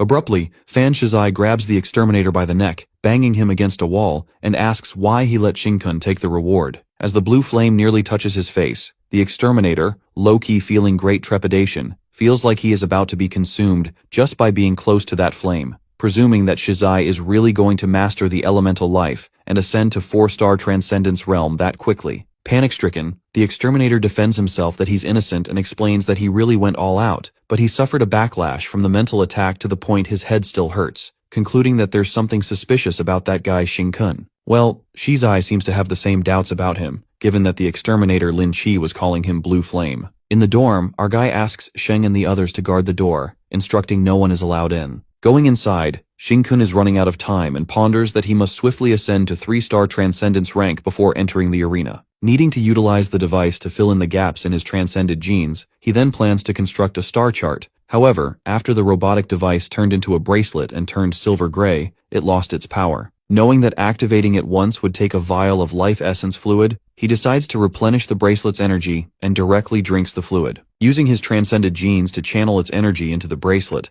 our guy is fucked up as it takes at least 30 vials of fluid to fill up the bracelet with energy. Apart from that, the main problem is that his transcended genes cannot simply grapple with his monster genes for energy. Realizing that it's a monster, our guy freaks out as he's unable to inject energy into the bracelet, panicking about what should do now. The scene then flips to the arena, where the slaughter rabbit is recording how she is going to face an extremely terrifying invisible monster, and hopes that she makes it through the day alive. After that, she finds where the monster is, and as soon as she spots it, the invisible blue flame monster sneak attacks, crashing her to the ground after banging into the tree. As her hand is injured, the slaughter rabbit would have become a minced rabbit if it weren't for the headmaster summoning the wind barrier in time. While Qingche, floating in the air, captures the invisible monsters with his branches, he informs the slaughter rabbit that the one that attacked was a flying invisible monster. Mentioning that he's trapped one of them and can't hold them much longer, the principal commands her to find that one monster he still can't trace yet. telling her to find that one and contain it. Even though Qingche is a 4-star ranked transcender, he struggles to trap one while containing the other monster, and as long as the last one breaks through a wooden Enigma assault, he won't be able to stop it, which will put the institution in danger. The girl then takes on the mission, and with a few broken ribs, she thinks the compensation should be enough for the old man after she dies. But the only thing she decides to do is fight, and using her wind chant, she tries to track the monsters.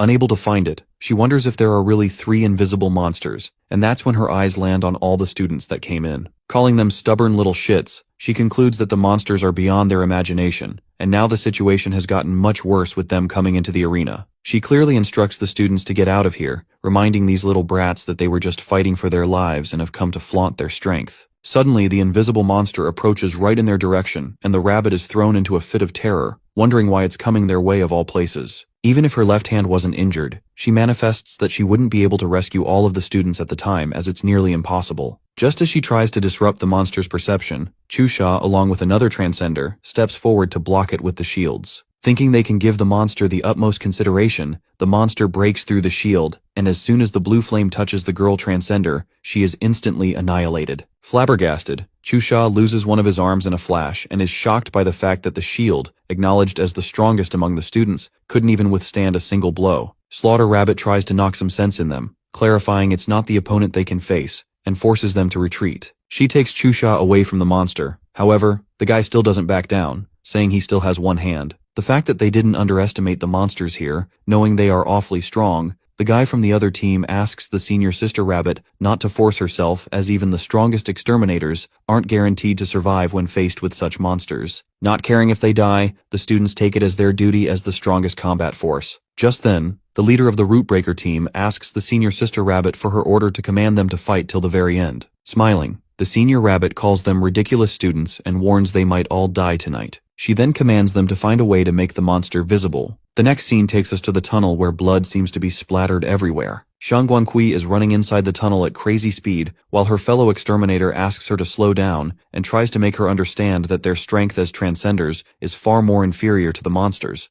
given that this monster is invisible. While he thinks she's heading for a certain death, Shang, with her arm covered in blood, uses the blood dragon. Freaked out, Exterminator Kong insists on retreating quickly and asks how she survived to become a 4-star transcender with such recklessness. He further deduces that they need long-range attacks with transcendental power to deal with it, but Shang, calling him Old Man Kong, insults him by saying he's becoming more cowardly and stubborn the older he gets. Finally believing in Song Yin's monster's conspiracy, Kong lets out that they can't risk the students. While Shang believes the students are their future, they can't split the group in half either otherwise. This monster might escape and devour the exterminators outside, suggesting they can only eliminate it quickly and rush back. As the monster starts to get visible, Shang reveals that she's injected blood into its body to prevent it from escaping, and once it becomes visible, it'll be just an ordinary 4-star monster. Just then, the monster becomes fully visible, and Guanqui is left stunned when she peeks at the dinosaur-looking monster, wondering what creature would have evolved into this. Seeing all the recorded monsters, they never come across a monster like this, and instead, it looks like a Triceratops,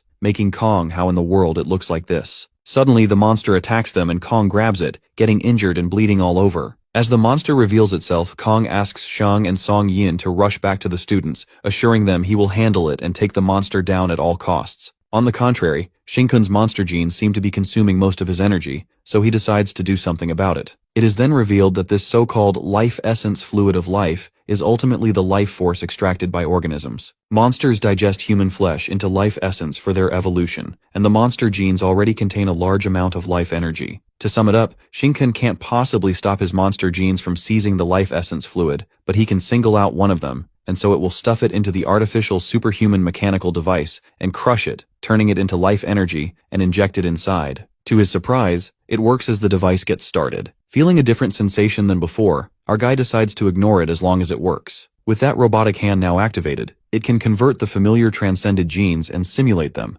thus assisting him in star chart cultivation. Already being familiar with the star chart, our guy will be equivalent to reach the level of a 3-star transcender if he manages to activate the artificial transcendence. Accomplishing this, Shinkun then moves on to using 3-star transcendence as the core and evolves. That's when he accelerates digestion of the last bit of genetic powers and his monster's genes get berserk as he transforms. Shinkun commands that he's the master of all his monster's genes, uttering that rebellion results in death. Using his monster gene to turn it into life energy, our boy turns into a 4th stage monster. The scene then flips back to the arena, where most of the students have sustained injuries, but it finally brings some results as the invisible monster is temporarily bound by them. Only having one chance to wipe out this invisible monster, the guy Transcender uses the Divine Sword Star chart. Ignoring endurance, he decides to go all in and let this disruption be his life's strongest slash. He uses his powers to the extent that even his arm rips apart. Just then, the Rootbreaker captain uses the Myriad Sword Star chart, striking 1,000 crimson swords. Witnessing this, the Slaughter Rabbit is taken aback by the students' willingness to risk their lives for that burst of power, despite being mere students. She assumes that it would at least penetrate the monster and make it possible. This way, even if they all die, they can still pinpoint the location for the principal and help him trap it.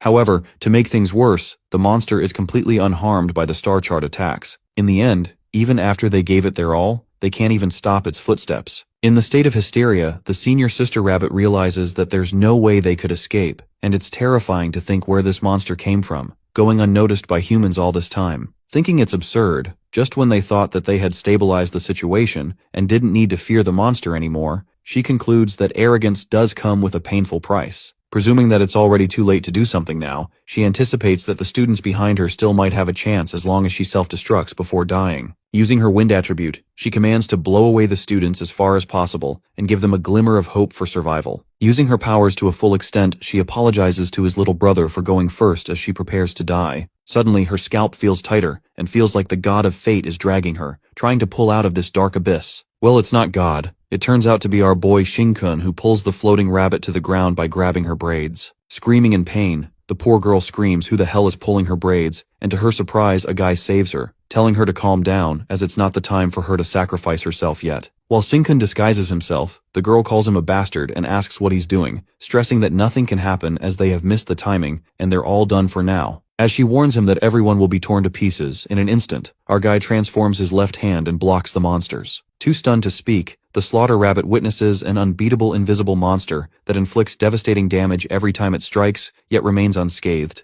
and this guy managed to block it when all of them failed to even do anything. She gets curious peeking at Shinkun's powers for even a 4-star ranked transcender who refined his own bones into metal. He shouldn't be able to withstand the impact of the invisible monster as tough as him. As she wonders who the guy is, our boy uses his blue flames, which makes the rabbit realize that he's the blue flame. Meanwhile, Shinkun asks if she's going to arrest him. Slaughter Rabbit is certain that it's him, the one who destroyed the Fan family laboratory, massacred all 48 in the lab, the wanted criminal. Our guy asks her to hasten up and get her people out of here if she doesn't want to get eaten by him, making it clear not to get in his way. With that, he sends her away while she's floating and she comes to a stop where the other students are. Just then, the monster's appearance finally gets revealed with the help of Shinkun's blue flames, and the students are terrified as they've never seen a monster like this before, adding it's more terrifying in its visible form. While our guy deals with the giant Triceratops-looking monster, the senior sister rabbit commands the students to leave, and they've done everything they could, so even if they stay, they'll be of no value but death. The students then carry their classmates who have lost their combat abilities and are injured. They begin gossiping about the criminal blue flame. But the Slaughter Rabbit lets out she doesn't need to know who this blue flame is. The fact is he saved their life, and is now facing the monster alone. On the other side, at the dorm, Zhao Sheng gets concerned as he calls the big brother who's looked in the room for too long. While Jiu tells him not to ask too much as Shinkun is resting, they're approached by Fan Shizai, who asks Jiu what she's doing in her own dormitory room. Mentioning that he's looking for Shinkun, he lets out that the school needs him for something, and spills that Shinkun has never spent the night in his own dorm, revealing someone saw him following her back to her dorm. He then asks her to call him out. Jiu informs him that Shinkun is resting, asking him the matter. Dubious, Shizai wonders if he can still sleep at this hour, accentuating the Academy's objections to the method by which this supernova received the final reward. Clarifying that Shinkun needs to be questioned in person, Shizai kinda threatens that the Academy will consider canceling his qualification and securing the artificial extraordinary device. The exterminator with Shizai asks Jiu to cooperate with them as per students' obligations, assuring that they just need Shinkun to show up and answer some questions. In addition, the exterminator asks if he's sleepy because he was injured during the competition, suggesting to assign someone to treat him. As Xiaotao hides behind her brother after saying they've never seen this so-called representative of the Academy, Jiu makes it clear if there are any objections regarding the grades, the dean will explain himself and warn them if anyone dares to disturb Shinkun's sleep, she'll make them disabled. At that moment, outside the dormitory, The students create mayhem when they get to know about the people who went in the Dean's wooden Enigma assault and came back with heavy casualties. They quickly go to help them, while some are gossiping about the blue flame appearing on the field, the wanted criminal. As soon as Shizai hears this, he lets out that the Dean is risking his life for them, so they shouldn't trouble him with such logistical work. Giving Jiu a suspicious glare, he thinks that she insists on guarding the door and obstructing it in every possible way, assuming that it's strange. Tension rises between them when Jiu is ready to attack him with her electricity, and Shizai decides to call Shinkun by himself as he also casts his firepower, saying not to blame him if she gets hurt. On the contrary, Slaughter Rabbit, who's still inside the arena, is lost in the thought about who this blue flame really is, wondering if he was a thief who stole the Fan family's research materials, a ruthless killer who annihilated unarmed researchers, or a rascal who pulled her braid. But the thing that confuses her is why would such a wanted criminal come to fight here and would gain nothing but death? No matter what she thinks about it, it's unreasonable. Regardless of who he is, she stumbles upon a conclusion and thinks that he saved her and her students, so it's only right she assists him and gives it her all. At the very least, she can help him deflect the monster's flame. Just then, using the Wind Dragon's star chart, she releases a wind howl and witnesses Shinkun dodging the monster's flame and ripping its face. Making her go slack-jawed as she gapes with bewilderment, the rabbit becomes certain that he's a 4-star transcender, and with an impressive burst of power, he can unleash blue flames just like the monsters. With his left hand covered in a layer of black armor which is actually mutated, the girl wonders how fire elemental energy condenses into black armor. She notices that his fighting style completely differs from that of a transcender, given that he engages in close-quarters combat with the monsters, and the fact that he tore the monster's face with bare hands makes it clear that it's something else along with his physical strength. At that moment, Shinkun spots her and asks why she hasn't left yet, believing he could use her as bait if she's here to cause trouble. The Slaughter Rabbit mumbles that it's a given that no student is here to cause trouble, and she will handle it just fine if she only has to worry about protecting herself. Thinking he's still an uncouth rascal, she tells Shinkun not to underestimate the monster, confessing that she can make him fly. While our boy is shocked to hear this, she uses wind travel that causes Shinkun to fly upwards as she commands. She believes that they have an advantage in the wind since the monster can't fly, and Shinkun is quite impressed by her wind power, revealing that he only remembers one thing about her, reckoning she died pretty early in his past life. Upon hearing this, the girl freaks out, thinking he's cursing her to die, and that's when Shinkun asks her to find a way to send him into the monster's mouth. Our boy even spells it out for her, and the girl, who's already pissed at him, low-key calls him an inscrutable bastard, sends this damned wanted criminal into the monster's mouth with her wind power. Telling him to go to hell, our guy glides straight towards the monster's fang mouth, and he is satisfied as the power of Earth Dragon Black Fang has merged into the bones and nails of his left hand. Happy that the evolution is going in the right direction, Shinkun pierces through the monster's mouth, and it seems to be one of his powers to penetrate the flesh of a 4th-rank monster. The girl is astonished to see how our guy carves a hole into the monster's head, and thinks that this bastard's flying style is strange as she can't even figure out his star chart. As the blood drips like crazy from the monster's mouth, the monster lets out a powerful roar that signals the other monsters. While the headmaster guesses that it's monster rage, Exterminator Lin Chi and Nia Yang are unable to withstand the pressure of the 4th-rank monster. It appears that 3 invisible monsters are simultaneously exerting pressure that even the Slaughter Rabbit shouts in pain, and Shinkun realizes that it's no ordinary pressure as there's an aura of the king present. As it doesn't affect him much as he himself is a monster, we get to know that within these monsters lies the power of the Monster King. As the pressure gets intense, the Slaughter Rabbit feels like a blade is splitting her skull as her head hurts. The power seems to be cutting off her entire transcendent gene chain and disrupting all her transcendent genes throughout her body. Unable to use her wind powers, she falls down while trying to stabilize her genes rapidly. As she manages to stabilize, the girl topples right into the monster's eyes. While she's certain she can't escape now, she plans to gouge out one of its eyes before being eaten, but she is trapped by a monster's tentacle. Trying to use her powers, she still can't fully control her transcended genes within her no matter how hard she tries,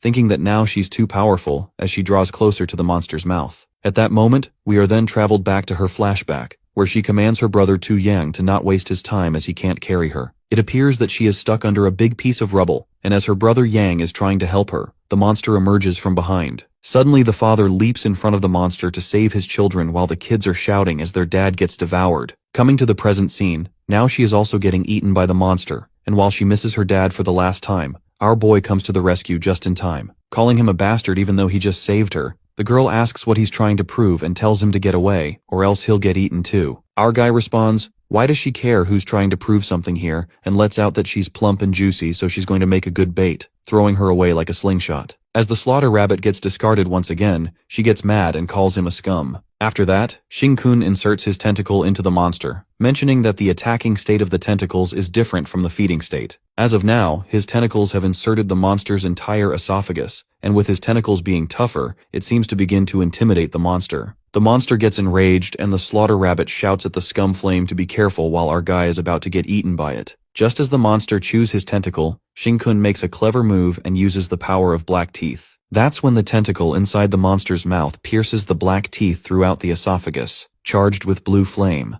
Witnessing this, the slaughter rabbit is left awestruck and wonders what move even is this that his blue flames are exploding wildly inside the monster's body. Devouring the monster, our guy can't wait to taste the Lord Monster. However, his tentacle bursts open and the monster abandons the carriage to save the general. In order to absorb the monster completely, Xing-kun thinks of defeating it completely, and in that case, he'll have to liberate all 4-stage abilities with mutation. But again interrupted by the annoying rabbit girl who is here to help him. Smacking her face, Xing-kun asks why is so stubborn and tells her to stop getting in his way. As he pushes her away, the girl gets reminded of his father who pats her head and tells her to go while she's crying her eyes out. Zoned out, the rabbit girl calls Xing-kun daddy, saying that he must stay alive. While our guy gives a weird-ass expression and says, okay, the girl snaps out of it and realizes that she has embarrassed herself. Turning red in utter embarrassment, she gets out of there instantly. Ashamed, she asks Xing-kun to stop those reckless young students if they come again. Meanwhile, our guy gets awkward and is deeply hurt as she calls him daddy. The slaughter rabbit feels like dying of embarrassment and blushing hard.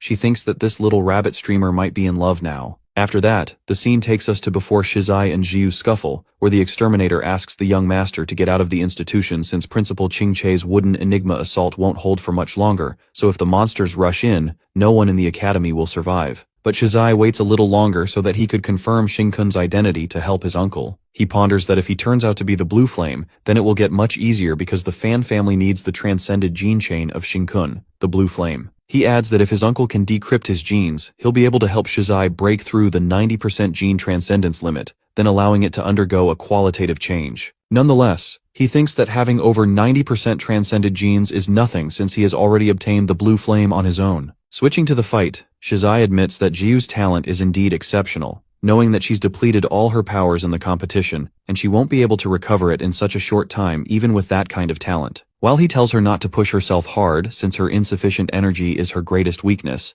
Zhao Sheng comes to defend his sister-in-law and suspects that he's hiding something right now, clearing that Jiu won't fall for that. Just then, Shizai uses the crimson flame palms and hits Zhao as he is smashed away. Mocking him, the exterminator is surprised when these small fries have the guts to come to him. Both Xiaotao and Sheng are banged onto the floor by that big flaming palm. After that, Shizai lets out that Jiu can absorb elements of electricity from the air and even be able to cause a major blackout in the Nanyue district. But with his flaming palm entrapping both of them here, she won't get access to the lighting element to her need for air right now, concluding that she'll be like a drowning woman, unable to breathe. Without power, she won't be able to stop him. Just like that, he blocks Jiu from the flames and warns her not to resist anymore, or else lingering near that crimson flame palms for too long will burn her. Certain that she doesn't have enough power to push away his flaming palms, Shizai is about to open the dorm room when Jiu's electricity strikes him through those crimson flames. Taken aback, the boy wonders if she can still absorb electrical elements internally, and Jiu replies, saying that even a drowning person occasionally comes in contact with air. She accentuates that as long as she touches the electricity, the elements will be able to get into her body. On the contrary, in the Extermination Bureau headquarters, where they all get to know about another massive surge of electricity being absorbed by the Transcendence Institution,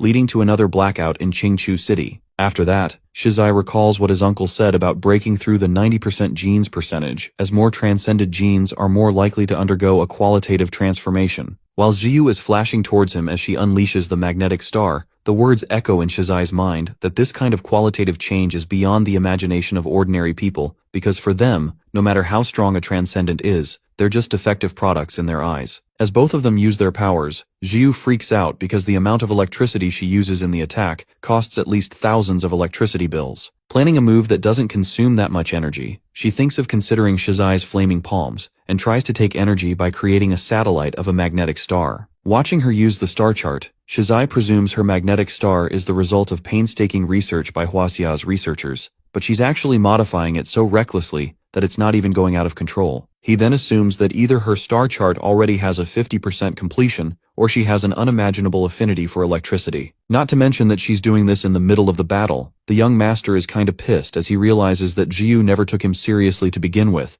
overlooking the one who has been hailed as a genius since childhood and being treated as a defective product. He was reminded of what his uncle said about the probability of breaking through the 90% barrier and resonating with the eternal flower to be able to communicate with it as long as the eternal flower is integrated into one's transcended genes. Shizai anticipates that if he integrates both Blue Flame and the eternal flower into his transcended genes now, he can break through the 90% threshold of gene transcendence. As he gives Jiu a death glare, suddenly the blue flame begins to emerge from the arena, and the student's heart palpitations increase due to intense energy pressure reverberating. The earth seems to be trembling as the monsters inside are in a frenzy, and the exterminator tells the young master they must leave as the principal's enigma is about to collapse, adding that these students won't live much longer, so no need to confront them directly. Meanwhile, they both leave. The slaughter rabbit comes out of the arena and stops the student from going in there, saying they'll only be a burden and hoping that blue flame scum stays safe. On the other hand, in the arena, the headmaster now seems to be struggling as he can't hold down the monsters anymore since those 3 invisible monsters have merged.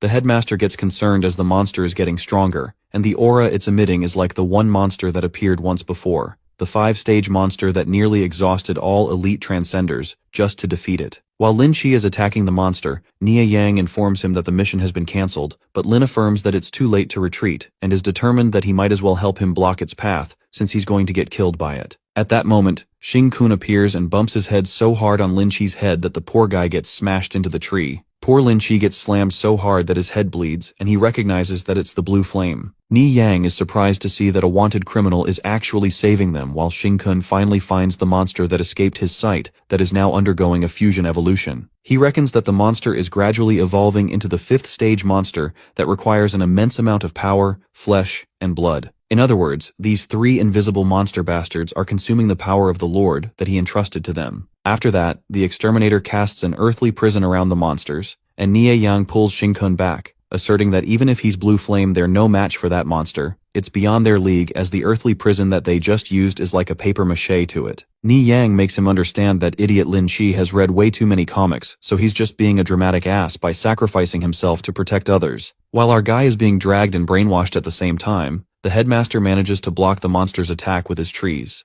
As the tree branching keeps growing to trap that monster, it gets trapped, and the exterminators are impressed that the headmaster's sword is still so sharp as if he never aged at all. But even if his sword is strong, Qing Che asserts that he can't trap it for long, and sensing Shang Guangkui's presence, he asks to stop hesitating and attack the monster already. Emerging out of the blue, Shang glides high and asks the headmaster to wait, as it's all about waiting for the right wait. With that, she strikes the monster with her iconic water dragon slash, causing some damage to it as it is wounded. The headmaster is left astonished to see Shang get stronger again and commands to prepare for battle as with the blue flame included, they finally have the power to counterattack. He instructs Shang and Blue Flame to lead the charge, telling them to protect themselves and gather information as the enemy's abilities are unknown, while the rest of them, including the headmaster, will clear obstacles for them. The vice captain and the others take on the commands while our guy marches forward and casually grabs Shang's shoulder with his left hand. Our boy utters they all are really used to being bossy and superior as they even decided to include him into the team without asking, and Shang gets mad at him, asking what he's doing. Suddenly she feels that his hand has such terrifying strength that she can't break free from it. At that moment, Shinken states that they can't handle the power of the Lord, and they won't be able to keep up with its transcendent strength even if it just roars. Pushing her away, he asks Shang to step aside and clarifies not to get in his way. Well, Shinken didn't plan to showcase this just yet, but to stop the apocalypse, his strength alone won't suffice, so everyone must get stronger enough. He then demonstrates the true power of a monster and unleashes the strength of a 4th stage monster. With that, he attacks the monsters like a no big deal, and the exterminators are shocked as they sense Shinken emitting a terrifying aura. The fact that his attacks are even stronger than the monsters, they wonder what kind of transcendent he even has, believing that he's becoming more of a monster than the monster itself. In the meantime, our guy's left mutated hand takes the 4th stage transformation that emits blue flame and the black tooth. The monsters call him a traitor, and his existence a mere fluke in the monster language, but Shinken lets out that it's not up to them to decide. Just like that, he uses the Lord's flame and strikes his hand onto the monster. With the bursting flame, he strikes a skull explosion that his hand pierces through the monster's skull, and his blue flames explode the monster's head. With all of their eyes gaping at Shinken's powers, our boy manages to deeply wound the monster.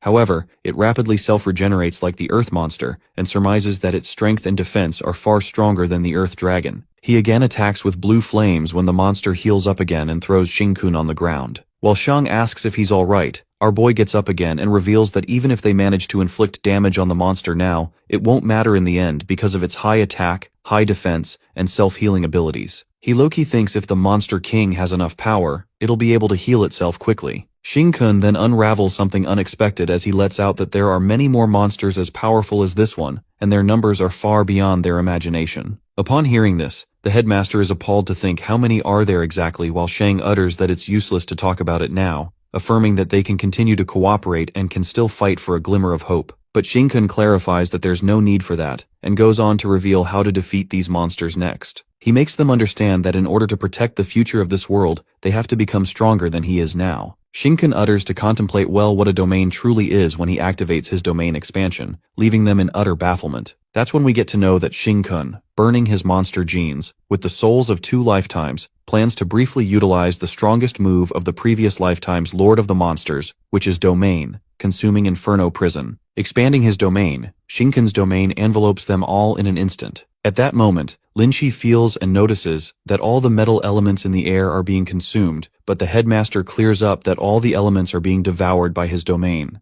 With only his fire elements remaining, Qingche notifies that they must keep control, because if the stored elemental power within them is released, it will be consumed instantly. Discovering that Xingkun is the sole ruler within the domain, the other exterminator mentions that he has no way to resist within his domain and can only flee as far as possible. However, Shang elucidates that he's overthinking it, revealing they have nowhere to run, and from the moment the domain enveloped them, they're in his mouth. While our boy gives the monster hell with his blue flames, Ni Yang is left shocked to see that the monster actually wants to escape and it can't even escape his domain. The fact that the edge of the domain is like teeth, anything approaching the edge will be bitten. Trapping in his domain, our guy warns the 3 little monsters not to even think of escaping. Witnessing that the monster is being caught, the exterminators come to believe that there's no escape once enveloped by this domain. With the domain gradually shrinking and the flames growing stronger, they emphasize that it's like a fiery hell that devours the monster that is so powerful. Taking their breath away, Nie Yang is filled with astonishment, wondering what blue flame named his domain and calls it the demon-devouring inferno. But the headmaster tells him to snap out of it, saying that he was unruly as a student, and now as a vice-captain he's still the same, instructing him to stop being in awe and do his best to comprehend it. Qingche then ponders that the blue flame domain is incredibly formidable, and that the enemy will be gradually eaten and dragged before him. It seems that the monster's self-healing speed can't keep up with the speed of the flames.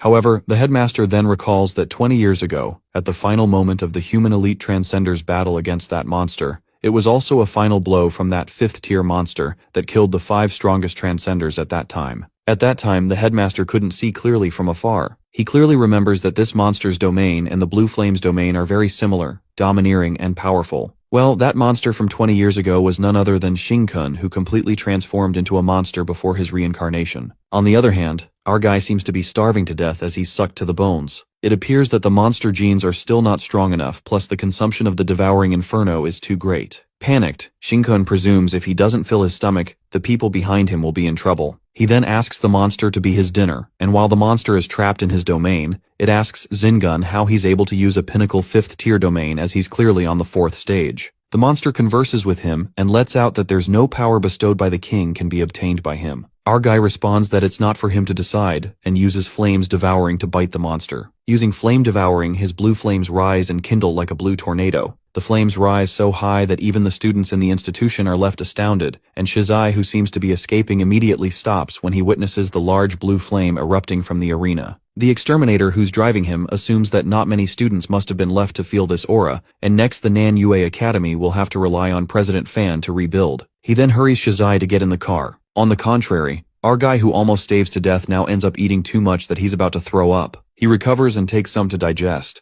However, in an unexpected turn of events, they are overwhelmed by the sudden intrusion of the Earth Dragon that bursts out of the ground. The Earth Dragon emerges, and Xingkun grasps that it's using its power so frequently, which means that it did really sense him. Showing him the middle finger, our guy lets out that he already had his fill, challenging if it got guts to make him vomit out then. Suddenly, Shang shows up and slashes the Earth Dragon with her Water Dragon, while the headmaster casts Myriad Wood Towering. Ni Yang and Lin Qi also strike with their metal attributes, letting out that they might be just 3 stars with weak abilities, but they'll do their best. Living in his comic world, Lin gets determined to get stronger than them in the future. Watching them being full of enthusiasm to help, our guy smirks and contemplates that Shang Guangque, headmaster, and his personal transcendent skills maps have already grown quite a bit. Feeling relieved, it wasn't in vain for him to demonstrate so hard after all, and now the seeds to save the world have already been planted. Suddenly Shinkun is ambushed by a bunch of tentacles. While he slashes them, one of them bites at his neck. It turns out that these tentacles aren't from the Earth Dragon, but from the invisible monsters that are not quite dead yet. Dubious, he wonders what use can such thin little tentacles have, and then the realization hits him that it's connecting him to the monsters' network. Being directly connected, Shinkun encounters the king of monsters who seems endless. Instead of panicking, our guy begins to absorb the king's power, and the king calls him a sore loser for trying to steal back the power of the king. Absorbing the power through his nostrils, Shinkun makes it clear that once it's in his mouth, there's no spitting out. That's when the enraged king reveals that the royal power is not something puny humans like him can bear, warning him to hand it over. The king decides to allow him to return to the embrace of the king if he hands over the power or dies. Realizing that it's called the royal power, Shinkun could sense the king panicking as it's losing the royal power bestowed upon him. He adds that this royal power was bestowed by one of the great demon gods under the king,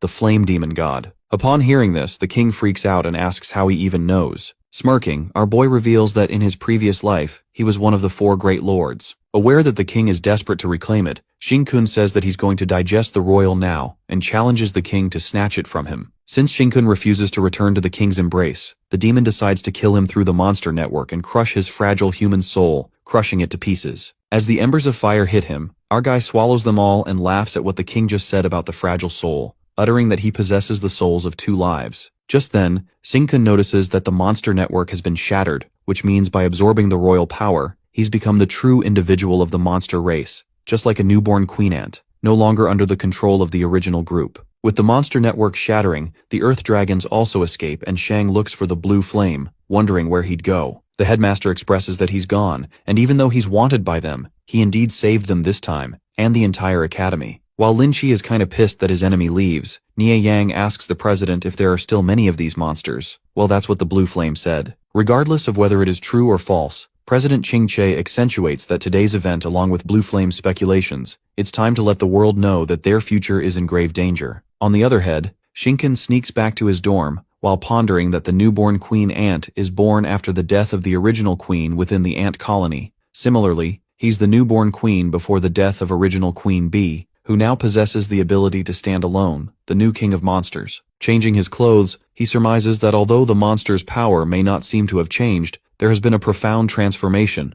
concluding that now he can build his own monster legion. After that, he gets out of the dorm and meets Zhu and the others. Appearing in a state of panic, Zhao Sheng seems to be freaking out as informs Xingchun that both he and Xiao Tao felt something really strange, as if something inside them came alive like something awakened. But the big brother assures them that it's nothing, expressing that it's the awakening of the seed of hope for the world. But deep down, our guy knows that they can't rule out the possibility of another seed of despair awakening for the world, which sounds kinda scary of what's ahead to come. Reaching the research base, Shizai is ashamed to bring disgrace to his family by not passing the Super Rising Star selection, regretting that he could have found a way to kill Xing-kun early on. But his uncle pats his shoulder and affirms that none of them thought Xing-kun could resist the mental explosion of a 4-star spirit element user. After all, that's something a normal freshman can do. While Uncle Wei does believe that Xing-kun might be the blue flame, he interrogates the exterminator who happens to be at the arena and saw the blue flame up close at the arena. He asks the blue-haired exterminator to spill something about his features. Panicked, she answers that the blue flame didn't have any distinctive features as he's completely wrapped up, hiding his appearance. Exuding immense praise, she continued to reveal how his blue flames were so powerful and talking about his domain, it was the flame that can incinerate everything. Suddenly she stops herself from speaking further, and a strike of terror runs through her as she realizes that she's indirectly mocking the young Master Fan for leaving the academy prematurely and missing the chance to confront the blue flame. She then concludes that blue flame is so powerful that he's not even in the same dimension as them, and the aura he emits is extremely peculiar, the one she's never felt on anyone before. Scared for her life, she looks at the young master's face as he appears to be pissed. To cover it up, she thinks that it's too absurd that Blue Flame is a freshman and guesses that he may be too powerful to hide himself in some way. That's when Director Wei asks the girl exterminator to get ready, as there was just news about that Blue Flame's trail being found, and instructs her to be involved in the pursuit team. After that, Wei puts aside all the talk about Blue Flame and gets on another big mission. He asks Shizai to extract enough inextinguishable flame from the Eternal Flower as soon as possible as they need to help his father advance to a 5-star transcender. That way, the Fan family can regain control of the situation disrupted by the appearance of the invisible monsters. Looking serious, Shizai assures his uncle that he's going to do his best. Just then, we get to know the reason why they want his father to advance to 5-star Transcender as soon as possible, is to give his father the ability to confront the Eternal Flower Monster, just like a blue flame. Shizai then contemplates that ultimately, it's because the family is afraid as the Eternal Flower can accelerate the training speed of the Transcender, but it can also transform into terrifying monsters, which means that it can grant people everlasting flame, but it also could instantly burn them to ashes. As he's touching the everlasting blossom, suddenly it closes up, and Shizai notices that the gap in the Eternal Flower that opened last time has closed. That also means that now he can't extract the inextinguishable flame. This drives him mad as the flower closes at such a crucial moment when his father, his family, and he himself need the inextinguishable flame even more. At that moment, the most surprising thing happens when the blossom communicates with Shizai, asking if it wants to get its flames. Shocked to the core, he reckons if the Eternal Flower is communicating with him, speculating it's because he's absorbed quite a bit of flame that makes him resonate with it. Nonetheless, the Eternal Flower utters that if he wants its flame, he demands Shizai to bring him a monster gene carrier. The next scene takes us to the dorm, where Jiu forgets to bring her clothes in the shower. Embarrassed, she makes Shin-kun, who's also in the dorm, realize that it isn't his dorm and our boy seems to be focused on something else, explaining that group dormitories are not very convenient, and officially informs that half of this dorm is his now. Jiu then tells him that she forgot to bring her clothes, and Shin-kun asks her to come out herself and get it, reminding her that when she used to bathe at his house, she'd always come running out like a carefree, naked little fish. Thinking it was years ago, she yells at him to get her clothes, calling him a pervert. Finding it a hassle, he tells her to wear his clothes as hers are buried under the suitcase, giving her the shirt with the help of his tentacles. Blushing, Jiu wears his shirt, which makes her feel uncomfortable, and assumes that he did that on purpose. Thinking that the big pervert didn't even care, she approaches him and asks what he's doing. That's when our guy energetically lets out that he wants to inject his genes into her. As crazy as it sounds, poor Jiu freaks out as she turns red and Shin-kun gets closer, repeating what he wants to do. With emotions flushing, Jiu warns him if he keeps babbling nonsense, she will slap him real hard. But our fella asks her to quit dawdling and assures that it'll only hurt a bit, forcing her to bear with it as it will be over soon. As he approaches his hand close to her, this drives Jiu mad, resulting in her electricity outburst as she gets mad at Shin-kun to stop his nonsense. Poor Shin-kun is thrown out of the dorm as the electricity bursts out and realizes that she probably misunderstood something as he almost got electrocuted. Well, our boy admits that his idea was too impulsive, although he clearly senses his current ability to bestow a creature with royal power to gain his monster powers. But he really doesn't know what changes this creature will undergo or if there will be any life-threatening dangers. He almost goes out of his senses and realizes that it was definitely wrong to use Jiu as an experiment. Our boy then plans to catch a little mouse for an experiment and see if it'll turn into Godzilla. After that, he receives a message from Jiu who tells him not to go out fooling around and asks him to come back as she's locking the door. That's when Shin-kun wonders if it's because of the reincarnation leading to this butterfly effect, noticing that she has become slightly different. As in his previous life, she always told him to go find some ladies, then secretly reported him disrupting his moment and enjoyed it. At that moment, she also agrees to find a mouse for his experiment, and Shin-kun just looks done for how she is acting so nice now as she nearly electrocuted him a few seconds ago. In the meantime, our guy heads to the forest in search of the mouse, and as expected, a little mouse couldn't withstand his power. Abruptly, someone sneak attacks Shin-kun and senses it immediately. As he asks who it is, someone emerges from the trees and calls Shin-kun Blue Flame. Surprisingly, it turns out to be Headmaster Ching-che, who seems to know the truth about him being the Blue Flame. While the headmaster assures him that he has no ill intentions, our guy goes into denial and acts as if he doesn't know what he's talking about. As he is about to sign off and informs the president that he needs to hurry and inject something, the old man is pissed and reminds him if it weren't for his insisting, Shin-kun might not have had the chance to enter this academy. The headmaster requests to chat with this old man even if he's not Blue Flame and offers him some life essence as a gift to consider his thanks to him. Enticed, our guy clarifies that he's not the Blue Flame, but he's extremely honored to have a conversation with him. Asking him to sit, Ching-che reveals that he noticed him during the night when Jiu's superpowers went out of control. But what really caught his eye was the routine physical examination data Shin-kun did that night at the Nanyue Genetics Institute. His muscle density was 2.45 times higher than the average person, and his metabolism speeds up 3 times that of a normal male. Hearing this, our guy is in awe at how manly he is, while Ching-che lets out that he has always had a research project despite being a president. While Shin-kun seems to be joking around,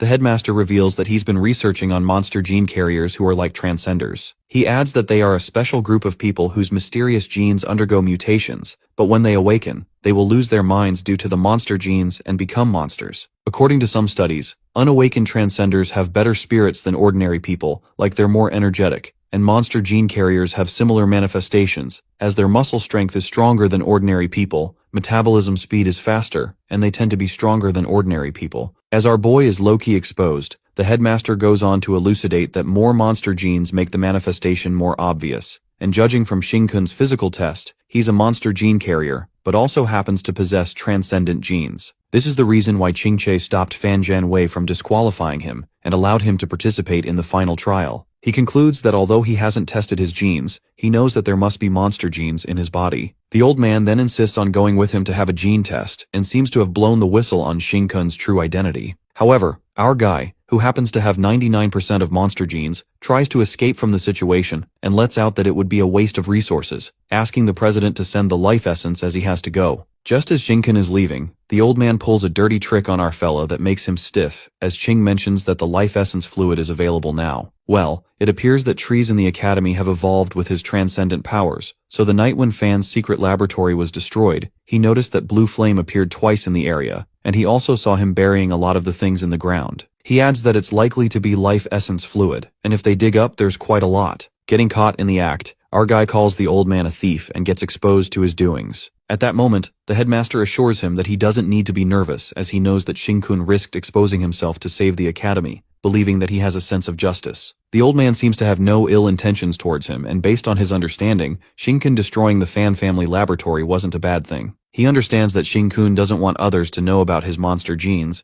because even if he controls it, he will be forced to have a locator implanted if others find out. He is well aware that monster gene carriers do have a hard time in this world, but given his special situation, he will be required to cooperate with experiments. The headmaster then confesses that he's helping him like on the day of the 5 Elements field. He asked Zhang Guangqui to cover up the fact that he had left for the Fan family's laboratory that night. This time he rushed Lin Qi to the outskirts of Nanyue to act as if the blue flame appeared there, so in short terms, the Eliminators won't come to investigate their academy and find him. Doing his best to help him in the future as well, Qingche accentuates that only 5% of people are carriers of monster genes, and they cannot solve the problem of monster genes like Shinkun. Those carriers are implanted with locators and monitored because people fear that they will turn into monsters, and they fear themselves losing control, becoming monsters at any moment. They live like this under surveillance, fear, and discrimination, and are deprived of all future pain. He then asks Shinkun how he controls his monster genes as he wants to restore the normal lives of those 5% if possible. But our guy strongly denies that he's not the blue flame, and overlooks everything that the headmaster has just said. Enraged, Qingche warns him that if the problem of monster genes cannot be controlled, this world will never be at peace. Even if superpowers are strong, they cannot protect the people around them. Just then, Shinkun's footsteps come to a halt, and he utters that maybe the blue flame has a way to control them,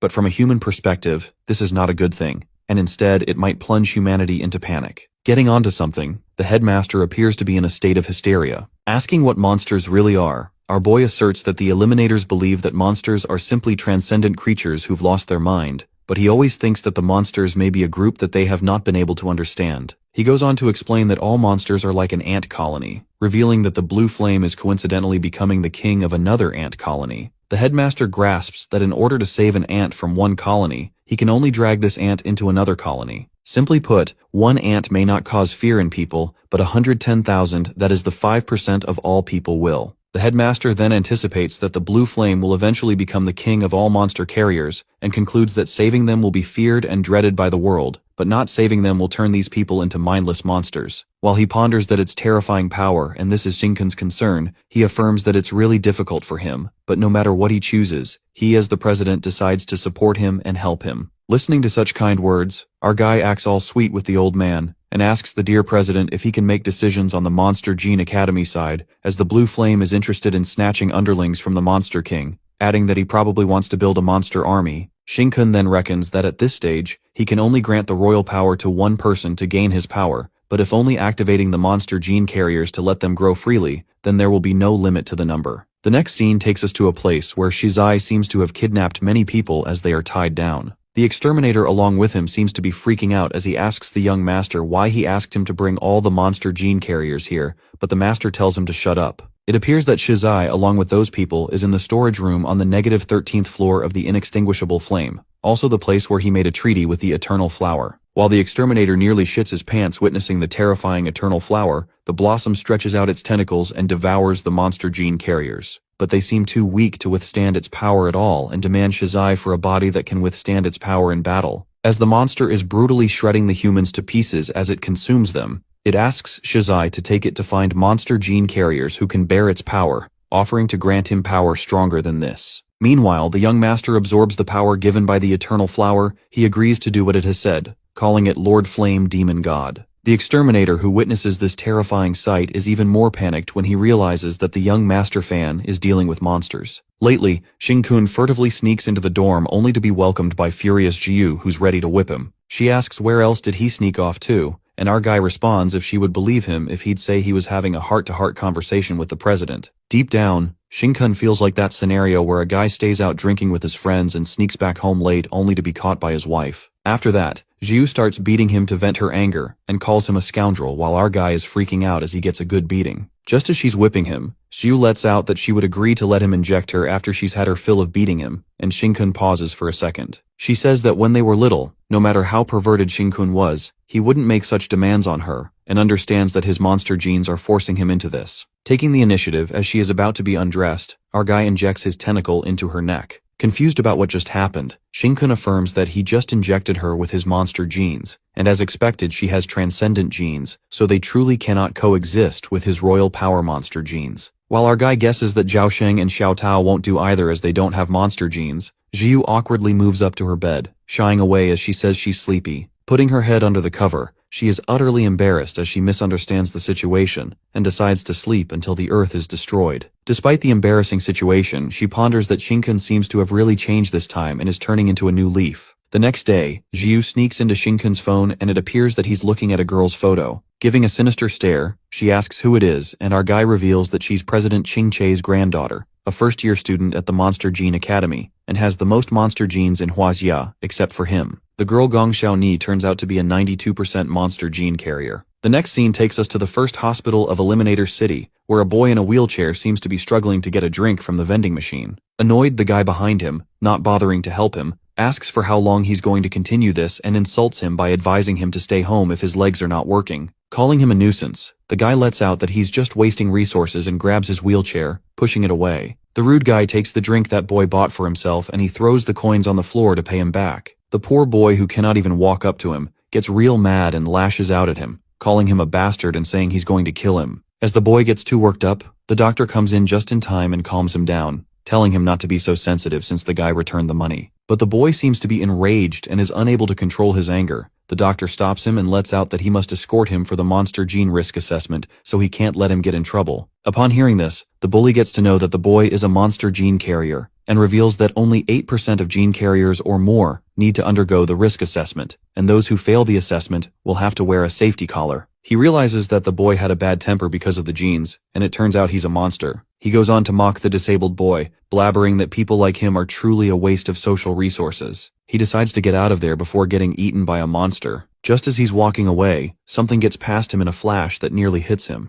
The bully gets threatened by a coin as it forcefully crashes into the wall, and it turns out to be Gong Xiaoni, who scares the shit out of him as she leans closer to take out the coin from the wall. The doctor stops her and asks what she's doing, saying that as a class president, she should set a good precedent instead of deliberately causing trouble. Chilled, Gon assures the doctor not to get worked up as she did not beat his ass, adding that she's just returning the money. While the boy is pleased to see the class president, Gong returns him another coin by smashing it in the wall and asks if he wants her to return the last coin that is rolled under her friend's shoe sole, or if he's going to crawl over to pick it up. Nearly shitting his pants, the bully scaredly mutters that he's going to crawl over to pick up. Admitting that it is his fault, the guy trembles with fear and lets out that he has no shame, begging for forgiveness. Taking the drink back, Gong clarifies that it's Yang's drink and confesses that she's so strong that she might accidentally crush something of his. She then introduces herself as the person with the most monster genes in Huxia, and being curious about the taste of scumbags, she scares the bully that if she turns into a monster, he'll be in trouble, so he better behave. After that, Gong Xiao approaches Yang, the wheelchair boy, while the doctor asks them not to cause any more trouble. While Gong carries Yang's wheelchair, the boy asserts that the monster gene carriers have to maintain inner peace to reduce the likelihood of monsterization, but he gets concerned that he can't calm down no matter how much he tries, getting upset that he's certainly going to fail the assessment and will be fitted with a safety collar. Yang lets out that he won't be able to hide his identity as a monster gene carrier in the future, and wherever he goes he will be guarded against by others, adding that once his emotions get out of control, the safety collar will inject the lethal poison in time, concluding that his life has no hope anymore. But Gong cheers him up and squishes his face, convincing him that it's great as when he rides on the subway everyone will automatically make way for him. She assures him that it's liberating that he can do anything in the subway and no one will care. Meanwhile, poor Yang freaks out and asks the class monitor not to touch his head or else he'll lose his cool. Joking that he's feeling lustful, she affirms to keep a positive attitude and tells him not to be discouraged, believing that one day the scientists will one day find a way to control monster genes. On the contrary, Xing-kun seems to be heading out to meet the person with the most monster genes in Huaxia, and Jiu decides to tag along with him as he's going to meet a girl. In the hospital, the temperature in the lift seems to be increasing as Gong feels it. The other classmate thinks the class monitor Gong is nervous about the assessment, and hopes that this time the four of them, the monster gene carriers, don't need to wear the safety collar like last time. The next scene takes us to the bus station, where jealous Jiu feels like this girl Gong fits Xing-kun's preference. While our boy seems to be busy and doesn't hear what she says, she changes the topic and lets out that Eliminator City is quite remote as they've been waiting for the shuttle for the first hospital forever. Upon this, Xing-kun responds that transcenders attract monsters, and places where transcenders gather tend to have friendlier locals, but he finds it strange as the bus would have arrived half an hour ago. At that moment, our guy spots the shuttle, however, he sniffs something peculiar. The guy inside the bus seems to be wearing a mask and has spotted his target Xing-kun, who's standing at the stop between the academy and the first hospital, initiating the kill mission. Jiu panics as the bus appears to be out of control while our guy activates the artificial transcender device, sniffing a 4-star rank transcender inside that bus. Using his metal abilities, Xing-kun strikes the metal star sword that puts the bus on fire. The assassin inside the bus is baffled as the young master fan mentioned that he was a powerful fire-type transcender, but instead, he's a metal-type transcender. As the bus is on fire, the assassin wonders if this is even possible, as the boy just used a small amount of metal transcendent power to condense a large quantity of common titanium into a standard attack. The assassin then jumps out of the bus and as expected, the plan to kill Xing-kun with a bus crash was unrealistic to begin with. But he decides to go all out to complete the young master's special task. After all, he did intense training in front of the Eternal Flower, so his strength has skyrocketed. Now putting it to the test, the assassin using his fire attribute attacks him with a flame serpent, but to his surprise, his flames get cut by a laser light as it penetrates through his head, killing him instantly. Looking at the transcendent device, Xing-kun lets out that this glove is like his external body. It stores 9% of the transcendent genes he refined. Although it can't compare to his innate transcendent genes, he's managed to gather 10% genes, enough to form a weak star map of 10,000 swords, and it's decent enough to wield the transcendent powers. After that, he informs the president that he had killed someone at the bus stop who didn't look like a good person anyway, while the president freaks out and screams through the phone that they just started working together, and he's killed someone already. He then asks Ching-che to pick that guy up and send someone to take them to the hospital since he suspects there might be trouble over there. Giving him the idea, Jiu calls him Pervy Xing and whispers that this roadside attacker randomly assaulting innocent people can be considered a snack. But our guy seems to have plenty of genes to digest and thinks that handing this assassin over to the president might reveal something as he looks like a commando from the Fan family. Just then, our guy is worried about the hospital, contemplating that in his previous life, he was there at this time, got encouraged by that obscenity girl Gong Xiao with her dirty words to cheerfully undergo the danger assessment. He recalls that nothing major happened that day apart from failing the danger, but today he seems to have a bad feeling about it. Meanwhile, at the hospital, Gong Xiaoni is undergoing the assessment and learns that her strength is 3 times that of an ordinary person, which is highly abnormal. The woman conducting her test accentuates that Gong's monster gene has started to significantly affect her body, and even if her mental state and emotions are stable, as a safety gene inspector she must be responsible for all of humanity. Therefore, she cannot let her pass the safety inspection. Appearing to be fine, Gong walks out wearing the safety collar and gets a call from her grandpa. Sounding energetic as ever, Ching-che asks her if she passed the assessment, but Gong tells him that she didn't. Just then, he assures Gong that she'll be fine, and reveals that someone is coming to see her soon, so she must listen to him, as he can help her break free from the shackles of monster genes. While Ching-che lets out that there's only one spot for now, Gong asks who's that person, uttering that it's so fucking impressive. As Grandpa tells her to mind her language, Gong peeks at Tu Young who's in the wheelchair, and feels like one spot is pretty stingy. Sensing what she's trying to do, Qingche lashes out at her and affirms that there will be more spots in the future. Given that there will be more spots in the future, Gong lets out that someone needs this spot more than she does. But she gets scolded again as her grandpa is aware that her current situation is dangerous, commanding her to take the spot first. As her eardrums are about to burst, Gong assures him that her self-control is stronger than anyone's, and Qingche warns him that she has the most monster genes, which means she can transform at any moment. If something happens to her, he won't be able to face his deceased daughter. Upon hearing this, Xiaoni responds that even her dad says she's like grandpa, and if he was also in a situation like she is today, she's certain that he would have undoubtedly given the spot to someone who needs it more. Promising to not let her grandfather's lifelong reputation be tarnished, she turns off the phone. Concerned, Qingche takes a deep sigh and hopes that Xingkun chooses Gong Xiao as she's such an angelic child. On the other hand, two classmates approached Tu Yang to look at his safety collar. Getting mad again, he asks them to go ahead and look, and furiously mutters that putting this safety collar on him won't strip away his humanity and label him as a monster. Calming him down, one of his classmates tells Tu Yang not to act so rashly because if he breaks the collar, it will inject a lethal dose, and there will be no one to complain to. The other classmate affirms that he can't be so emotional. The matter of fact is they have monsters and they can't help it. Lashing out, Tu Yang refuses to compromise with this damned world and refuses to be a monster. During his emotional breakdown, Tu Yang receives a call from his sister and asks everyone to keep quiet. Lying to his sister, he informs her that he's passed the danger assessment and asks her not to come visit him as he's planning to watch a movie with his classmates. His sister turns out to be the Slaughter Rabbit, the streamer, who's already reached the hospital door, and she ends her broadcast after informing that she was talking to the person she loves the most apart from her fans. As she's floating her way up the stairs, suddenly the ground begins to crack. Witnessing the hospital falling to the ground, a strike of terror runs through her as she thinks of her brother Tu Yang. The hospital seems to be sunken several meters and the rock walls begin collapsing as well. As the rocks are about to fall on the floating Slaughter Rabbit, she realizes that the hospital will be buried if this happens, and there are still 5 people down there. Using her wind abilities, she scatters the rocks with great power to save the people. Panicked, one of the guys asks his wife to stay calm as the exterminators will come to protect them. After saving them, the Slaughter Rabbit tells them to leave this place as she has to go somewhere else. But one of the guys insists they come with her, as they are safer with her. That's when she reveals that headed to the 18th floor. Hearing this, the guy freaks out when he realizes that it's the Monster Gene Evaluation Department, and those with abnormal monster genes need to go there. He frantically warns her not to go there because in situations like this,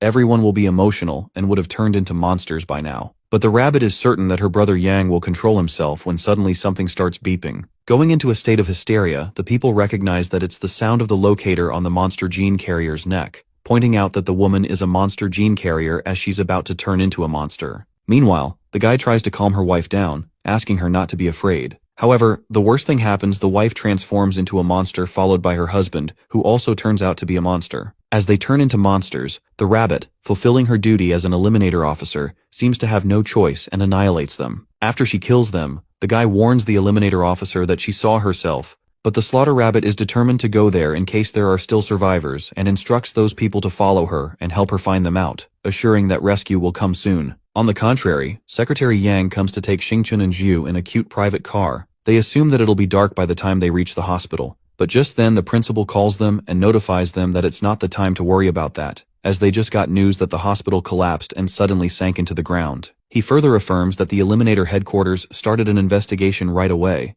and they found it was a particularly large ground subsidence. The hospital is buried underground by fallen rocks, but luckily wasn't crushed, with life detection showing no major casualties in the hospital for now. Feeling dubious, our guy recalls that in his previous life, the hospital didn't sink into the ground like this, and that he was ambushed earlier, concluding that there's definitely something fishy going on. With that, Xingkun asks the headmaster to send someone to bring Zhaoxing and Xiao Tao from his team, adding that he also needs to borrow someone from him. The scene then switches to Xiao Tao rushing to her brother, freaking out, and expressing that she's feeling strange. No matter how she eats, she keeps on getting hungry, and couldn't even believe herself that she ate 30 buns. Highly concerned, Xiao Tao lets out that at this rate she might turn into Zhao Big Tao. Witnessing her brother with plenty of empty food bowls, she asks him how much he ate, and Sheng, who's looking awful, with a mouth stuffed with food, mutters that if they keep eating like this, they'll go bankrupt. And weirdly enough, he still feels angry, even though he eats until he feels like his stomach is going to burst. Just then, Xiao Tao reveals that just now her transcendent gene was growing rapidly, so she drank a vial of life essence, and it actually helped her release the hunger.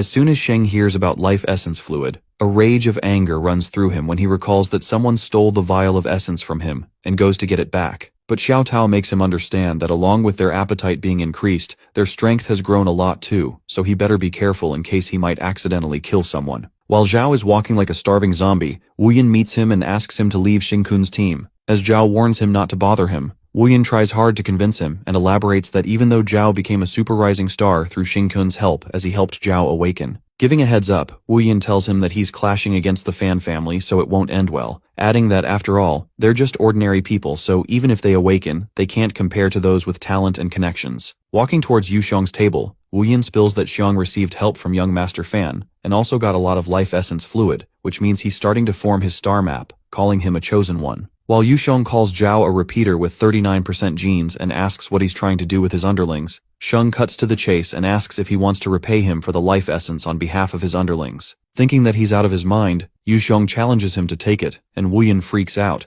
advising Zhao out of respect for their friendship not to fight. Meanwhile, Wu Yin keeps spitting nonsense and lets out that it's not a comic or a movie where defying power leads to dramatic success, concluding there won't be any miraculous outcomes. Yu Xiong dares him to break his water shield and Sheng, who's driving mad with hunger, smacks him so hard that not even his water shield breaks but his face also gets nearly broken. Snapping it out, Zhao is surprised by his strength and gets lucky that he stopped in time and didn't beat him to death. Witnessing this, Wu Yin clarifies even if he wins one round they can never enter their circle and will always be cannon fodder for them. That's when Shang Guankui comes to the lunch area and calls out for Xiao Tao and Zhao Sheng, informing them that Xingchun is calling them for a mission. All the students are left astounded to see Shang Guankui, the strongest transcender in Nanyue and the school guardian, the kind prodigy who is actually calling out for Xiao Tao and Zhao Sheng. Upon hearing this, Wu Yin seems to be regretting his life decisions and goes into denial. Realizing that he fucked up following the wrong guy, Wu Yin low-key convinces himself that his decision is not wrong. For people like them, living carefully is the only way to survive. Not realizing that he's the cannon fodder himself, he ponders that they're just pitiful piles of dirt under the powerful and will never succeed.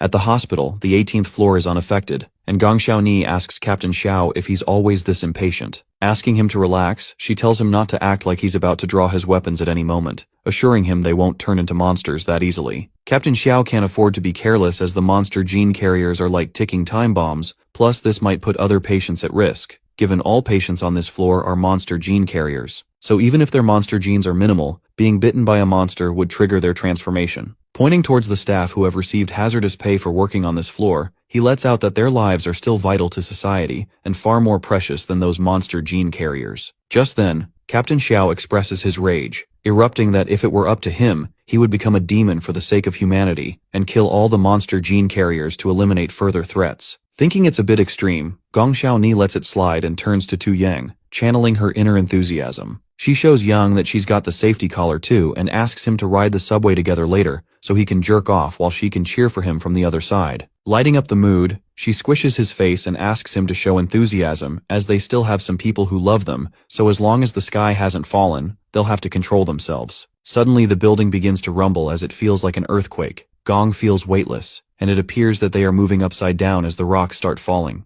After a while, Gong opens her eyes and wonders how long she was unconscious, finding Captain Xiao standing guard to attack them. Asking what's this all about, the captain clarifies that with such a major incident, her presence is extremely dangerous, revealing that he knows that if she turns into a monster, the lethal poison might not be effective. Appearing to be okay, Gong comforts her classmates not to be affected by his and enters their state of serenity. She then mentions to Captain Xiao that they've undergone special training and won't lose control easily. Instead, he's the one being unprofessional, constantly provoking high-risk monster gene carriers. Gong lets out that his prejudice will make him lose focus and put him in great danger. And that's what happens when suddenly a monster bites off the captain's shoulder and he doesn't even realize that the low-risk monster gene carriers turned into monsters even faster. As the captain is devoured right in front of them, Yang, who's fallen out of his wheelchair, asserts that they've had to leave as the monster will evolve after eating the 3-star rank transcender. They decide to go to the nurse station immediately where the glass and doors are bulletproof. However, the nurses are scared witless and are armed with guns. Certain that the nurses won't let them in, another monster seems to be coming their way and they have nowhere to run. Panicked, one of the guys thinks they are doomed and even if they control themselves, they will turn into monsters if they bite them. Finding a quick solution, Gong Xiao says that they need to check the lower floor, and with that, she digs a big hole into the ground with her immense strength.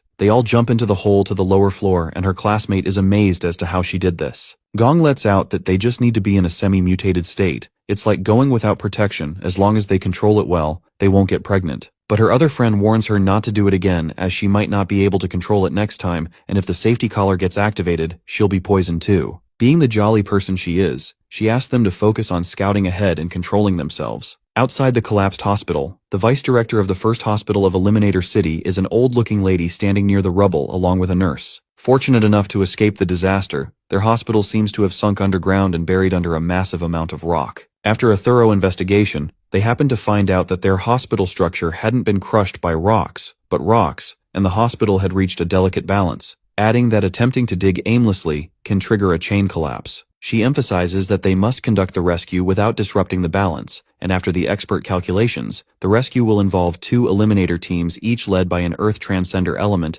and geological structure expert. In addition, to open these access points, the Eliminator teams will mainly deal with monsters that might be in the sewer and the mutated monster gene carrier inside the hospital. The vice president then keeps a reward for the 2 teams based on the number of people they rescue. For every person rescued, she offers 10,000 yuan and 1 vial of life essence fluid as a reward. As there are only 2 slots, she asks the team captains to sign up. That's when the Doomsday Spark member Xiu comes forward and signs up for the mission. Hearing this, the old woman finds the team's name quite unfamiliar and asks if it's a new exterminators team. Stopping them from participating, the vice president seems to be very concerned about the safety of their colleagues and patients, so prefer a more experienced team. At that moment, the nurse whispers to her and informs them that there are no more teams than Doomsday. That's the only team that has come forward. Shocked, the old lady wonders if their hospital's reputation is so poor, blaming herself for being incompetent. The nurse then shakes the vice president and tells her to pull herself together, reminding her about the last monster tide that caused severe injuries,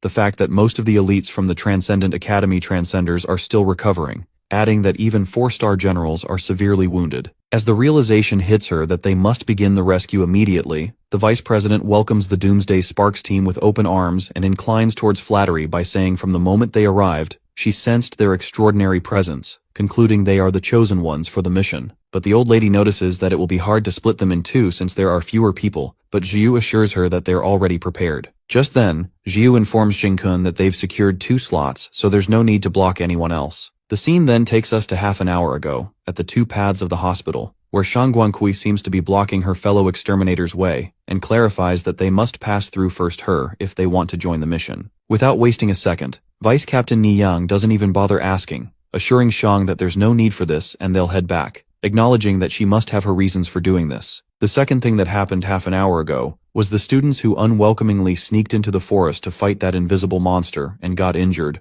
are again going to participate in the hospital mission. However, our boy Xingkun tries to stop them and warns that there's something fishy about this hospital collapse, convincing them not to get involved for their own safety. Getting badly ignored, the students get past him like he's not even there. He ponders that last time these guys helped him buy some time so he can't just watch them go to their deaths. After all, he's a gentleman. With that, our boy activates his artificial transcendent device and creates a colossal star sword that blocks the students' way to step outside the academy. Asking them to listen to his reason, Xingkun keeps a condition, uttering that if they must compete with him for the mission, for their safety, he challenges them to come at him as a group. He assures them that he'll use virtue to persuade them. Intimidated, the students wonder if he's the most controversial super rising star and thinks that this brat is courting death in a new way. They wonder how much that super rising star was inflated and warn Xingkun that he'll get his face slapped if he acts so arrogantly. Acting weak, Xingkun laughs it off, saying that he was joking and agrees that seniors are scary. Affirming that they can't fight like this in the academy, our guy wonders if their academy has a traditional way to resolve disputes. Xingkun then draws a small circle on the ground and informs that whoever steps out of the circle loses. Since he's the one blocking their way, our fella ensures that they come at him together, promising he won't tell anyone that they were being cowardly. Driving the student transcenders mad, the Rootbreakers team leader gets certain that he's really asking for a beating, and the guy Ye Han lets out that they don't need to go all out on him, getting prepared for a proper circle match.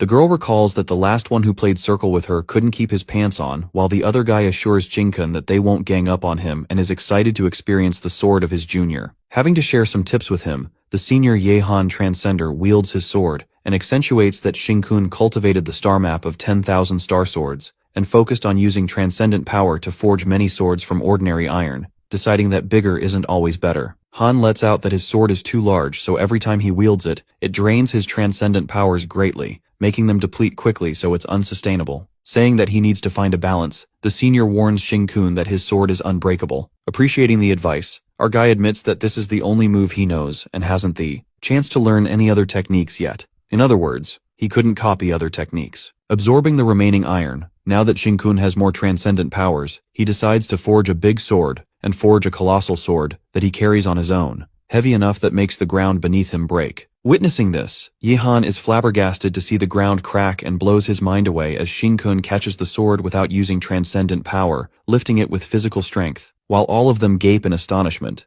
they wonder if he's a monster, convinced that the transcender seems to have that kind of strength. With that, our guy asks if they are ready, and it looks like he's going to attack that big-ass sword at them. The senior assumes that he's going to use that sword like a club, but they overlook the thought and believe that the bigger it is, the less precise it will be. They cheer on Ye-han, trusting that his sword can destroy his club-like sword. Using the Divine Sword Star map, the overconfidence gets the best of him as Han slashes the sword, and as expected it breaks in flashes when Shing-kun crouches and strikes his sword. Staring at Shing-kun's sword, which still has a large piece left, they are left speechless and are amazed to see his quick reflexes, given that he was moving that sword with so much perseverance. At that moment, they realize that he's going to swing the sword at them now, and that's when our guy swings that gigantic club for a heavy collateral damage, scaring the shit out of everyone. He makes the move without damaging anybody and successfully makes them highly insulted. As they think that Shing-kun's club is actually a perfect weapon for this circle game, our guy excitedly decides to swing again, swinging that club like a damn yo-yo. Having enough of his bullshit, Zhang Ying comes forward and gets determined to shred his pants. Half an hour later, Zhang gets humble real quick as she gets smacked by Shing-kun. As time passes, our boy decides to leave and thanks the seniors for holding back. Deep down, he appreciates them for buying him time like last time and announces that he'll repay with an unbelievable surprise. Meanwhile, all the seniors are giving him a death stare, wondering what the hell he is planning now. The scene then takes us to the collapsed hospital. Exterminator Song Yin announces to all the survivors through his mind transmission to avoid disturbing the collapse's balance, ensuring that their team has begun their mission, and asks the survivors to move to the locations where they have established escape routes. On the other hand, Gong Xiaoni and the others are hiding in a room, and Gong asks everyone to keep their voices down as it can attract the monsters. She tells them to wait until they're rescued and gives them hope, saying many exterminator guards in the hospital will eliminate the mutated monsters outside. In a state of panic, the guy Chen Fei seems to be losing control and asks why they haven't seen any other exterminators besides the one who escorted them here, anticipating that something must have gone wrong. As Gong tries to calm him down and asks him not to overthink it, suddenly, they hear a monster roar which makes everyone scared to death and also provokes Chen's emotions. While Gong tries to convince them that the monster didn't notice them, at that moment, Chen Fei's collar begins beeping. Chen Fei's veins start to pop out and Xiaoni pleads to stay calm, uttering that even Tu Yang, a high-risk gene carrier, is steady with the safety collar on. Panicked, she asks Chen to hold on a bit longer, but it seems like that poor guy can't do anymore as tears start streaming down his face, and lets out that this damned fate must have been sealed from the start, as he can't resist anymore. Mutating into a monster, Chen apologizes for causing trouble for his friends, and pleads to be stronger than him to keep fighting. Meanwhile, Chen Fei transforms into a monster. They assume since Chen's monster gene is at 84%, he'll become a monster as powerful as a second-tier one. The guy Lin Tao panics and states that they have to go outside, but Gong refuses since monsters are waiting to eat them. Abruptly, Tu Yang takes the responsibility to handle Chen Fei and asks the class monitor Gong to find a way to get out of here along with Lin Tao. Getting sentimental, Tu Yang asserts that he's a high-risk monster gene carrier and his legs are weak, so there's no chance of survival by staying here, muttering that he wants to live and fight with everything to hold back Chen Fei. However, the most unexpected things happen when blue flames emerge from the lower flower and take Chen Fei instantly. While everyone is appalled as they try to process the situation, they think that Chen Fei is burned to death. Thinking what in the world is this, they guess that the exterminator team is recusing them, but there's no way they can act so fast. Just then, they witness a dark abyss from where the blue flames emerged earlier and took Chen Fei. Giving it a thought, Lin Tao supposes that monsters below 4 rank don't have elemental powers, so the blue flames that occurred just now could be Transcender or 4 rank monster. Either way, Lin believes that it's the Transcenders below them, because if they had been monsters, they would have died by now. But it seems to be quite down below, making him think that Transcenders would have made some noise if they were down the abyss, and gets convinced that maybe they can't speak loud like them to avoid attracting monsters outside.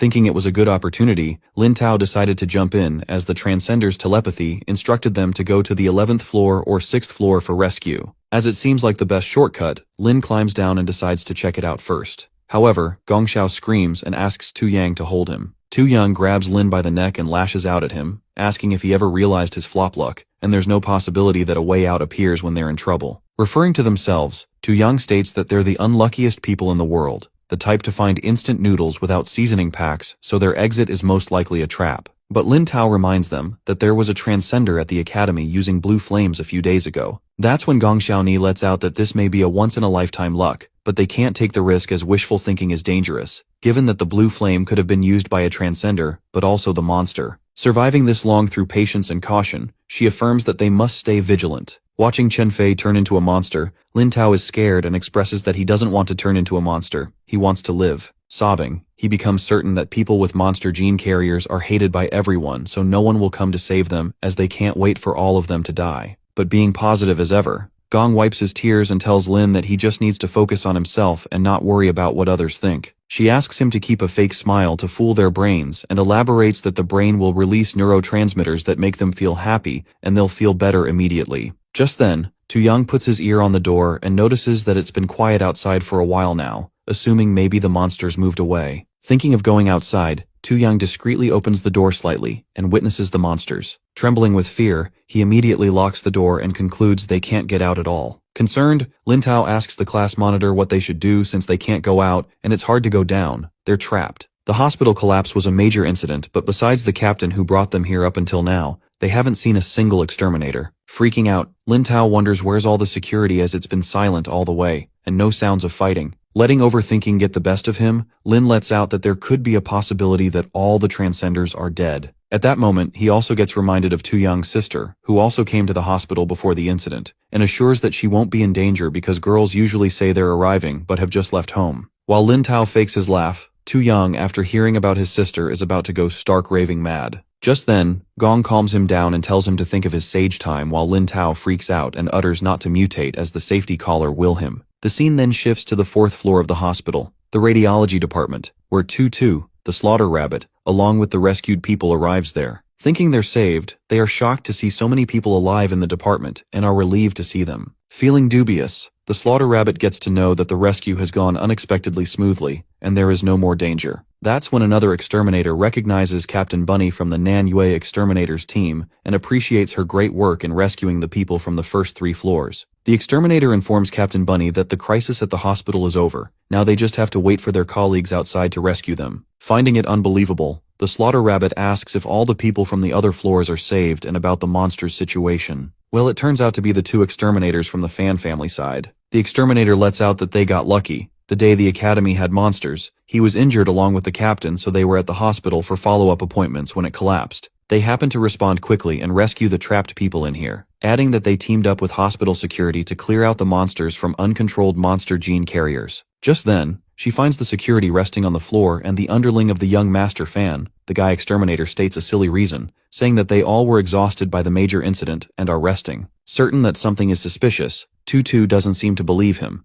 and that's when the exterminator believes that she must have been exhausted too, asking her to take a good rest. At that moment, the guy uses the 4-star spirit transcendent power, known as a mental suggestion, and tries to hypnotize her to close her eyes to make her sleep. However, the girl seems to have no effect of his hypnotization and asks if they rescued everyone, and where are the people from the 18th floor. Startled, the exterminator is surprised as the hypnosis doesn't work on her, which means that Tu is about to break through to 4-star transcendent. The girl exterminator also from the Fan family states that the 18th floor is inaccessible, assuring that the staff from the 18th floor will enter their protective rooms and wait for the final rescue. She mentions that in case of an emergency, the hospital's protection mechanism activates and seals off the special layer protection on the 15th floor, with all the other departments related to monster gene carriers. Concerned, Tu asks about the people aside from the staff who came from the treatment, and the girl exterminator responds that they can't do anything about monster gene carriers, as they prioritize the greater good. With the hallway blocked, Tu tries to run away to the 18th floor and says she's going to find a way around from outside, leaving this place in charge to both of them. As she goes to find the 18th floor, the girl exterminator seems to have no choice as the hospital collapse must be labeled as not a major disaster without serious consequences,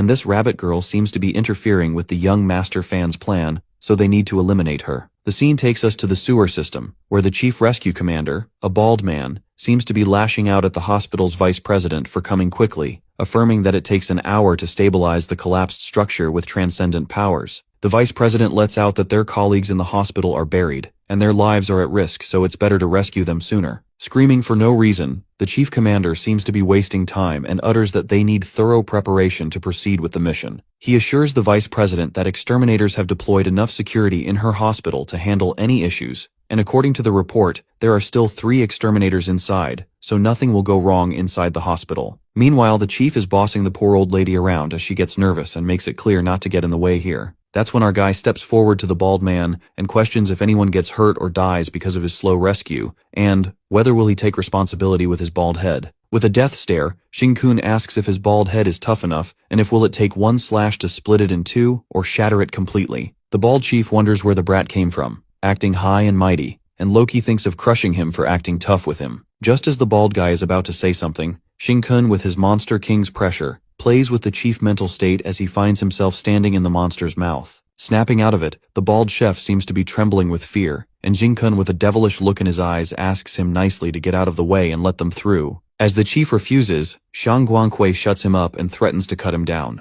Scared shitless, the bald chef allows them to go inside and informs the 2 Earth-type transcenders experts are waiting inside. While the chief can't help but wonder what just happened, Shin-kun halts for a second and asks if it's the Fan family's doing, catching the bald guy off guard. Sweating, the chief denies and asks what he's talking about, telling him to hurry inside and carry out the mission. Smirking, our boy utters that he understands that makes the bald man nearly pee his pants, wondering if he got exposed. With that, the Doomsday Spark's first mission begins. The scene then takes us back to the radiology department, where Tutu hides behind a wall. Thinking that she's going up the elevator shaft, the girl exterminator lets out that it's blocked by rubble. As they walk towards the elevator shaft, they find no one there, wondering where she'd go. Suddenly, Tutu emerges from above and sneak attacks them, stating that in such a quiet space, wind allows her to detect every move and recognizes that those little actions clearly indicate an attack on her. Sensing their ill intentions, she questions them about what they did to the security, and that's when the guy exterminator attacks her with a spirit blast, making her head hurt. She is surprised by the spirit attack and identifies that it's a 4-ranking Transdenar's spirit blast, speculating that he's been hiding his strength all along. Grasping that they do really intend to kill her, Tutu is again attacked by the girl exterminator and manages to dodge it by an inch. The girl uses a celestial sword star map, casting a waterline cut that is such a destructive power that just a touch would turn anyone to pieces. Fortunately, Tu escapes the narrow margin and is shocked at the thought of where these 4-star transcenders come from. At that moment, Tutu is trapped as the guy is ready to attack her and the girl, saying that she would cherish someone as cute as her, but she just interfered in the plan and now it looks like she'll have to put a big hole in her. Using the all-piercing celestial sword, the girl strikes her with a water star explosion that pierces through the ground, making a deep hole in the ground.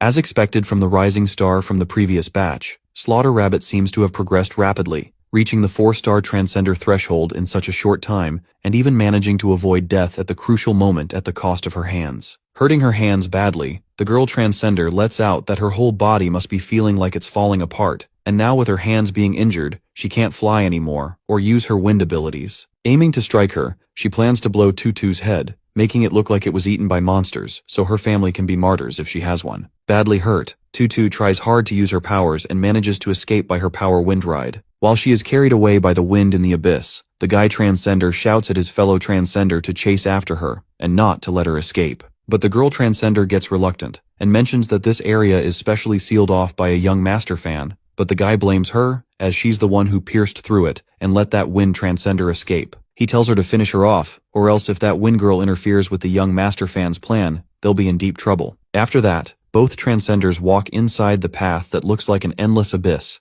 and the girl lets out that something feels off, asking the guy if he knows what the young master is planning. While walking suddenly, one of them steps on a tree root and finds it strange. Overlooking that, the girl transcender tells him to focus on finding the Slaughter Rabbit as she's seriously injured, so chances are that she might already be dead in there. As the guy becomes adamant to find her body or see her alive, abruptly, the tree roots behind them begin to wriggle and seal the area without them knowing. In the sewer, the Earth Transcender guy who's leading the way finds their allocation unreasonable as they split into 2 teams, one team with 4 people. Even Nanyue's strongest Shang Guangquei is on this side along with Jiyu, Xiao Tao, and Zhao Sheng. Wondering how they even managed to get to her, he mentions that the second team has an unknown captain, referring to Xing-kun, who's the only one on his team. Making a weird ass face, Zhu murmurs that pervert Xing is planning to be the hero to save the beauty, the president's granddaughter, as she's totally jealous at how he peeked at her photo, not to mention that the rescue captain on the other side is also a young lady, referring to Shang. While an Earth Transcender expert asks what she's on about, Zhu delightfully tells him to establish the passageway. Fulfilling his duty, the guy uses a Rock City star map and casts Mountain Push with full power unleashed. In a flash, the rescue passage is ready and Zhu is left in awe. As the rescuers are impatiently waiting, the guy asks them not to panic and wait for instructions. He then calls the Doomsday Sparks team to assist him in preventing any potential monster attack. Paving the way, the expert reckons that he's enough personnel and even Shang is here, so he really feels secure but gets worried about the other side. Meanwhile, on the other side, the Earth-type Transcender expert, who's a girl, creates a passage and calls out the team captain. She asks Xing-kun to come forward and protect her as she needs to widen the passage. However, she looks back and finds the Doomsday Sparks captain missing, wondering where the hell did he go. Freaking out, the girl gets scared for her life as she had only one person on her team to help her, and now he's gone too. Suddenly she hears the voice of the captain thanking her for her hard work, and informs that he senses no monster gene carriers, so there won't be any monsters, and she can rescue the people safely. Going mad, the girl lashes out at Xing-kun and calls it nonsense that he can sense no monsters, saying that she will file a complaint against him. After that, Xing-kun enters the radiology department and wakes up the security, asking him to go assist in the rescue. Acting strangely, the security guard seems to be looking for a person and starts waking the other guards. Our guy then assumes that Gongxiao must be on the 18th floor and witnesses that the elevator area is blocked by rubble. He then decides to take the stairs, however. As he sniffs, he smells the scent of Transcender genes somewhere near. Noticing the signs of battle, Xing-kun could sense a familiar scent and went further to see who it was. While it looks like our guy is dilly-dallying, he's actually walking into real danger. Being quick-witted, he immediately grasps that the Fan family is behind all this, and recalls that they did no such thing in his previous life. Then his eyes land on the tree roots sealing the area, and recognizes that even the Flame Demon God is involved, supposing that he's cooperating with humans. As things started to get a little serious here, our guy wonders what kind of butterfly effect his previous actions caused. He thinks about what kind of butterfly effect it could make the mighty Flame Demon God lower itself to cooperate with food. He finds it ridiculous that, like a competitive eater, the demon god is collaborating with its meal. To his surprise, the Eternal Blossom, the Flame Demon God, senses him. Well, the good news is our boy doesn't have to waste time searching for the Fan family's laboratory to find this underground Flame Demon King, as it seems to have shown itself. But the bad news is he can't definitely win. Getting attacked by multiple tentacles, it's obvious to Xing-kun that there's no chance of challenging this Flame Demon without 5th tier strength. Not to mention that even with his 6th tier self from his previous life as a monster lord, might also have been unable to defeat it. Given how insanely powerful the Flame Demon is, goosebumps run down his spine as he is frightened by it. While he thinks that the Everlasting Blossom is on vacation in the Fan family's laboratory, our guy waits to confront it until he evolves more, until Jiu reaches 5-star transcendence, and Zhao Sheng and Xiao Tao get stronger. But the plan seems far-fetched as the Flame Demon God is impatient and starts attacking Xing-kun right away. Freaked out, our guy runs for his life. Not even giving him time to grow, he speculates that it's even conspiring with the Fan family, and the fact the Flame Demon God would cooperate with food is strange in itself. With the tentacles moving so fast, Xing-kun observes that compared to that terrifying figure, they are too weak, guessing it might not be fully revived yet, afraid to use its full strength. As the tentacles ambush him at once, our guy concludes that the Flame Demon God is afraid that it, as a disease, might be discovered by the world. At this point in time, our guy manifests that its monster tentacles don't have enough power to fight the entire world, because if they did, there would be no need to wait another year to destroy the world. He slashes the tentacles with his transcendent powers, and finds it strange that the monster is not consuming the defenseless people, and even sparing the delicious security with transcendent power, which leads him to believe that it wants something more special. Hitting the nail on the head, our guy anticipates that it needs Gongxiao Ni, a strong monster gene carrier. Meanwhile, the tentacles entangle. Xing-kun states that he must be a troublesome opponent, a monster gene carrier with both looks and brains. Assuming that the transcendent power won't harm them anymore, our guy decides to try his 4th tier monster form with royal power. With his new power, Xing-kun looks more iconic with black armor and a red horn on his head, with blue flames emerging from within.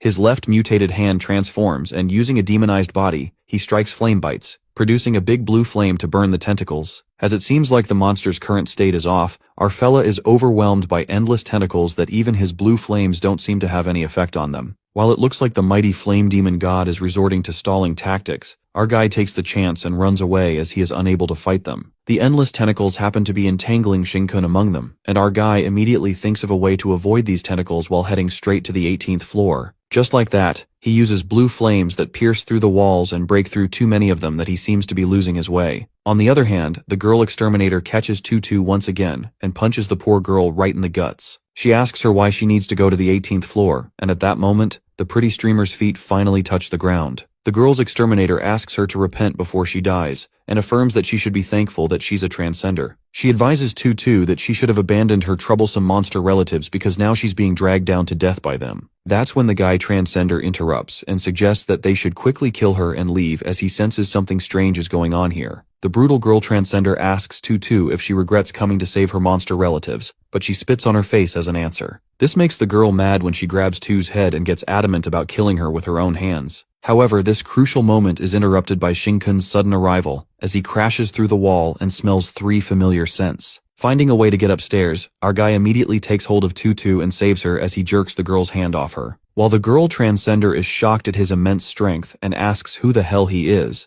our fella questions if she's the one to injure his transportation, referring to the wind transcender rabbit. Furious, the girl is not quite happy with another transcender barging into the wrong place, and asks Shinkun to die along with the streamer. Using a celestial swordstar map, the transcender strikes a water explosion, which makes Shinkun surprised as it looks like his previous transformation of the domain helped her, but it's a pity she didn't use it for the right path. Witnessing her water star explosion getting deflected by his strange left hand just like that, she is shocked to the core as she recognizes that it's blue flame while our guy burns her to death with his blue flames. He then claims that he can barge wherever he wants to, but they have chosen a dead-end path. Meanwhile, it looks like our guy is burning the girl. He is actually replenishing his powers by draining her. During this, the guy transcender, the underling of Fan Shizai, gets panicked when he witnesses the blue flame. Speaking words of wisdom, Shinkun states that the Fan family has betrayed humanity by teaming up with monsters, so he urges the guy to turn back and leave the darkness for light. He asks the underling about their schemes while the guy tries to use his mere mind explosion and scampers away, saying that he wouldn't dare to betray someone like a Fan family. Unfortunately, the underling meets his unfateful end when he's devoured by the monster with endless tentacles. Our boy then calls him a fool and lets out that he's just food cooperating with monsters. Such extreme use of transcendent power creates a temptation. It's impossible that monsters can resist eating him. After that, he leaves the place and wakes up Tutu, pinching her cheek. The girl seems to be fine and kind of feels shy, asking if she's in danger again will he always come to save her. She assures if it's him, she'll open the door for him. Having enough of the cringy shit, our guy tosses her away, and deep down he thinks that he's now a reformed man. Slaughter Rabbit then lets out that she needs his help for something to take her to the 18th floor, which is where Shinkun needs to go as well. Shinkun then asks for a favor from the Broken Rabbit, and lets out that he needs her to use the method she did last time to fly him to the 18th floor. Lying down, she seems to have no problem, but with both of her hands broken, she can only use her feet to cast Wind Ride. Not being proficient enough to carry 2 people at once, Tutu gladly tells him that he'll have to hold on to her the entire time. Creeped out, our guy could definitely sense the ulterior motives, and she screams to immediately carry her as they're attacked by the monster. Jumping onto him, Tutu, being a pervert, rides on Shinkun's shoulders with her voluptuous bosom and gives a weird-ass expression that almost makes our guy call the police. With that, she makes Shinkun fly upwards while he clears any obstacles in the way. As they break through another wall, they are attacked by a monster there as well. While they escape from the monster, our boy ponders that Tutu filled the entire upper space with countless tiny wind elements that broke through the floor, allowing her to find the optimal route at the fastest speed. Our guy gets that she's exhausted, and she admits that facing those 2 4-star transcenders drained her transcendent energy. However, she doesn't back down until she saves her brother. Just then, Shinkun decides to give her a boost, and suddenly, she gets flustered as he pinches her thigh, thinking what a pervert he is. But our guy seems to be injecting a small amount of monster genes to stimulate the rabbit's transcendent genes with his tentacle. At that moment, Tutu's heart starts pounding. Her blood and even her transcendent genes feel like they are on fire as a power surges within her. Turning red, she concludes that she actually likes Shinkun so much. On the contrary, Fan Shizai is surrounded by the monster's tentacle while the demon informs him that the traitor has stepped into the trap.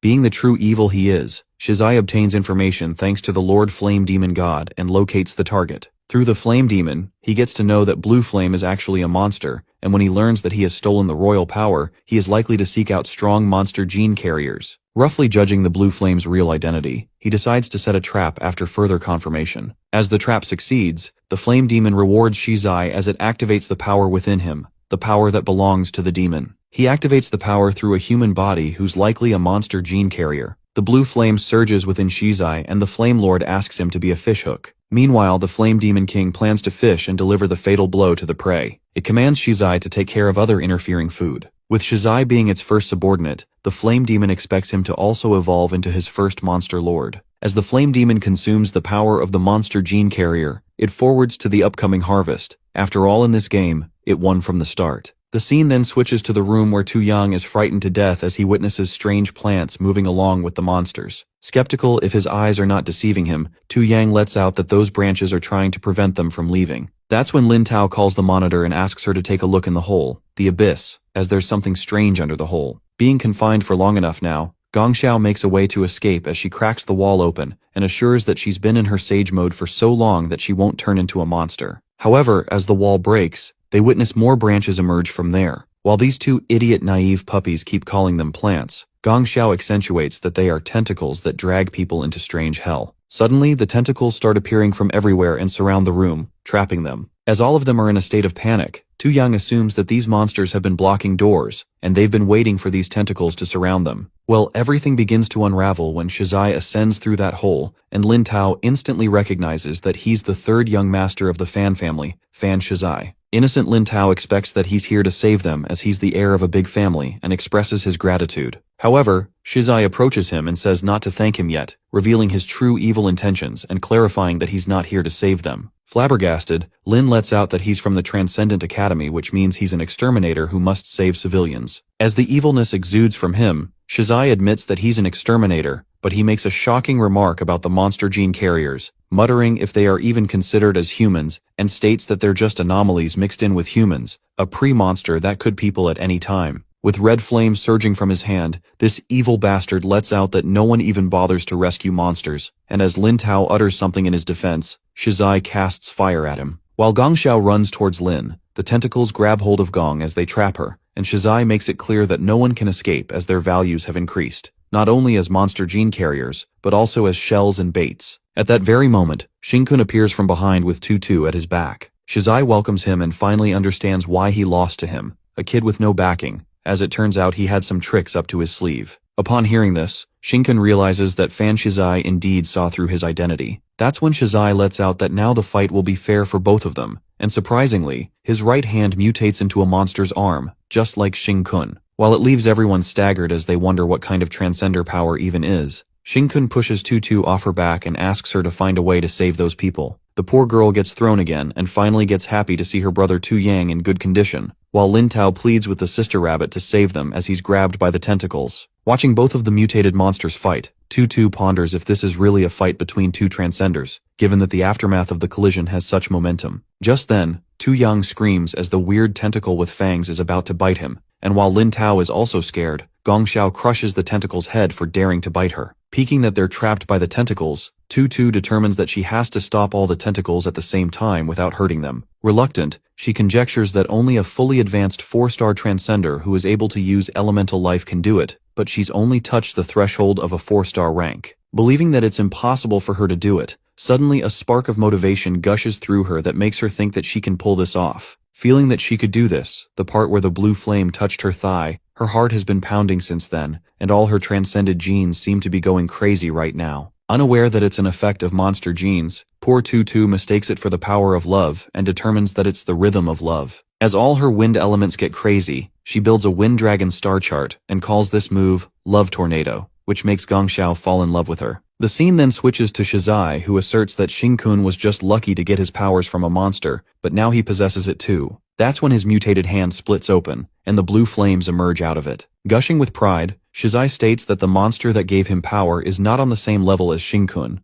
unveiling that it's the flame demon that humans have never seen, one that they wouldn't and cannot imagine. Just like that, Shizai strikes a flame roar that smashes Shinkun away, and our guy is stunned to witness that the guy just attacked him with the ultimate move of a 4th stage power-type monster. During this, Fan Shizai mentions that with his status, Shinkun wouldn't have the ability to understand the inside info of the siege in the 5th stage monster 20 years ago. He then reveals that 5th stage monster killed 17 4-star ranked transcenders worldwide with this very move. accentuating that this move was given to him by the flame demon. He then asks Shin-kun what move the monster gave him, the one who bestowed powers upon him and degrades him, assuming that it's weaker or smaller than other ordinary monsters, or some flashy skill like changing hair color. Shizai lets out that he's fallen into a trap, so there's only one way out for him, and that is death. With that, his arm further transforms into two, and decides to give Shin-kun a chance. He even offers to help him get rid of the weak monster that gave him power and switch to the side of the flame demon. Forgetting their unpleasant past encounters, he tells Shin-kun to rest assured as an heir of the Fan family, he has a big heart. But there seems to be a condition when Shizai asks him to hand over the flame demon's kingship, and everything will be forgiven. At that moment, our guy finally figures out the power Shizai has in his body and asks him if he knows what he's doing. Being certain, the young master affirms that he's leading everyone to the pinnacle of life and to truly control their own lives in return. Deep down, Shizai is left bewildered as Shin-kun takes a hit from a flame roar and remains unaffected. Low-key panicking, he wonders if our boy Counterflame roars with the same level of power as him, and is left in disbelief as to how he could have such power, guessing that it's because both of their elemental nature are the same, so he has better resistance. After that, our guy gets in action and knocks some sense into Shizai that he's being a fool for dragging humanity into hell gradually. With that, Shin-kun, using his black blade, incredibly slashes through Shizai's mutated arms. Shocked to the core, the young master is startled to see Shin-kun's monster arm, and presumes how that black bone spike easily cut off his monster arm. While Shizai's hand regenerates, our guy knocks some sense into him, and utters that hunters will cooperate with their prey. Leaping towards him, Shin-kun asserts that he's being a monster's slave by assisting them, and they will only consume humanity faster, believing that Shizai must have thought of that.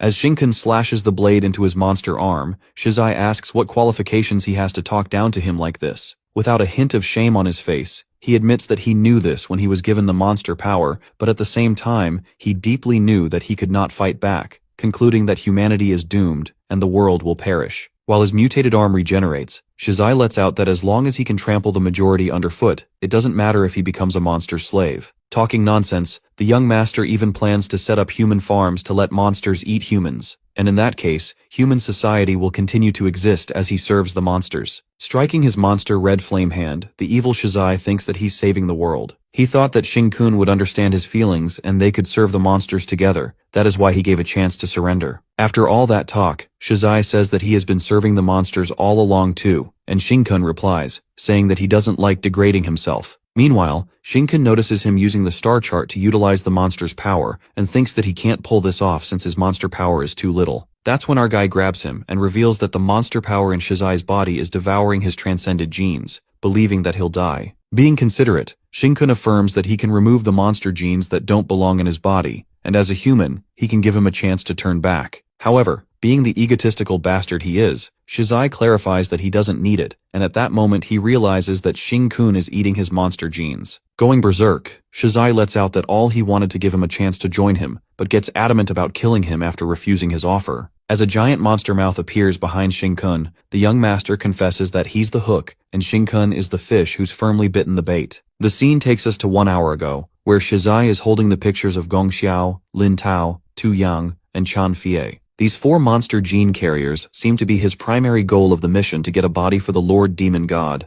Having a foolproof plan, Shizai starts preparing for the next target. Shin-kun and his team discover his exact location at the hospital, but it seems that they lost contact with them. Burning Shin-kun's picture, he ascertains that there's a high probability Blue Flame is in extreme condition. He then asks the Lord Flame to begin the fishing and collapse the hospital. That's when we get to know that the Flame Demon brought Shizai to the hospital, over 100 meters underground, just to sink the hospital into the ground. Given that the hospital is big, it's nearly impossible that it would collapse in such a short time. Besides, the Flame Demon's current body is weak, a human body that is barely able to withstand its power. Suddenly, the blue flames devour that body's arm, and Little Black releases at the cost of that one hand. While Shizai thinks that this is not enough and the demon has to take the other arm too, that black ball bumps against the wall, and this results in a large explosion of blue flame. Gaping with utter astonishment, the guy assumes that if the body carrying the flame god is strong enough, then she can use this move without any scruples. As the hole is too big, the hospital begins to collapse as the rocks fall in a heap.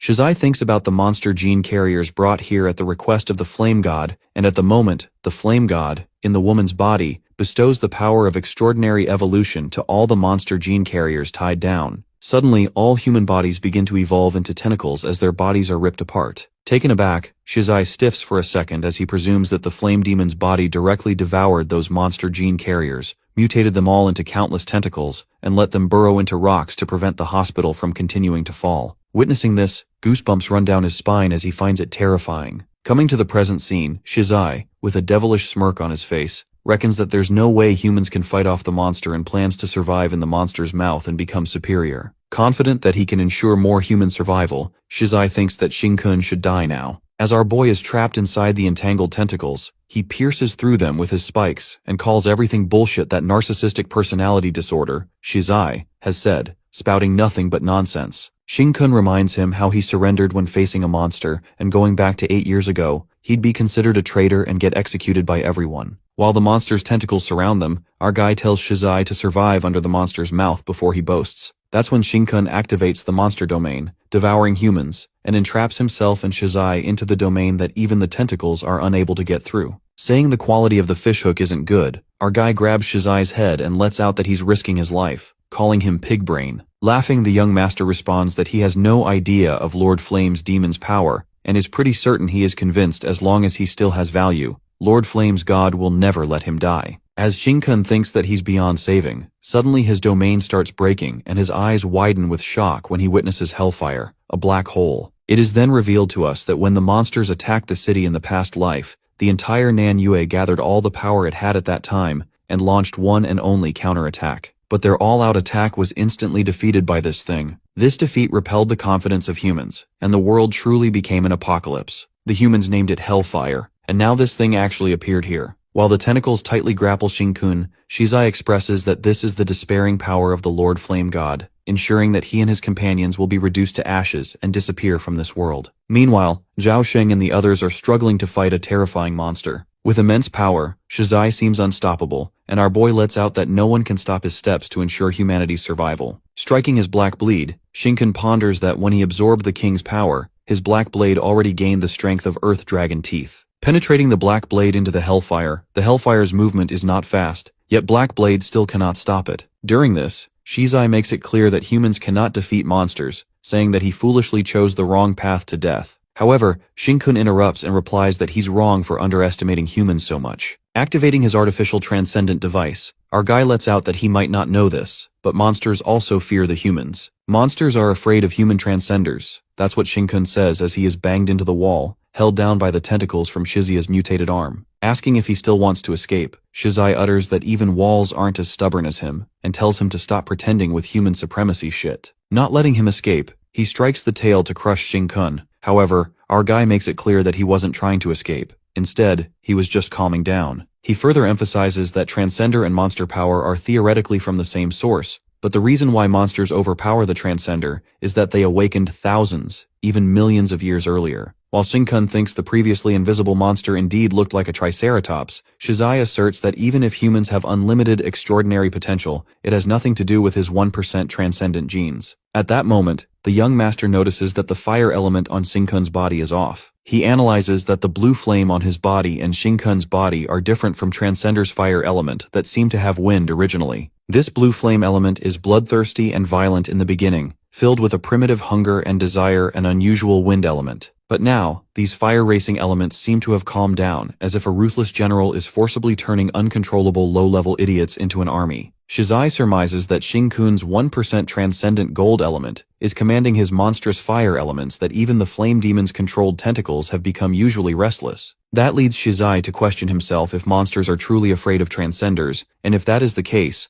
then the nefarious plot he's been scheming all along will go down in vain. The scene then switches to the rescue team captain who's rescuing the people and assures the people that Officer Shang is here to protect them. Meanwhile, Shang Guangkui is examining the men from top to bottom, and rumor has it that she's a pervert and likes to examine men. The team captain runs to Shang and asks if he may have a word with her. Taking a deep sigh, Shang lets out that all the men look fragile, and they might be able to have children. Creeped out by her pervy behavior, the team captain asks what she's doing as monsters are breaking through the staircase barrier, but Guankui affirms that the team of them are in that place, pointing to Jiu, Xiao Tao, and Zhao Sheng. The captain seems to be concerned about the monsters charging from a sealed-off area, and the number is unexpectedly large, while the three of them are students who recently gained transcendent abilities, so they haven't faced monsters before. Thinking that Shang has formed a team, the guy assumes that she's training the new members, hoping they grow quickly, but the intensity they have to face is impossible even for the strongest in heaven. Suddenly the monsters appear and the captain screams at the kids to fall back, given that they haven't even been taught to face monsters yet.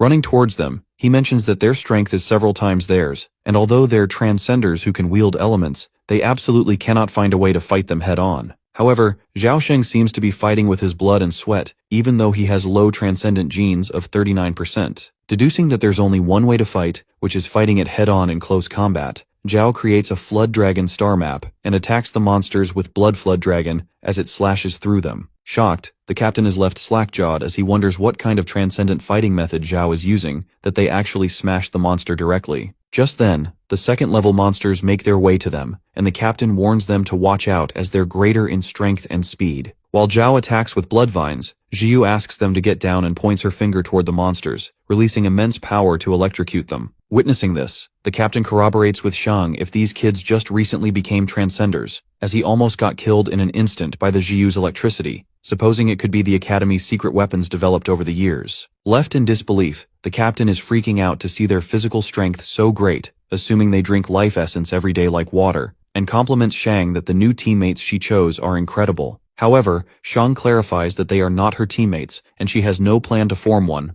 revealing that the reason she came here is because their captain, Xing Kun, asked her to lead the team and to protect as well. While the rescue team captain is awestruck that Xing Kun hired her, the strongest bodyguard in China, and wonders why he's so extravagant, Guanghui makes it clear that he's misunderstood. At that moment, the kids are pushed back as the other monster group attacks, and meanwhile Zhao seems to be injured. The captain affirms that they're still inexperienced and casts a triple rock shield to block the monsters temporarily so they can take a break. Being an expert in laying foundations and stabilizing the Earth's structure, the captain admits that he's not good at fighting the monsters, but he can protect people. Deep down, the captain is panicking as he witnesses the monsters and speculates that they still have traces of humanity and haven't completely mutated yet, guessing that it's a third-tier monster. To their surprise, the monsters that appeared are next level as they broke through his triple rock shield. The captain is flabbergasted, finding it impossible as even a third-tier monster can't break his shield directly. Wondering if it's a special evolution, he casts Earth Crystallization and creates a crystallized wall to block the monsters that use most of his transcendent strength as his body barely holds on. But, abruptly, the monsters smash that crystallization wall that couldn't even withstand one blow, and the captain observes that the monster is still evolving. Just then, Shang uses her water serpent to pull back the captain. As he's being saved, he asks her to save the students as well as the monsters might be evolving into fourth tier, so it can be dangerous. As her water serpent drops the captain, Shang Guanghui makes it clear that she's not here to protect them, but only to protect the captain. Pissed, the captain asks her why she isn't fighting the monsters and slacking off like that too. Just then, the power is back on, and Guanghui affirms that someone told her not to worry about the safety of his team, especially Zhiyu.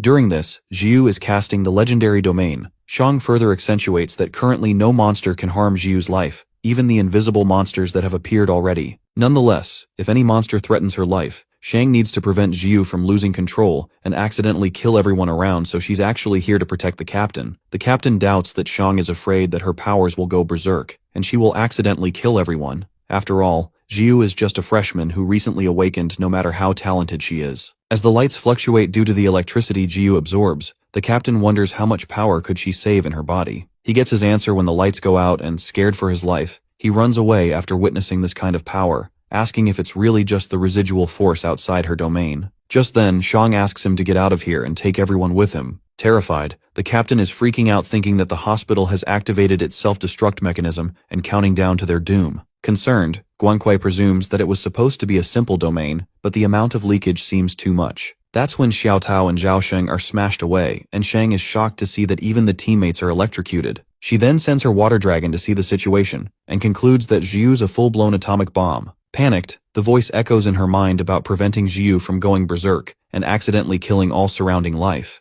At that moment, Shang realizes that there's no exaggeration in this statement. She speculates that even Xiao Tao and Sheng barely survived that earlier attack, but given the domain's intensity, they both are surprisingly unharmed. Recalling that the principal told her that Xing Kun is the blue flame, Shang contemplates even if he's the blue flame, there's no way he made these siblings who almost couldn't continue at Nanyue Academy become so strong in such a short time. Meanwhile, Zhao Sheng still thinks he's weaker than Big Brother and Zhiyu, they need to work harder. Shang surmises that the growth rate is actually faster than her original self. It's totally unscientific. Zhu's simple domain seems to have such a domineering effect that it can indiscriminately attack anything that invades the domain. However, this monster has some kind of power inside that allows it to continue evolving to the level of the previous invisible monster. It can break through her domain. At the same time, Zhu's condition is extremely unstable, and the domain is on the verge of collapse, so once it collapses, it will be like an atomic bomb explosion. With that, Shang enters her simple domain and tries to invade with a water domain that can integrate anything. She then asks Zhu if her transcendent genes have gone on a rampage, and why they have become so aggressive. Watching senior sister Shang,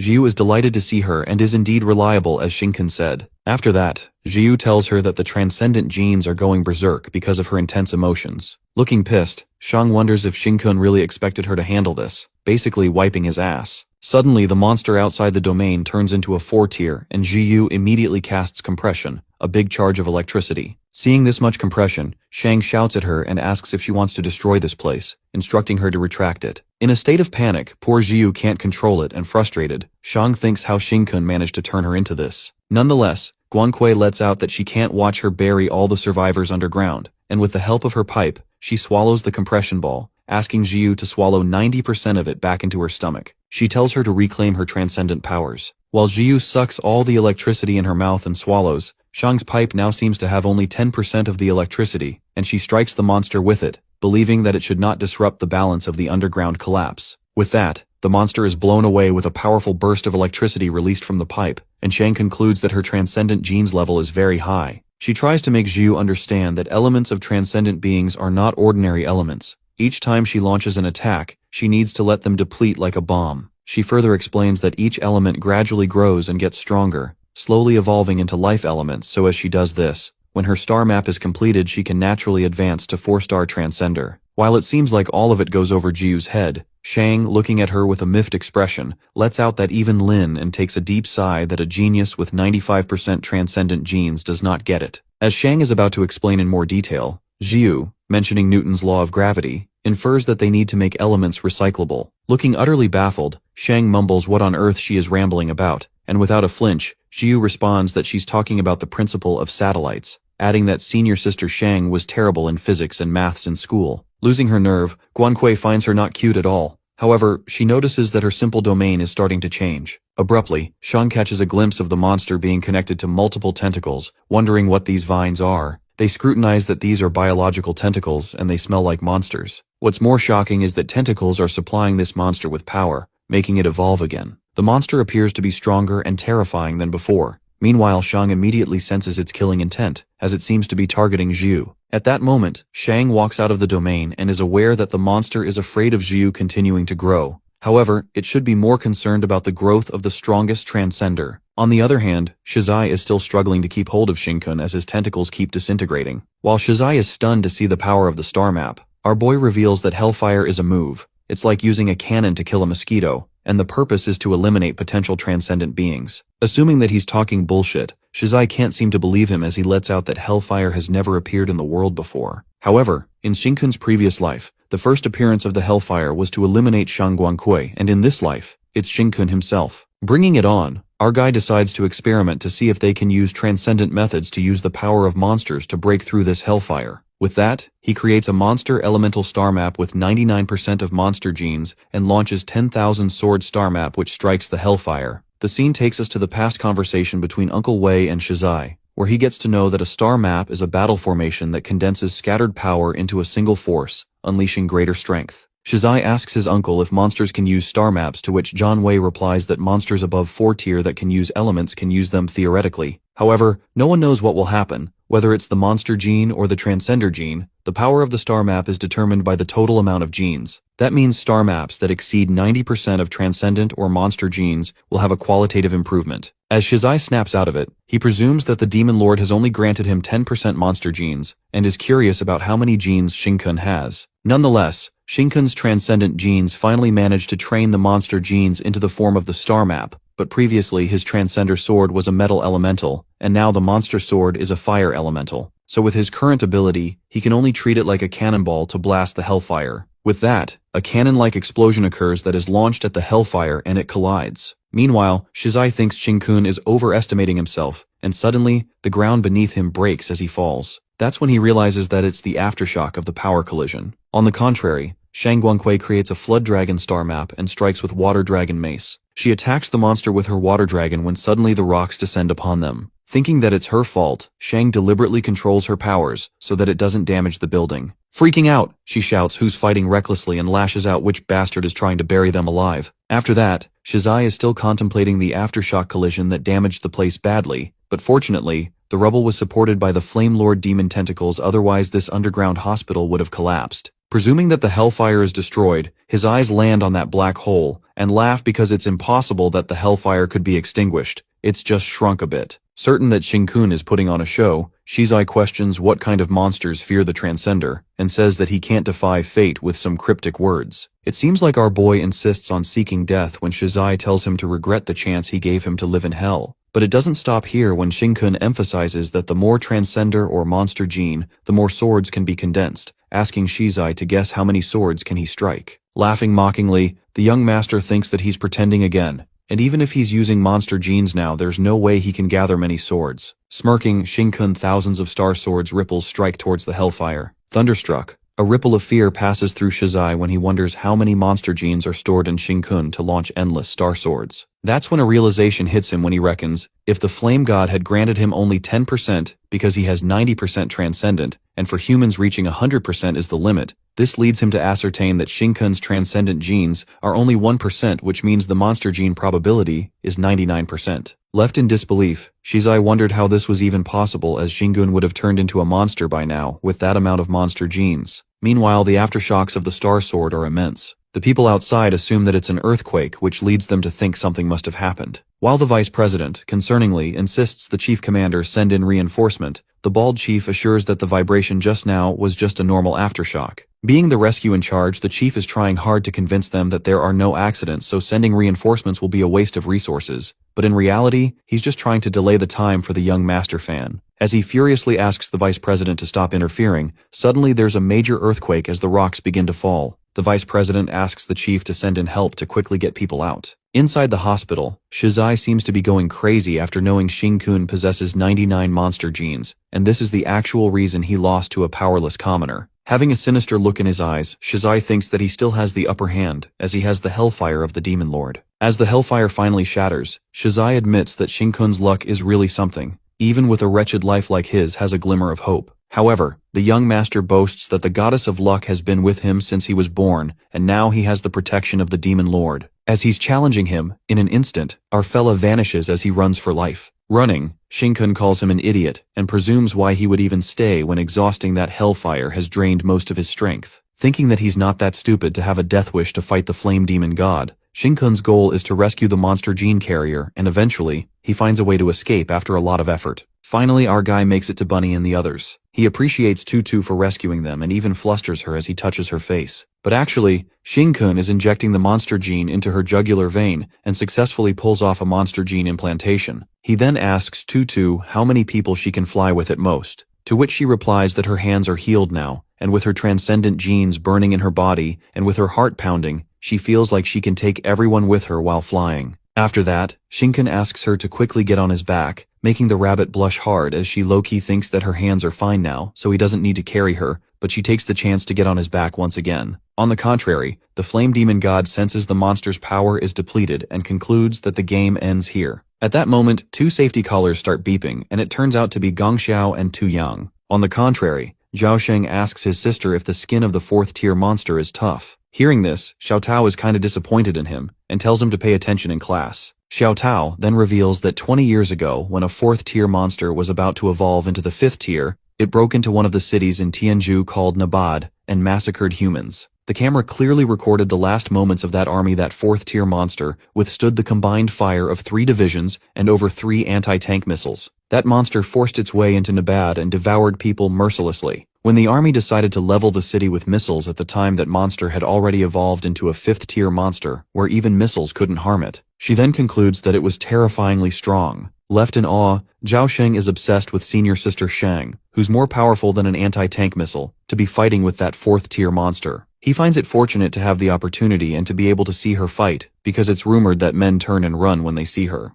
Zhao assumes that she's not only beautiful, but also a strong woman, while Xiao Tao calls him stupid, and annoyingly says that no man is worthy of such a senior sister Shang. They can only blame the useless men in the world. Meanwhile, Shang claims that she's the biggest threat, and asks it to stay away from junior sister Jiu, or else she'll twist its head off. But the monster ignored the unmatched presence of Shang Guankui and actually bypassed her to attack Jiu. Pissed, she tells Jiu to find another monster to practice on next time because right now she's going to chop it to death. With that, Shang impressively twirls her water pipe and attacks it with her water dragon. Suddenly the monster lets out a terrifying roar that creates overwhelming pressure as Zhao and Xiao Tao can feel it. As Shang remains unfazed, the monster is not quite affected by her attack, but it still gets wounded. But the monster instantly evolves and the blue flames emerge out of it. That's when Shang leaps towards it with her water dragon and pokes it into the monster's mouth to halt it from breathing blue flame. The girl seems to have watched this move repeatedly in videos, and with her flood fountain, she fills up the monster and waits until it explodes. Witnessing her, Zhao realizes that the rumors about her are true, and wonders which man would not be intimidated seeing senior sister Shang fighting so inhumanly. Meanwhile, the monster is not blown up yet. This makes Shang hopping mad as she notices these damn tentacles replenishing its energy again. Deciding to chop it all off, she stops when she peeks at the endless tentacles intertwining. While Shang is overwhelmed by the amount of tentacles which seems like a hassle, suddenly she notices a fish floating beside her. Well, it turns out to be Jiu's satellite super move as the fish strikes out electricity, smashing the monster. As the fish circles back to Jiu, Shang finds the power of the lighting element strong, and how she took advantage of the monster's recovery and knocked it down, but the appearance of the childish kinda creeps her out. Nonetheless, Jiu warns the senior sister that they must be cautious, as it's not over yet. She could sense that all the underground lightning elements had been devoured. They infer that this is a very terrifying monster, and Shang tells her to be careful as the monster comes back again. At that moment, Jiu gives a heads up that this place is about to collapse, and it seems like bad things keep coming one after another. The scene then switches to Shingun, who's carrying the bunny on her back, and it appears that he's stimulating her transcendent genes with his monster genes to keep her transcendent in an excited state at all times. Meanwhile, the bunny turns pink, and her heart can't stop pounding after Shingun touches her earlier. Gong Xiao, Tu Yang, and Lin Tao are also floating and dodging the rocks with the help of the bunny's windride. Given that the building is constantly collapsing, our guy reckons the direction of the collapse seems to be leading them back. Just then, he asks Tutu to keep moving forward while he clears the way. Suddenly, Tu Yang and Gong Xiaoni's safety collar is about to lose control. Worried, Tutu calms them down and assures them that they just need to escape. However, at that very moment, there seems to be something wrong with their safety collars, when Shingun senses that it's full of Flame Demon God's monster genes. That's when it dawned on Shingun that he was losing the game from the very start. Acting as fast as he can, Shingun injects his monster gene carrier through the tentacles into both of their necks and assures Bunny that he's saving them, so keep trusting him. He affirms that they need to get out of here quickly, and Bunny uses her windride. However, they are unable to escape as something stops them. Shocked, Tutu is baffled to see a woman's head on fire and wonders what the hell is going on with her. That's when Xingkun reveals that she's a monster that no one in this world can withstand, the Flame Demon God. Her eyes widened with horror. Bunny has never seen a monster in this form before. The rest of her body is that of a human apart from the head where blue flames are emerging out. Terrified, her entire body, even her transcendent genes are trembling uncontrollably, like the instinctive fear of a mouse when it sees a cat. As the humongous body blocks them, Bunny feels suffocating and she's unable to breathe as there's no way to escape. Just then, Shingun smacks her butt and tells her to get it together because if she makes movements, they'll fall down. Pulling herself together, she asks if they're going to defeat her next, and looks back to see her younger brother and his friends. After that, the demon's red eyes appear in the woman's head from within the blue flames, pulling Tu Yang and Gong Xiao towards it. The flame demon confesses that it's going to possess a body that can withstand my immense power, and disguising itself in a human body is truly marvelous. It can secretly devour the transcenders to replenish its energy. Talking in monster language, Shingun then converses with the demon and makes it clear that he can't get either of them as he pulls them back through the tentacles. Calling out the flame demon god, he reminds the demon that it has been buried underground for too long, and monster genes have been around for so many years, which means that human research has made quite a progress. He affirms that some people, despite facing countless criticism and difficulties, continue to research so that they can save monster gene carriers. Shingun then reveals that after 20 years of research, a blocking vaccine was developed that can stop monster genes from infecting the human brain, although it might be only for a second. Given that the monsterization of ordinary humans is worthless, it's not the case for him because even if the demon's monster gene has already invaded their brains, under the drug's interference, it's forced to compete with genes on the same starting line. Suddenly, the woman's right leg explodes as it is consumed by the demon and turns into raging blue flames. That's when the flame demon strikes heaven-devouring prison flames and creates a domain called Flame Bites, which takes all of them into the demon's mouth surrounded by edges.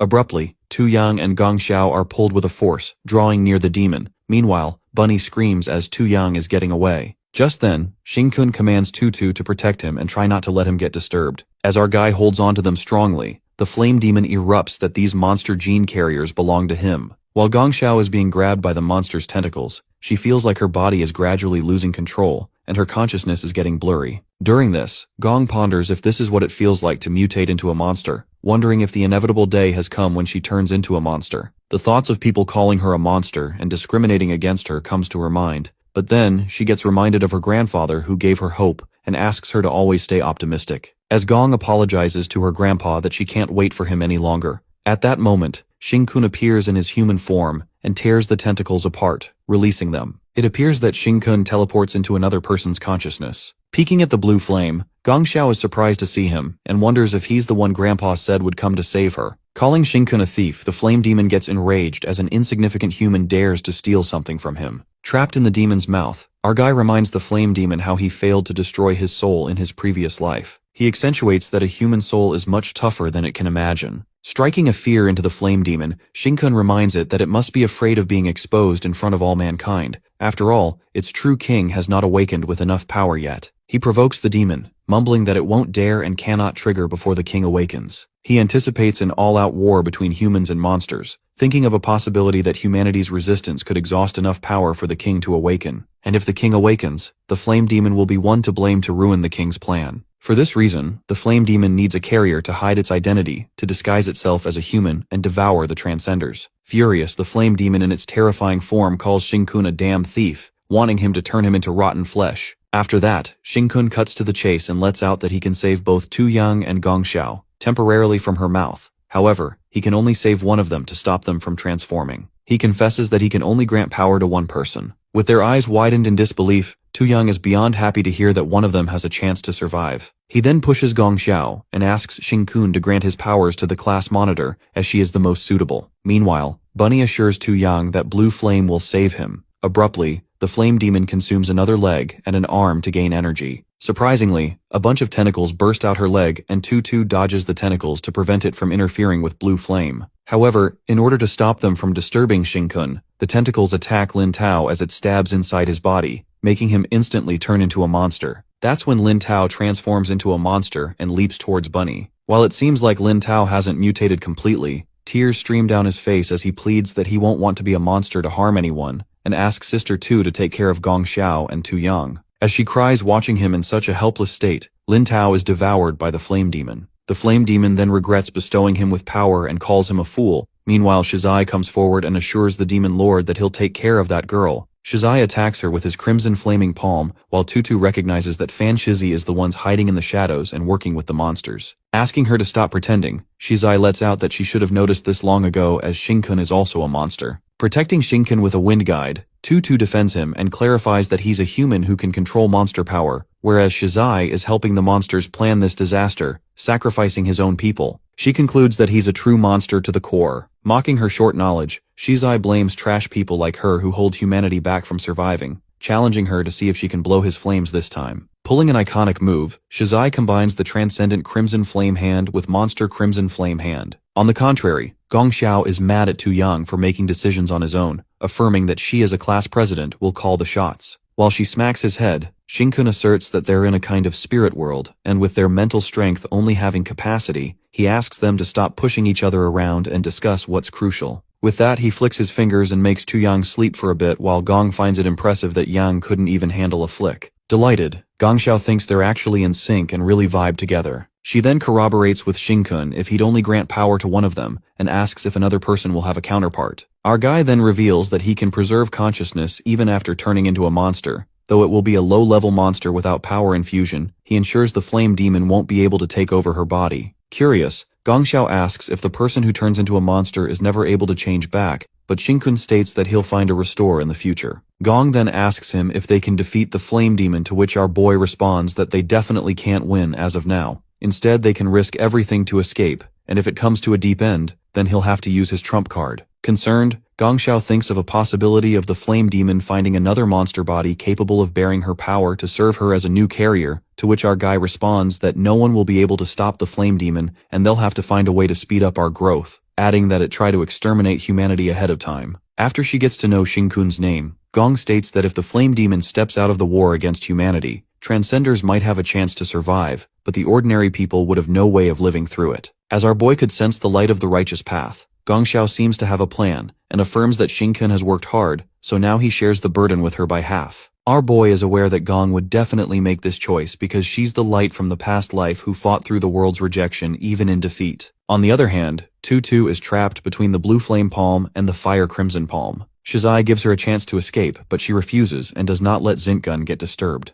Meanwhile, her eyes are bleeding as she protects the blue flame, and Shizai concludes that there's no hope for her left. In a flash, someone grabs the tentacles with such a strong strength and it turns out to be Tu Yang. As Shizai is left stunned to see his power, Tu Yang's feet grow out and he warns him to not bully his sister. Crying his eyes out, Tu Yang calls out the damn blue flame and foolish Gongxiao as it appears that Xingkun has granted his power to him, and justifies that he should have been the one sacrificed, being such a useless person. Well, it's obvious that Gongxiao Ni saved Tu Yang as she wanted to from the beginning. Nonetheless, the flame demon thinks that it's still the winner of the game and pulls Gongxiao Ni towards her. Raging with anger, Tu Yang's feet grow out and blue flame emerges out of them like rockets. Being the short-tempered boy he is, Yang then calls out the monster and commands him to give his class president back. With tears falling down his face, Tu Yang soars towards Gongxiao to save her. However, it's too late as the flame demon has already seized her body. Smacking Tu Yang's face, the demon in Gong's body lets out that he's also a king in a sense. It's just that the king Yang followed is too weak, and now he's also become weak. Being utterly embarrassed to be on the same level as him, she calls Yang a so-called king and attempts to blow an attack on him. The flame demon seems to have gained a body that can use unlimited energy and tells Tu Yang that the time of death has come. With that, she flicks her finger to cast Hellfire, and while Tutu calls out her brother out of concern,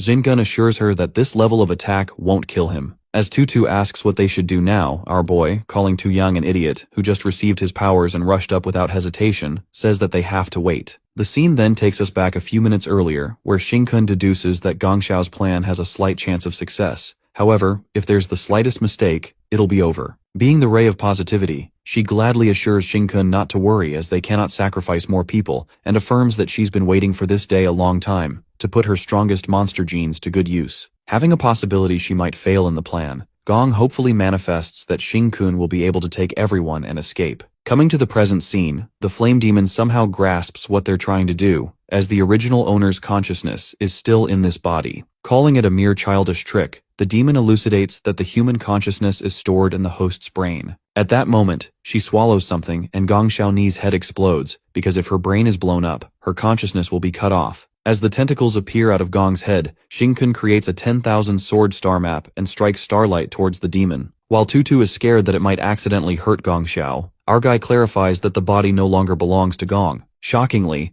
2 mutated arms spring up from her back, and the flame demon pities how fragile the human brain is. The insignificant consciousness is unworthy of this body, and the regenerated head is now formed from her genes. Wondering what schemes their little brain could come up with, the flame demon is aware that the remaining energy in Xingkun's body might not be enough to escape. In a blink of an eye, the flame demon gets an inch closer to them, and Xingkun is shocked to see her speed. He contemplates that even though Gongxiaoni's body is strong, there are physical limitations for the flame demon god. She's far from reaching the peak state of her body, but still, the speed is too fast to see. Our boy uses a star sword and attacks her with the mutated arm, but the flame demon grabs it and lets out that no monster can easily become the new king, commanding Xingkun to leave the royal power and all the monster genes in him to give them back. Eyes widened in disbelief, Xingkun ponders that she's already unleashing such powerful strength, equivalent to the 6th-tier monster, concluding that she's already invincible in this world. Unable to break free from her hold, our guy thinks that he'll have to abandon part of his power, and with that, he asks Tutu to fall back. His left arm is half torn apart and seems to be fine as long as the core isn't damaged.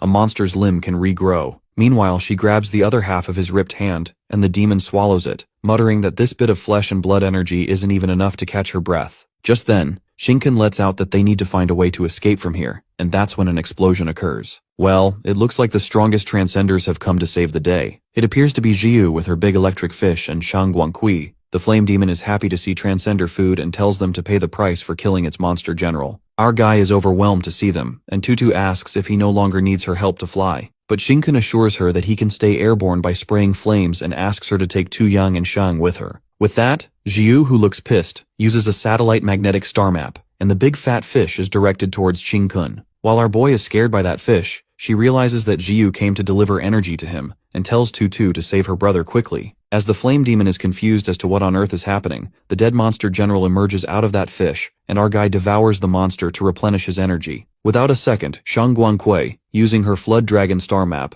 leaps towards the flame demon with her Water Dragon scythe. As Shang is about to launch the attack, she asks Blue Flame how Gong Xiaoni ends up like this and demands an explanation afterward. Agreeing, our guy graciously accepts the monster general's flesh and blood energy. In that time, Shinkun ends up in another dimension, which is Chen Fei's consciousness. Meeting with him, he asks Chen if he's the monster general of the flame demon god. Our guy makes him recall that he's Gong Xiaoni's classmate, and ponders that he was his classmate as well in the previous life, and deep down he feels sorry that Chen became a monster ahead of time in this life. As Chen Fei is confused that he turned into a monster, so how come he still has consciousness? Shingun scares the hell out of him when he confesses that he's here to eat him. Jokes apart, our guy offers to help him regain his consciousness, and adds that maybe in the future, he'll be able to restore him to human form. Shocked, Chen Fei assumes that he can keep on living if he regains his consciousness. However, he respectfully declines as he doesn't want to live his life as a monster, as just the thought of it terrifies him. Chen elaborates that the situation is worse than before. Everyone will hate on him and will fear him, realizing that his father never wanted him since his mother left. Getting reminded of all his terrible memories, he recalls how his friends and relatives already considered him a monster and wanted to kill him when they got to know that he had 84% monster genes. However, Chen was able to keep going thanks to class president Gong Xiao's support, and he currently feels like she's in danger. Taking the hard decision with tears in his eyes, Chen Fei asks Xing Kun to devour him, and asks him to save Gong Xiao and wipe out all the monsters in this world. Giving the fist bump, our guy takes his promise. After that, an explosion of blue flames occurs and the flame demon mocks him for attacking her with mere flames. As the demon assumes that he's offering his powers to her, suddenly, a fifth arm emerges from Gong Xiao's body. We then get to know before the flame demon takes control of Gong's body, she plans to become an obstacle for the flame demon god, and in that time she instructs Xingkun to buy themselves time to grow. But our guy puts a brake on her and lets out that the probability of failure is too high. Besides, her grandfather will kill him as he promised to take her home. Even if she returns home, Gong Xiao is aware that going back would mean becoming a monster, assuring that Grandpa will surely understand so he won't blame him. She affirms that only she can accomplish this plan and points toward drooling Tu Yang, asking if he's going to rely on this fool. With Lin Tao also becoming a monster, Gong assumes that according to Xingkun, there's still a chance to save him, and as a class president, she can't give up on him. She then asks Xingkun to promise her that he will get stronger, save this world, and take her home. Saying that he would try his best, he then informs Gong Xiao he can't give his powers, but can only stop them from being controlled by the flame demon god. He further explains that her body will be seized by the flame demon god, but her consciousness will not be extinguished. He says that she must find a way to bury her deep within the monster's genes, and not let the demon kill her. Shinken then tells her to find a way to receive the power he's granting her, and to focus on surviving first, then becoming the demon god's little umbrella. Coming back to the scene, it turns out that Gong Xiaoni had found a way to receive Xingkun power, resulting in the fifth arm stretching out of her body. As that fifth arm punches the flame demon, the demon realizes that the original owner of the body is getting in the way and rips that arm apart. As she separates the arm, the demon finds that the traitor has escaped. The scene then takes us outside the hospital, where the exterminator team arrives to investigate the frequent abnormal earthquakes and asks for the report from the rescue in charge. The chief reports that most of the survivors inside the hospital are rescued, but Officer Shang and the Sparks team along with 2 cleanup teams are still trapped underground. As the vice captain Nia Yang questions why he hasn't sent in the reinforcements yet, at that moment, Shang along with the team makes it out safely. While the chief asks Officer Shang about the situation inside, Guangkui, who seems to be hopping mad, grabs his collar and commands him to contact the headquarters as she has an important update to report. After that, Xingkun asks Xiao Tao to take Zhao Sheng to the hospital director to collect the mission reward, as he can't let her idiot brother handle it as he's already not in his senses. Our guy then tells Tutu to take her brother Yang to the academy first and assures her that he'll ask the director to check him secretly, while Jiu gives him a side-eye. After that, in the principal's office, Xingkun reveals everything that happened to Principal Qingche and gives him the sad news that he couldn't bring his granddaughter back this time. The headmaster tries to hide his frustration and anger, saying that he knows Gong Xiao the best, the more dangerous the situation will be, the more she'll leave the chance of survival to others just like her parents. He then reveals that his son and daughter-in-law were also killed by monsters while trying to save others, so there's no way his silly granddaughter would be any different. Nonetheless, the headmaster doesn't blame Xing-kun and reassures him to ask for help whenever needed, hoping that he can bring Gong, a kind-hearted person, back home. Hearing that the headmaster would help them with anything, Jiu and Xing-kun, with a sparkle in their eyes, affirm that they'll do anything to save her. That's when the headmaster regrets what he said and clears not to go overboard with what they ask, considering the old man's tolerance. While Xing-kun assures him that they'll restrain themselves, the headmaster mentions that the gap between them and the Fan family is too large. Xingche gives a reality check that the Fan family has developed rapidly and has many industries, not to mention they're one of the top suppliers of life essence in China. Zhu then suggests that they can use connections to get people from higher up to help, asking if the Fan family will still hold power if the exterminator's headquarters were to support them. That's when the headmaster exposes that they previously searched extensively for the monster's ancient Triceratops veins, hoping to eliminate the lurking Triceratops completely. However, this matter keeps stalling because someone is obstructing them secretly. During this, Xing-kun gets reminded that the apocalypse in the last life wasn't entirely caused by the monsters. Some people greatly contributed to it. With numerous vested interests involved, the headmaster accentuates that it can't be easily shaken,